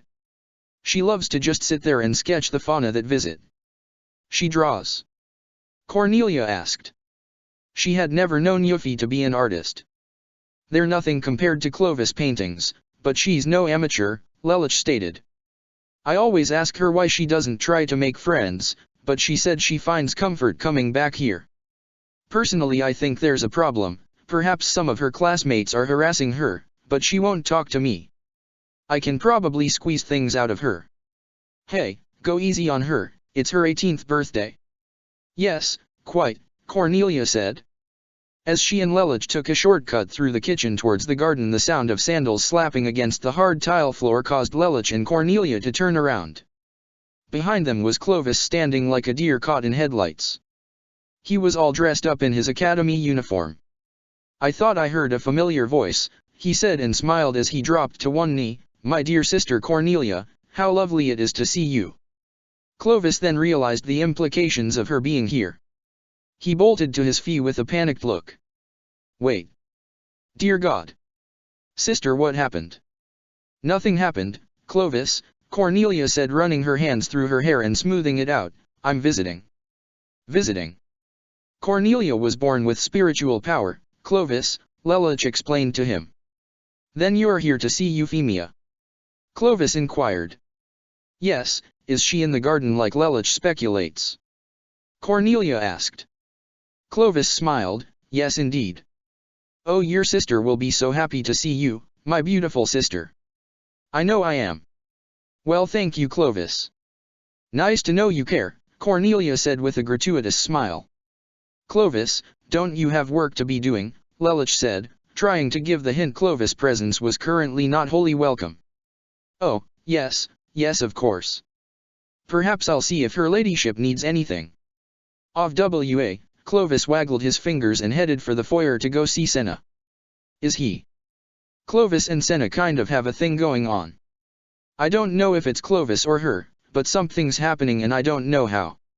Whatever, this inadvertent delaying is rather unsettling. The garden, if you please. Yes, of course, follow me. The Lamperouge family garden was rather simple compared to the ones in Britannia or the Coquille Manor. There were simply rows upon rows of annual flowers and a few coniferous trees to give a rather woodsy atmosphere. Currently there were leaves of many colors all blowing about. It was truly October weather. Before opening the door to the garden, Lelich told Cornelia to wait here so as not to scare Yuffie like they had Clovis. Cornelia agreed this was a good idea. Lelich walked out into the garden where Yuffie was dressed in her academy robes, seemingly having a conversation with a bluebird perched on her finger. She was whistling to it as it chirped to her. Euphemia, Lelich called as he drew near. The bird flew away. Ah, Lelich, you scared Mr. Bluebird, Yuffie whined. You can apologize on my behalf later. I have a surprise for you. A surprise? Yuffie lit up. Is this for my birthday? You can consider it such, Lelich said and used Shunpo to reach the door. I brought someone here from the world of the living to visit you. To visit me? Yuffie asked, walking towards Lelich. Yes, I think you'll be very happy to see them. Lelich put his hand on the door and opened it. Cornelia was standing behind where the door slid to, so it looked like no one was there when Lelich first opened it. However, it didn't take more than a few steps for Yuffie to instantly recognize her only blood sister as she stepped out onto the grass with a smile. If Yuffie's face was already lit up before then, the ecstatic joy needed a new definition in the dictionary to describe just how happy she was. Cornelia! Yuffie cheered and ran towards Cornelia, wrapping her arms tightly around her older sister. As Yuffie impacted against Cornelia, whatever doubts the elder Brighton sibling about things being too good to be true vanished immediately, and her normally sturdy emotional barriers collapsed immediately as tears filled her eyes and she smothered Yuffie into her embrace, kissing her right temple as she held her so tightly. This is real, I can hold her in my arms. Euphemia, Cornelia sniffed. Sister, you're holding me too tight. Cornelia loosened her grip a little and held Yuffie at arm's length as she held her by her shoulders. I'm sorry, Cornelia apologized with a tearful smile, only to bury Yuffie in her embrace again, though not as tightly as before, enough that she could encompass Yuffie full and complete in her arms. Euphemia, I love you, little sister. Yuffie nuzzled her head into Cornelia's shoulder. I already knew that. I'm sorry. Why are you apologizing? Cornelia sobbed as she explained. The last thing I said to you. We ended on such a sour note with each other, and now, Euphemia, oh dear God, I'm so sorry. I'm sorry too, Cornelia. There's no need for you to apologize, Cornelia said as she forced her and Yuffie to their knees as she continued to hold her. I'm the obstinate one. You said it yourself, I couldn't see the path with the least amount of bloodshed. I'm truly sorry. I was so foolish. But you're doing better now, right? Yuffie asked, turning her head towards Cornelia's ear. Yes, I'm doing a lot better, Cornelia said, squeezing a little tighter, especially because I can hold you in my arms again. I'm really happy I got to see you. Lelich said you had spiritual power, so I was wondering if I would have a chance to see you.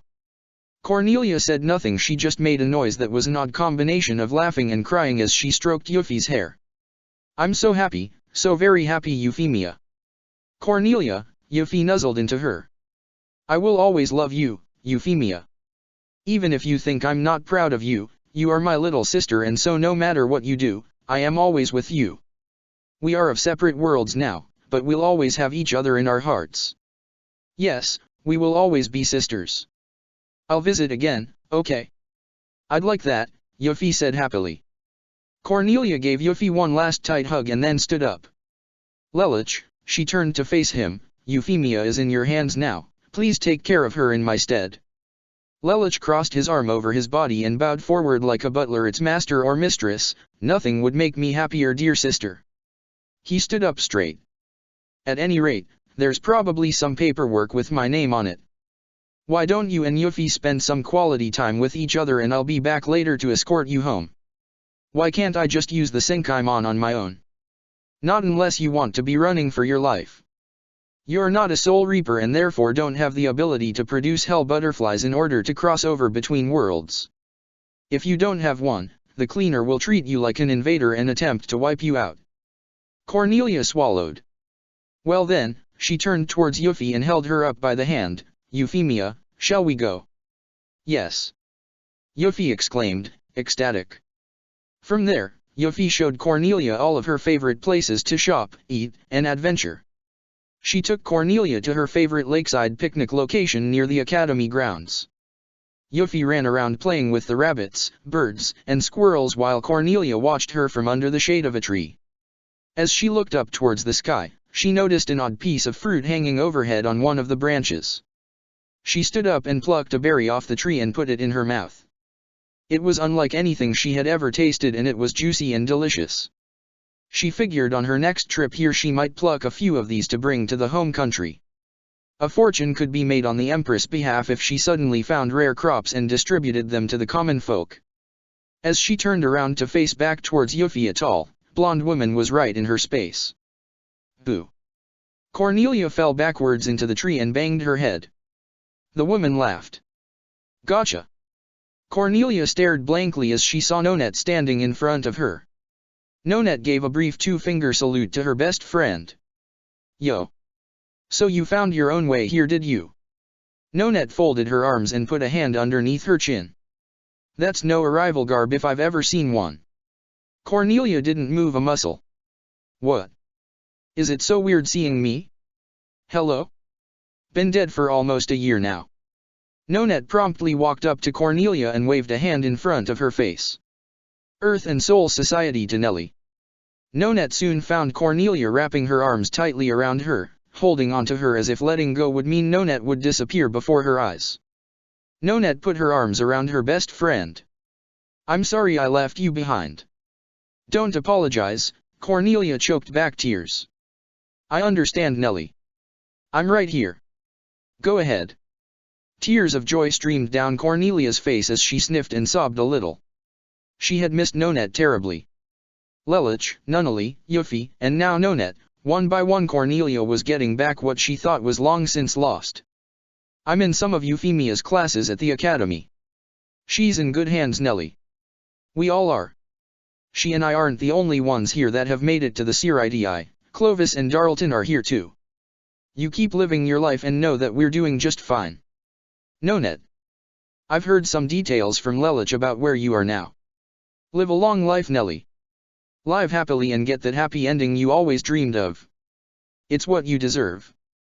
Cornelia left her best friend's embrace and looked at her.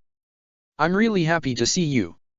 Me too, but I don't want to see you back here for good until you've had a fulfilling life, Nonette lectured. I'm going to visit you, no, Cornelia told her. I'd like that, Nonette smiled. Being a Soul Reaper isn't as hectic as it was in the army. Drop by when you can and we'll hang out for old time's sake. Even if you're not here, I'm always with you, Nelly. Cornelia actually smiled. I know and thank you, Nonette. You're welcome, Nelly. I'll always be your best friend, no matter what. Cross your heart. And I hope not to die. Both women laughed. So I see you're still growing. What are you now, a double D? Nonette. Cornelia exclaimed, embarrassed, covering her chest. Nonette laughed heartily. Oh, I always know how to push your buttons. Cornelia smiled. You haven't changed at all? Nonette shrugged. Military is military. Now I just replace my gun holster with a sword's scabbard. You're taking life after death rather well. Why shouldn't I? Nonette said, hands on her hips. When life gives you lemons, open a lemonade stand. Cornelia smiled again. The uniform looks good on you. Nonette pulled at her robe. Yeah, it's strange how they had one in my size. I hear the 4th Division Fukotaiko is as tall as I am and she's always having problem with clothes. Apparently the uniforms have some auto shrink and grow technology that let them fit the wearer immediately. This place sure is advanced, though the architecture could use a touch-up. I like it this way, really sends the message of serenity if you ask me, Nonet said looking up at the sky. Although. What? What's the matter? I dunno, but I've been getting this nagging feeling lately like there's something big going on somewhere I can't see and soon it's going to affect everyone. Well, your gut's never been off the mark before, Cornelia said. Yeah, Nonet said, with a heavy sigh, I just wish my nerves counted as better evidence. Or maybe it's just indigestion. I don't know. Whatever it is, I'll be there to help you face it if I can, Cornelia promised. Thanks, Nellie, and I'm glad you're here. It really lets me know that you're doing better. Oh, Miss Enneagram, what are you doing here? Yuffie asked, walking over. Oh, just out for some hiking. Say, you two want to join me? Hiking alone isn't all that great. That sounds wonderful, Nonet, Cornelia said with a smile. And together the three women headed off across the green valley within the Siriti Department of Research and Development. A few more months. You have to understand this is a really delicate process, Lelich. You said failure was not an option, so it won't be an option. Very well, but this is trying my patience. If this is not worth the wait, Akon, Lelich scowled, so help me. I understand, Captain, Akon said, doing his best to calm the 10th Division captain. Rest assured we are doing everything we can. You'd better be, Lelich said, and then with a whirl of his cape departed from the department. Akon, Rin, Hyosu and the main research team had been hard at work for a while now trying to reconstruct the soul of Marianne 6 Britannia using the Reishi particles they had managed to capture. It was a very delicate process. What Akon didn't tell Lelich though was all of the soul anomalies making his work more difficult. These anomalies were caused by all the books Marianne had read in the Royal Dimension, but neither Akon nor Lelich knew about that, and to keep the captain's stress level at a minimum, Akon omitted it from his verbal report. The fact remained though that perfect reconstruction of Marianne's soul, with the particles Akon and Rin had acquired, would set her to being so powerful that even without a Zanpakuto, her Ryotsu would already be captain class. A lot of her odd powers had been lost when Feluca's Zanpakuto scattered her soul into countless pieces. Akon and Rin hadn't been able to collect them all, but they'd managed to get all of the memory particles and all of the particles needed to properly reconstruct her personality. If things came to pass, depending on her choice of alignment, Marianne 6 Britannia could become Soul Society's newest protector or its newest foe. Departing from the research bureau, Lelich headed home to collect Cornelia, who he found, much to his surprise, training with Yuffie in the backyard. Yuffie was practicing her Hakuda and Cornelia was doing her best with her military training to block her sister's strikes. Hakuda was different from any martial art Cornelia knew, and, from what she could tell, either Yuffie was quite skilled at it or Cornelia's unfamiliarity with it kept her constantly on her guard. Lelich sat down and watched the two sisters spend some quality time that was unusual for the younger one's idea of a good time, but Cornelia didn't seem to be objecting. As Yuffie threw a punch and Cornelia blocked, she delivered a fierce chop to Yuffie's forehead and then threw her own punch that got within centimeters of Yuffie's face, startling her. You let your guard down, Cornelia told her. I'm sorry, sister, Yuffie said, taking a stance and giving Cornelia her toughest look. One more time. As much as I admire your tenacity, Euphemia, why don't we call it a day? She looked to where Lelich was sitting down. I have my own responsibilities back home. She began to walk away. Lelich stood up. Ready to head back already. Nunnally needs me at her side. I can't rightfully leave Kurugi in charge of her for longer than I arranged, now can I? Lelich was startled. I'm a little more intuitive than you give me credit for, Lelich. Lelich simply sighed in content. Well, it doesn't matter, I guess. If you're intuitive enough to know who it is, you're intuitive enough to know not to blab. Lelich opened the door as Cornelia entered and headed for the foyer. I'll be back by dinner, Euphemia. Tell Susanna where I am if she gets here first. Okay. See you later, big brother. Euphemia waved. Lelich smiled and then headed off with Cornelia. When the pair arrived back in the world of the living, Lelich said to his sister. Remember your end of the bargain. Don't worry, I remember. Have faith in me, Lelich. The faith you couldn't have 9 years ago. All right then, Lelich said and entered back into the already open Senkaimon. Ichigo has the means of contacting me now, so give the shop a call when you've arranged things on your end. Will do, Cornelia nodded. Ichigo had set up new residence in the Urahara shop along with Orium, turning it into their new home.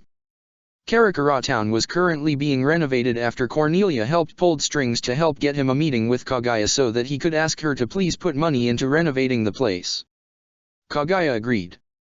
Following that, Uriah went from lawyer to Japan's new prime minister, and Tatsuki was now a drill sergeant in the Japanese military and security forces.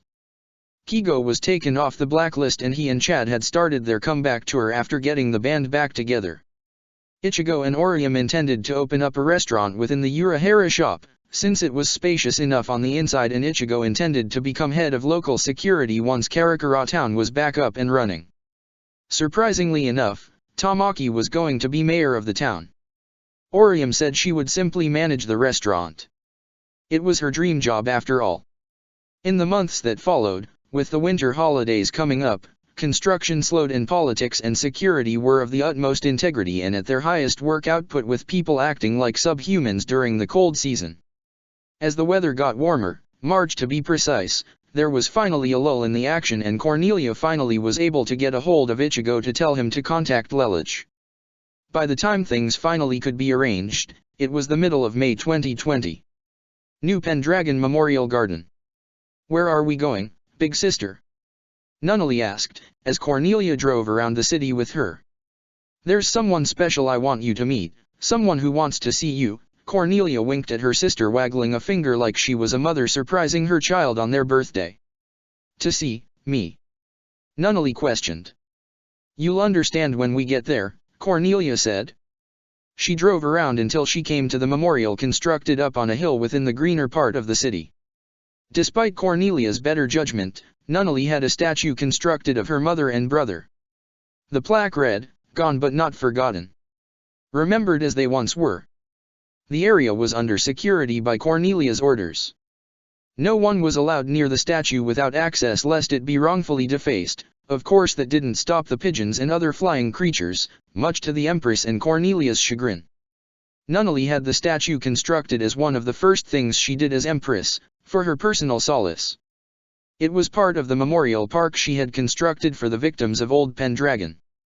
She came to it once a month to pray for the spirits of her mother and brother. Cornelia pulled up to the shrine's entrance and rolled down the window. When the guard saw she was behind the wheel and Nunnally in the passenger seat, he saluted immediately and the pair was let through without any request for identification. Cornelia drove up to where the statue stood. "We're here," she said. "At the statue I built?" "But why?" Nunnally asked, confused. "Is the person we're meeting someone really important?" "Sort of," Cornelia stated as she scooped Nunnally up and helped her into her wheelchair. "Why don't you go pay your respects to Lelouch and I'll wait for our guest." "All right," Nunnally said, motioning on over to the statue. She hadn't yet paid her respects this month, so that worked out perfectly for her.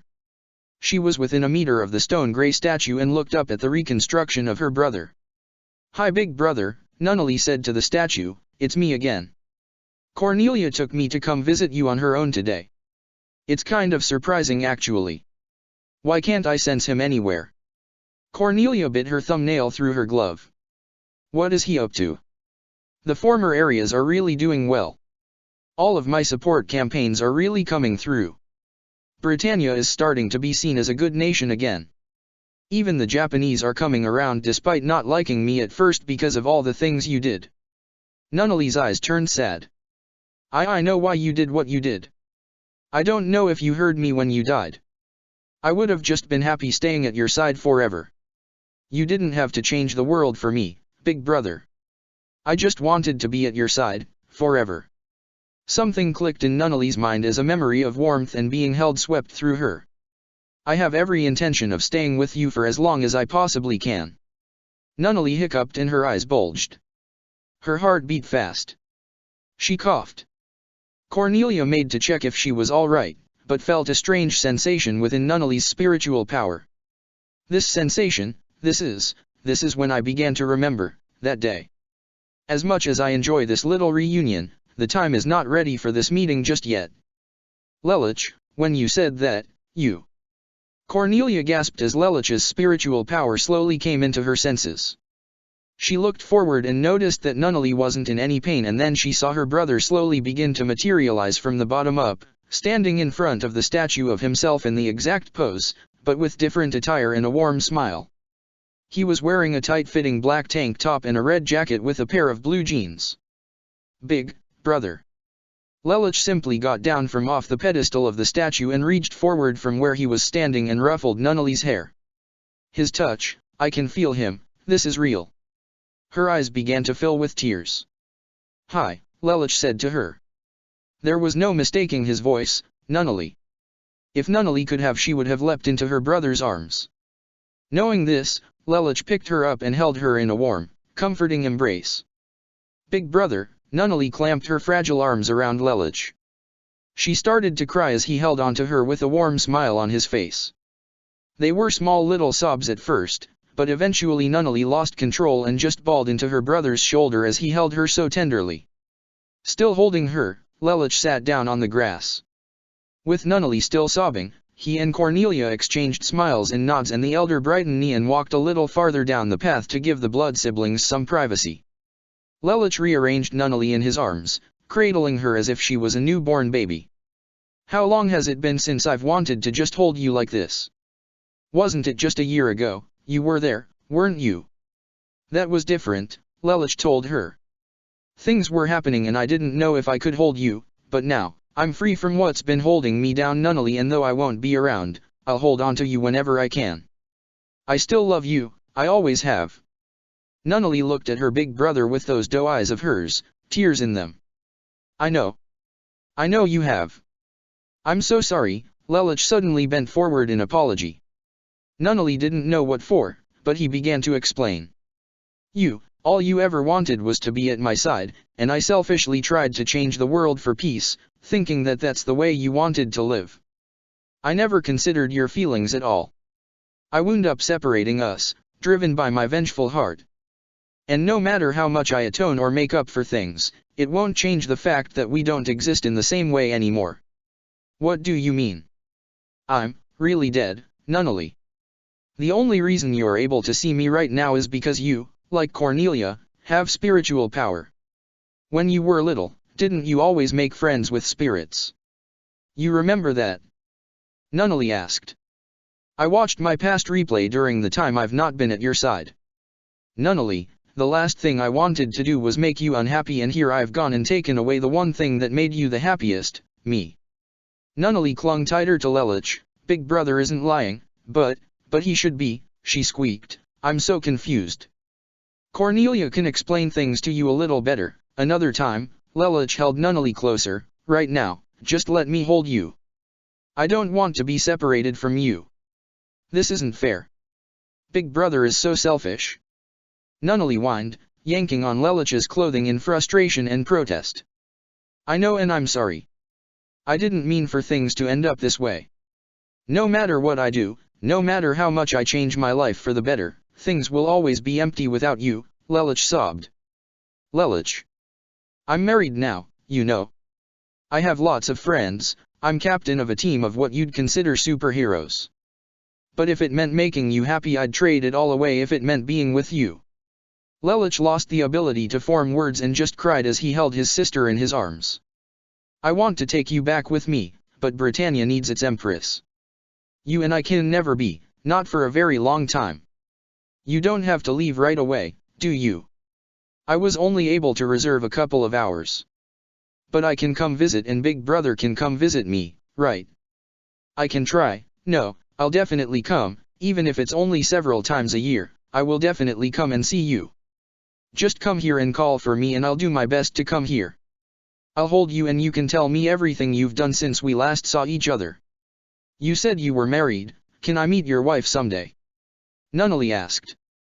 I think Susanna would love to meet you, Lelich said, forcing a smile through his tears. Susanna, that's such a pretty name, Nunnally said. She'd love to hear you say that. Lelich sat up and put Nunnally down on her knees and hugged her. I have to go now, Nunnally. He looked at her with tears in his eyes, hands on her shoulders. Will you be a good girl for me while I'm gone? I'll do anything I can to make Big Brother happy, Nunnally said with a smile, feeling the tears coming on again. Okay, Lelich said, bringing Nunnally in for one last hug. He stood up, pulled out a small capsule from his pocket. In a flash of red mist he was transformed into his Shiakusho. Nunnally looked up from the ground at her brother's form. That's so majestic, Nunnally said. Thank you, Lelich said, picking his sister up and placing her back in her wheelchair. He brought Nunnally to Cornelia, where she was waiting so far down the path that she heard nothing exchanged between the siblings and barely saw anything.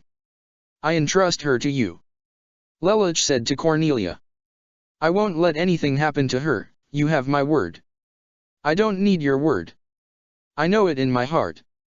Looking up and hearing her siblings, Nunnally realized that she had missed something between her older siblings, that they were treating each other like this. Last time she heard Cornelia's voice directed at Lelich, it was on the island when she picked her up, and before that it was the declaration that he had fallen. Now they seemed like normal siblings as they stared at each other with civilized, calm faces. Cornelia walked around Nunnally's wheelchair and gave Lelich a hug. You take care of yourself, you hear me? She said with a warm smile, you're still my favorite little half-brother. You don't have to worry about me. I'm a captain now, Cornelia. I suppose that's true, Cornelia said, and let Lelich go as her hand slipped out of his as Lelich backed up. He reached into his pocket and pressed a button on his soul pager, and a Senkaimon opened behind him as a hell butterfly flew out. I'll see you again soon, Nunnally, Cornelia. For now though, farewell. Goodbye Big Brother, Nunnally smiled at him. This was a good surprise. I'm glad you're doing all right. And I'm glad you are too, Lelich told her. He walked away and mumbled something just before he stepped into the Senkaimon, but Cornelia didn't hear him. Nunnally didn't either, but she read Lelich's lips. She didn't share what she said, but what he said warmed her to the point where she crossed her hands over her heart and smiled. There was a tender silence in the air for a little while before Nunnally broke it. Cornelia. Yes. Can we go back now? Of course, Empress, Cornelia told her, and the two of them left the memorial. After getting in the car, Nunnally looked back at the shrine and watched it fade from view. Big Brother, you're not the devil and you're not selfish. That's wrong for me to think. You are the best Big Brother in the whole world. And I'm glad you were my Big Brother. When I finally do cross over to where you are, I want to be at your side, and I hope that when I do, the world you live in is just as peaceful as this one. Thank you for coming to see me, it means a lot to me. I'm happy. Huh. Nunnally had said the words so softly that she didn't even think Nunnally said anything, but when Nunnally didn't respond and just kept looking out the back window, all Cornelia said was, Nunnally, eyes forward, that's bad for your neck, and if I get into an accident that's a bad position to be in. Right, sorry, Nunnally said with a childish smile. Thank you for this. It's nothing you need to thank me for, Cornelia said, and the siblings drove back to the palace in silence. July 2020 ATB. Once again, Lelich was able to earn himself a brief stay in the world of the living. He had some unfinished business with two living souls that mattered to him, the first of which, as he watched her go throughout her day, he noticed wasn't doing as well as he predicted she would. Things hadn't been the best for Colin after she returned to Ashford. She graduated with her GED, but she completely flunked out of college. She had the same problem Lelich had, no motivation. Colin simply couldn't adjust to the real world after having fought for Japan's independence for so long. More importantly, she had felt as if she had discovered who she was truly meant to be when she was piloting the Gurren. True, she still had the rights to it, and all she had to do was flash her piloting license to Todo at the government office in Tokyo and she could take it out and do whatever, but there was no point with nothing to use it on. Colin missed the rush of adrenaline, the sweat pouring down the sides of her face. Although it had irritated her to have to do it, fighting was the only time she had ever truly felt alive, and to go back to the way things were, Colin felt like she was meant for something so great, but reality held her back. Things with Zero hadn't helped either. Colin had been having odd nightmares and she simply couldn't adjust to a normal lifestyle again. She had already taken her share of the family fortune before denouncing her Stadfeld name, paying for her mother to be let out of prison, and buying a house for just the two of them. She still had a wedding photo from Violeta and Ogai's wedding on her wall. Cornelia had made doctored versions of each photo for the guests that requested it. Collins had Naoto added into the picture. Cornelia's had Guilford, Euphemia, and Marianne all in the photo, and in recent weeks she'd gone and added Lelich in as well, not that Colin knew.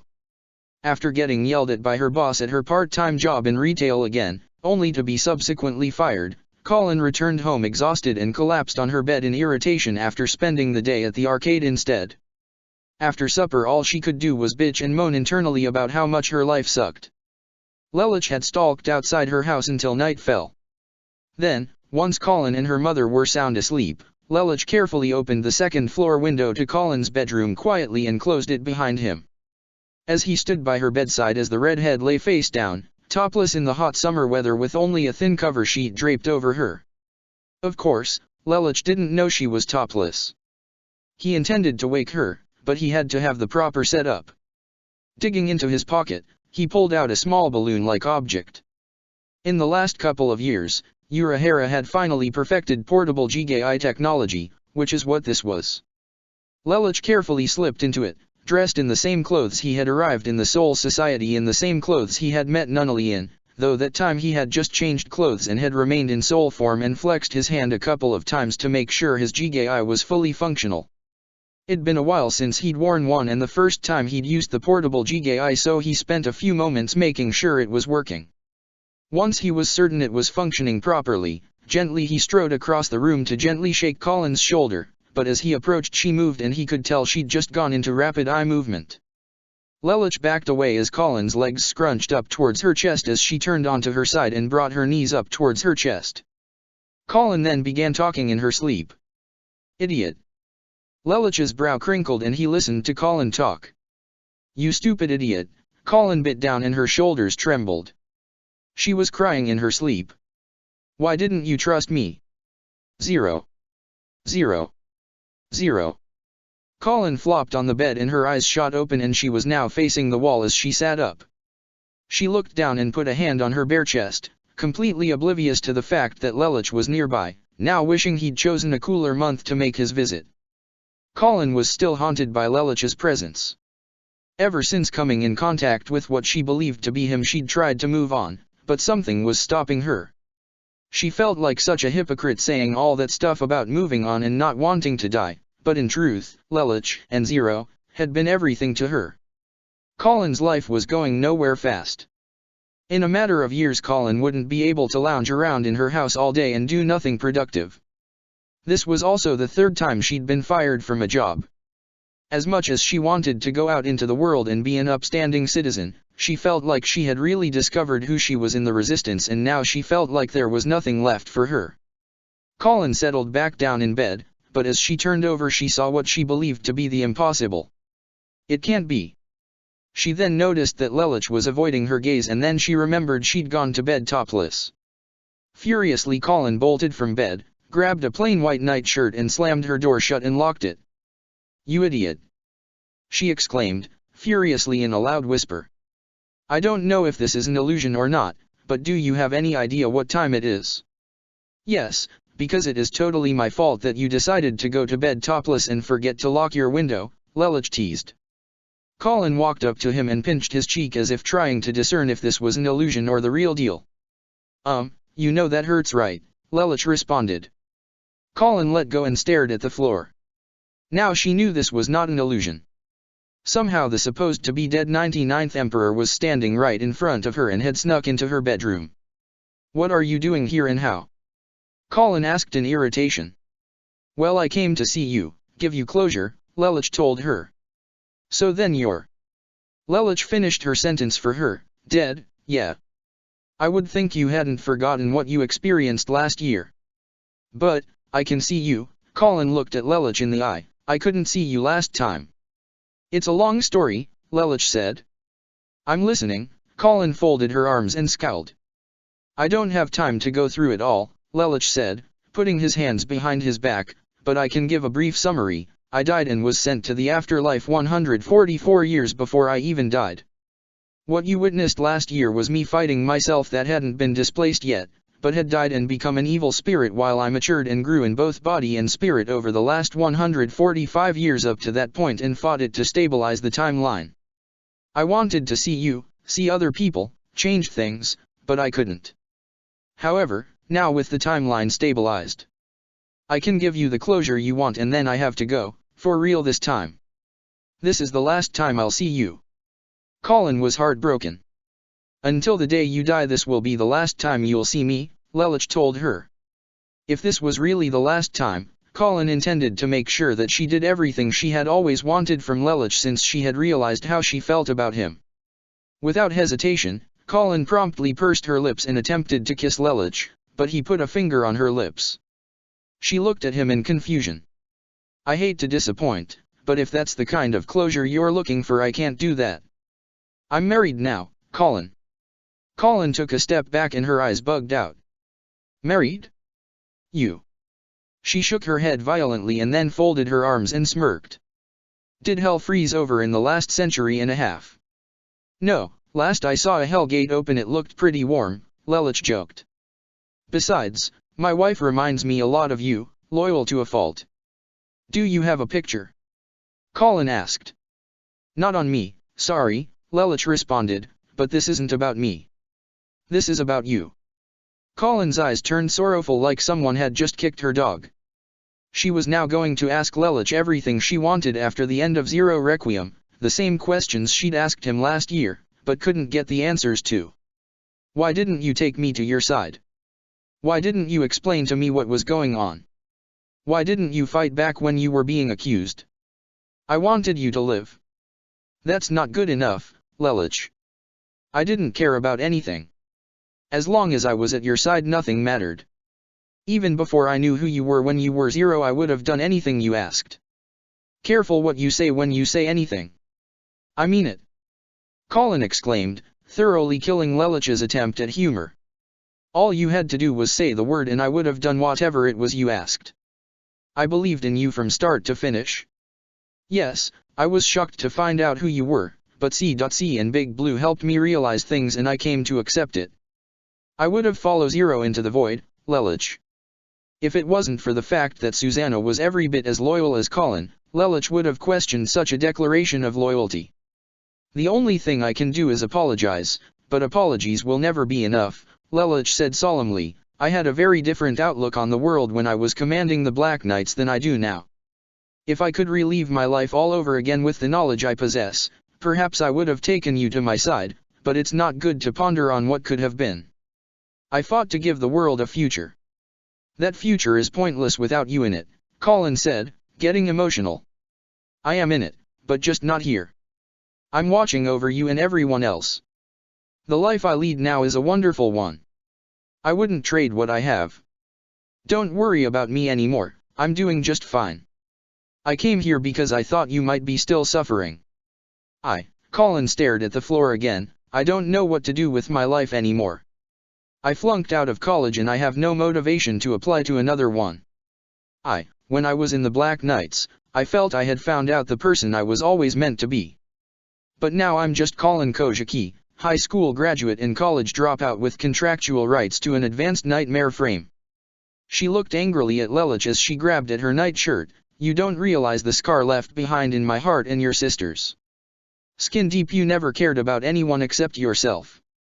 I know and I realize how foolish I was now, but there's nothing I can do to change it. If you're going to keep repeating yourself, there's nothing much else I can do here. Dance with me. What? Lelouch was caught off guard by that out-of-the-blue request. Colin took a deep breath. When Shirley died, when everything was all over, I was thinking of asking you to be my prom date. Lelouch folded his arms and smirked. Stop grinning. Stop that. Colin chastised. Anyway, I couldn't not go. My dad sort of forced me into it. But, I just sat to the side eating gourmet food and sipping water and wine. I only wished that you were there because you should have been there and, so, if you can't give me that type of closure, will you give me a dance, please? The dance we could have had? The dance we should have had. Lelouch smiled with kind eyes, of course I can. Happy, Colin went over to her iPod and turned the volume down so the song wouldn't wake up the house and found a slow song that she had wanted to dance with Lelouch to. Lelich linked one hand with Colin while she put her other hand on his shoulder while other arm was wrapped around her back. The two danced and continued their conversation. So you don't know what to do with yourself? I really don't, Colin said with a melancholy tone. You could become a knight of the round. Don't joke around, Colin blushed as she snapped. I'm serious. You should go to Nunnally and ask to be one. Why would I want to do that? If you want to make up for protecting me, would you protect my sister and protect what I have built for this world? Colin didn't know what to say in response to that. Unless Nunnally produces an heir, a void in the seat of power cannot happen. She is my next of kin. Her kind heart is what keeps the peace. My name will eventually fade to obscurity. Will you protect her? But what about the rest of the army? Cornelia is the general-in-chief. You and Cornelia will probably get along better than you might think. If you can put behind the past, I think you two will connect with one another. You think your sister would accept me? Colin asked him. She knows you, Colin, why wouldn't she? But, my pride is a Japanese, if I join Britannia. To you, you are Japanese, to the world you are Britannian. You are your father's daughter. You don't realize that your status can make you a benefit to all of society. Colin hadn't really given it much thought. She resented her Britannian blood, never realizing that she could use it to her own advantage as Lelich was now suggesting. She let go of Lelich's hand and shoulder and just hugged him. Why did you have to leave? This is why I need you around. Love me, I know, Shirley said the same thing. And I would cross the universe for you. What good would it do if you weren't even there? Till you return, until your way is clear. I will be here, not half a world away. You saw Shirley? Colin asked. Her, Yuffie, Rollo. I was instrumental in bringing others to the other side. Lelich and Colin went back to dancing. Is my brother on the other side? I haven't seen him myself, but I have seen his name on the roster sheets. I figured you might ask when I saw you, so I took a look to make sure. Naoto. Anyway, the song's over, Lelich said, and Colin realized she and Lelich had stopped moving. They let go of each other and stood on either end of the room. Must you go? Colin asked. I must, Lelich said, making for the window. Colin watched him with a forlorn look. Please, whatever you do, do not die just to be with me. I will never forgive you if you don't live a fulfilling life for my sake. I will, Colin said, taking a step towards him, tearfully. I'm sorry I failed you. You didn't fail me, Colin said, taking another step towards her hero. You were my hero, another step, always have been. She now was standing right next to Lelich. I will always be your Q1, your knight to command, your friend and the person who came to love everything about you. Lelich smiled and brought Colin closer as he hugged her while bringing her head into his chest, letting Colin hold onto him until she was ready to take that step to let him go. Moving on is hard. I look towards the future, but there are times where even I wish things could be different, that I could have all of you to love and to cherish, but I failed to do so. I made a commitment and I intend to carry it out, but I still wonder about the unknown. Colin was now crying, wetting Lelich's shirt. I was nothing before you came along. You brightened up the fight I was struggling to keep alive after Naoto died. Colin looked Lelich in the eye. You were my hope, Lelich, and that's why it's so hard to move on. I've lost my hope. You'll find it again, Lelich said and opened the window, and then he leapt out into the night, standing on air as Colin looked at him from her window. Look towards the future and look towards the sun. I am there and I always will be. Goodbye, Colin, may you find happiness in this world I have given you. And then, on command, Lelich destructed his Jigai and vanished into the night as Colin, unable to watch him go, but feeling as though she could saw a star in the sky twinkle. Goodbye, Lelich, farewell. The next day. After spending the night at Ichigo's, Lelich headed for the orange farm that Jeremiah was now cultivating in Area 11 along with Anya.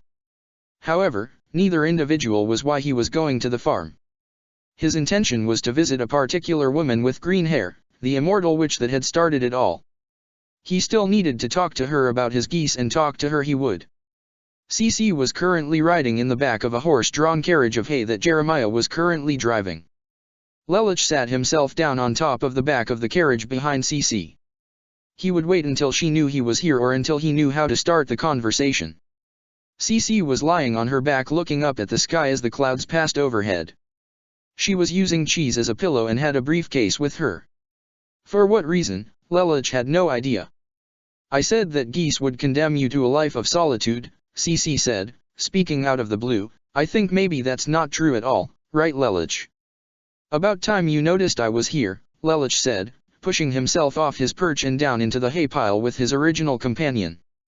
I noticed right away, Cece said, I just couldn't think of a good way to start the conversation. That's my line, Lelich said, leaning against the backboard of the cart. So it's all over then? Cece asked him. I'm the only version of myself still around, Lelich told her. Then the contract is null and void, Cece told him. Null and void? I see, that would explain why it's been fluctuating. Cece rolled over onto her stomach and sat up. She held cheese in her lap. Your other self died without the geese, but somehow you still retained it. You should have lost it when you died, but somehow managed to keep it. Any idea how? My guess is the temporal paradox. You as you are now obtained your geese from when you were once a hollow and you transferred your geese so that that version of yourself remains on the time loop with it. That's confusing, Lelich scratched his head. By that logic I should have never had the geese in the first place. Zero came first and then I went back in time. Yes, I know, Cece stated. That's why time travel, manipulation, and control are considered dangerous even within the code itself.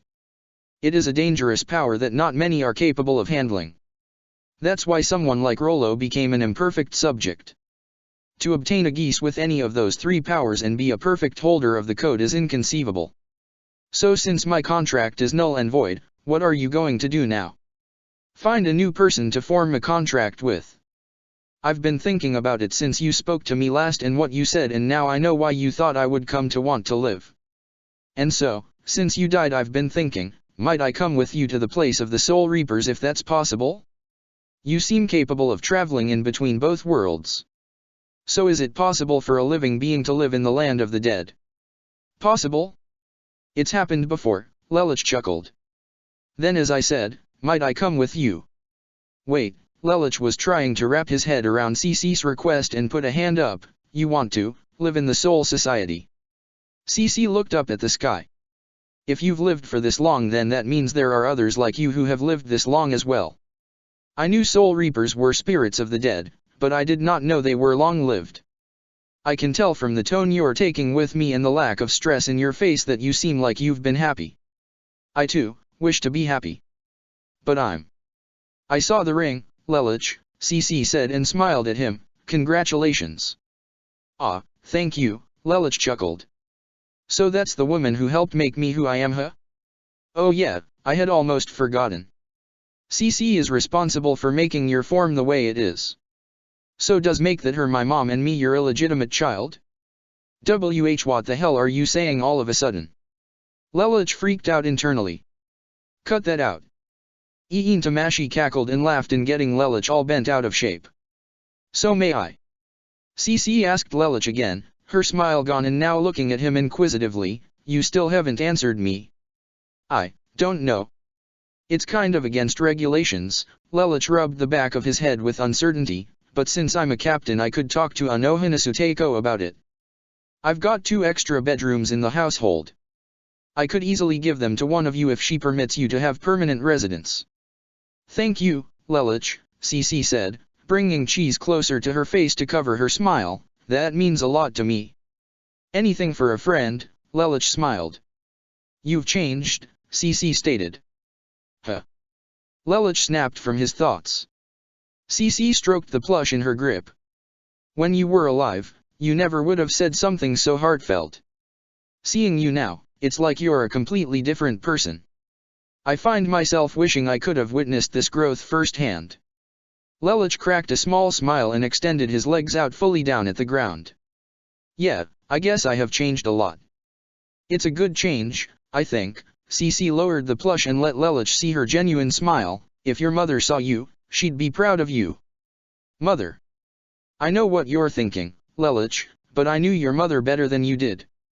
I can sense that you have many questions about her, questions you never cared to ask, but could have and strangely now have them hanging on your lips. If you'd like I can tell you what it is you want to know. You can. Lelich's eyes quivered. I owe you that much, Cece said with a straight face. And now that you are the only version of yourself in existence I have no reason to hold back. Ask away. Lelich's face grew stern. You said my mother would be proud of me if she saw me now, what did you mean by that? Though she and Charles looked to change the world, Marianne wanted nothing more than for her children to grow up and find happiness beyond that of her own agenda. She loved you, but she loved herself all the more. She wasn't always like that though. I knew her when she was younger. Your mother loved the world, Lelich. And father changed her. Marianne wanted to change the world. She and your father held the same ideals. When he introduced her to the Ragnarok connection and the Sword of Akasha, she became enchanted with it. She believed it would be the key to doing what she had dreamed of. If I knew then what I know now, I would have told her she was wrong and that happiness can still be found in a world full of lies. You taught me that, Lelich. So did my mother care for me at all? Lelich asked. You said that the only love she and my father had was for themselves. Their love for you and your sister was only so far. Protection of you was more of a service to preserve their plan than anything else. Your mother's death was never part of the plan. If Vivi hadn't gotten involved, it's likely you would have been raised by them both and been brought up to believe the same idealistic vision they did. I would have never. Can you really say that? Cece chastised. Your mother's death changed who you once were. How can you say you would not have done as she asked? You loved your mother. Lelich realized Cece had a good point. He made a new inquiry. You mentioned my mother had an agenda of sorts. Yes, you see, as I just finished telling you, Charles and Marianne wanted to raise you and make you adhere to their vision. Naturally they wanted you to accept their world and have you help create it, a world you would have ruled. I would have ruled. Lelich was shocked. Did you ever wonder why it was that you were raised to be the genius of the family? You were Marianne's firstborn, the son of the wife your father loved. Using top-of-the-line technology, your chromosomes were specifically chosen to maximize your intelligence and retention abilities. Nunnally's were also specifically chosen. To what purpose? To make her peaceful and kind. To that end she was nurtured properly. Charles and Marianne already were holders of the code each from Vivi and me. To what end? Marianne's intention was to create the perfect holder of the code in the new world, to create a master unit to succeed your wisdom and Nunnally's kindness, the perfect ruler. Wait. Succeed me? Nunnally's kindness. Lelich didn't like what Cece was implying. Cece nodded. Marianne's intentions were for your sister to bear a child using your sperm. Eeyo. Ian Tamashi was thoroughly grossed out. Lelich on the other hand almost seemed okay with this by the intrigued expression on his face. He almost seemed to be fantasizing about it. As I thought you're very attached to Nunnally, Cece dragged him from his thoughts. Talk and you're dead, Lelich glared. That's a bit empty saying that to someone who can't exactly die, Cece said crossing her legs and looking off to the side. No, but I know some people who can provide a few fates worse than death. Fair enough, Cece chuckled, looking back at Lelich. Is that, she paused briefly and returned to having a straight face, all you wished to know? Yes, Lelich nodded, my mind is clear. Thank you Cece. He bowed his head forward to her in gratitude, I am forever in your debt. He soon found Cece caressing his head. He looked up to see her smiling down at him. Your debt to me has long since been paid, she said, stroking him underneath the chin, it is I that am forever in your debt, Lelich. You gave me something that I thought I had long since lost. What's that? Lelich asked sitting up again. He didn't think he'd done anything for Cece. The will to live, Cece smiled. Then you're very welcome. I'm glad I could help. Lelich got up and brushed the hay off his pants. He leapt up on top of the back of the carriage again and intended to head off. Be seeing you. Yes, and do come back if it's okay for me to move in. Lelich drew a check mark in the air and then used a burst of shunpo. He was in the air within moments and then he used a Senkaimon to go back home. Iin Tamashi nagged him on the way back. I can't believe you'd actually be okay with your sister having your babies. That's gross, Lelouch. That's your sister.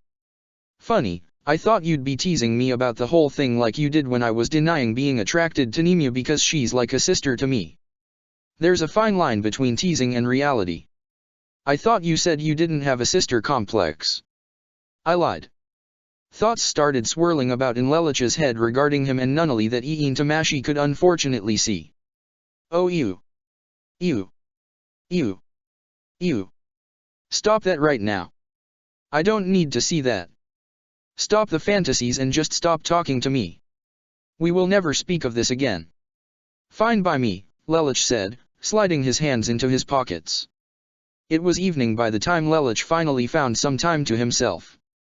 As he brushed his teeth for the evening, he gazed into the mirror and tried to activate his geese. He hadn't forgotten what CC had said about their contract. When the geese emblem did not appear in his eye, no matter how much he strained his optic nerves, his hand stopped moving. He tried a little bit harder and it still didn't appear. Lelouch frantically finished brushing his teeth and ran out into the hall. He was going to test this out on the first person he saw. The first person he ran into turned out to be Kyokaku. Kyokaku. He ran up to her. Whoa, where's the fire, Captain? And, are you okay? And never better. At least I think so. Lelouch was jittery. I think you need some decaf, or a green apple. I need your for a minute, are you busy? And not at the moment. What is up with him right now? Kyokaku, Lelouch looked her right in the eye and tried to think of something crazy, within limits of course. He didn't want the extremity of his request to result in Kyokaku slapping him across the face in case he was right. Wait, that was it. Hit me. Punch me in the face as hard as you can. Kyokaku raised her eyebrow in confusion and threw Lelouch off her. She walked over to her captain and tapped him on the forehead with her knuckles. Did you try to fetch a pen underneath your desk and hit your head or something? Why the hell would I do that? It worked, Lelouch was beaming. What worked? I didn't do anything. That's precisely what I'm talking about. You weren't obligated to follow my command. Lelouch grabbed Kyokaku excitedly by her forearms. I don't have the geese anymore.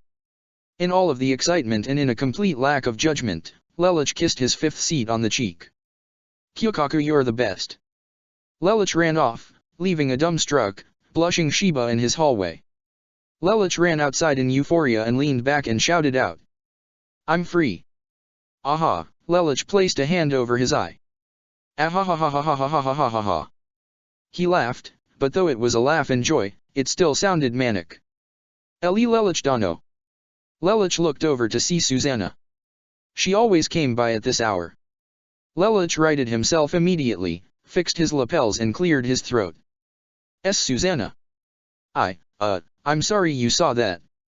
No, I could tell that Lelouch Dano is happy. What's happened?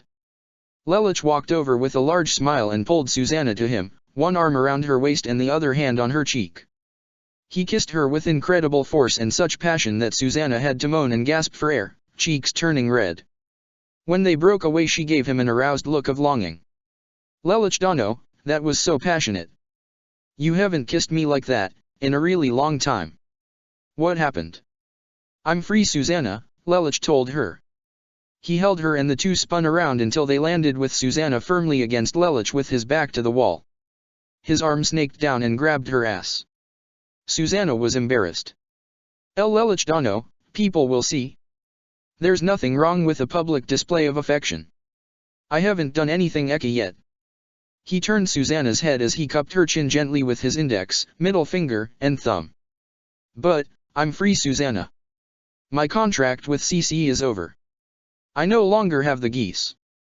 There's nothing hold me back anymore, and tonight, Lelouch licked along the underside of the right side of Susanna's jaw, I'm going to try my hardest to get you pregnant.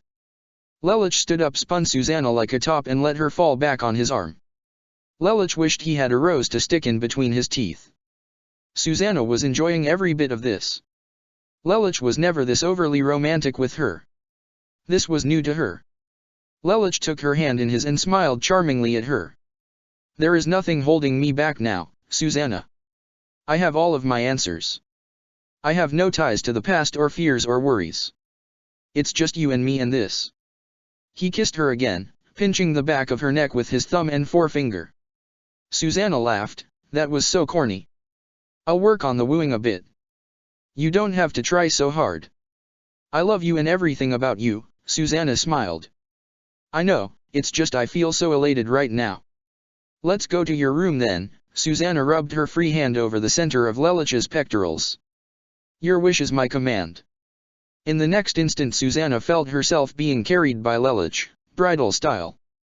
He'd only carried her like this once before, when she was injured because he hurt her because he was pretending to defect from the Soul Society. This time, however, it was a testament to how much he loved her and how much he adored their union. Lelich carried Susanna to the bedroom connected to his office. Clothes flew off extremely quickly and Lelich and Susanna were soon rolling around on the bed, entangled in each other's embrace until Lelich got on top of Susanna and entered her. Of all the times they had been together it had never been so intense for Susanna. Lelich was right, there was really nothing holding him back anymore. Normally there was some hesitation to his movements or a question or two and usually everything was rather soft, but even though he was being a little rough and quick about everything it was the passion behind it that was having Susanna crying out like Nightingale. Her climax was intense and she experienced two during the course of her and Lelich's union. That was amazing, Susanna panted as everything calmed down. If it's like this, from now on, oh my god. Lelich drew a circle with his middle and index finger around Susanna's navel, affectionately. It will be and soon there will be something in here, I promise you. We'll make a baby Susanna, I guarantee it. Lelich Dono, Susanna was so comforted by his words. They laid down together in their night clothes and fell asleep contentedly curled up in each other's embraces. End of chapter 180. Check the description for the links to the author.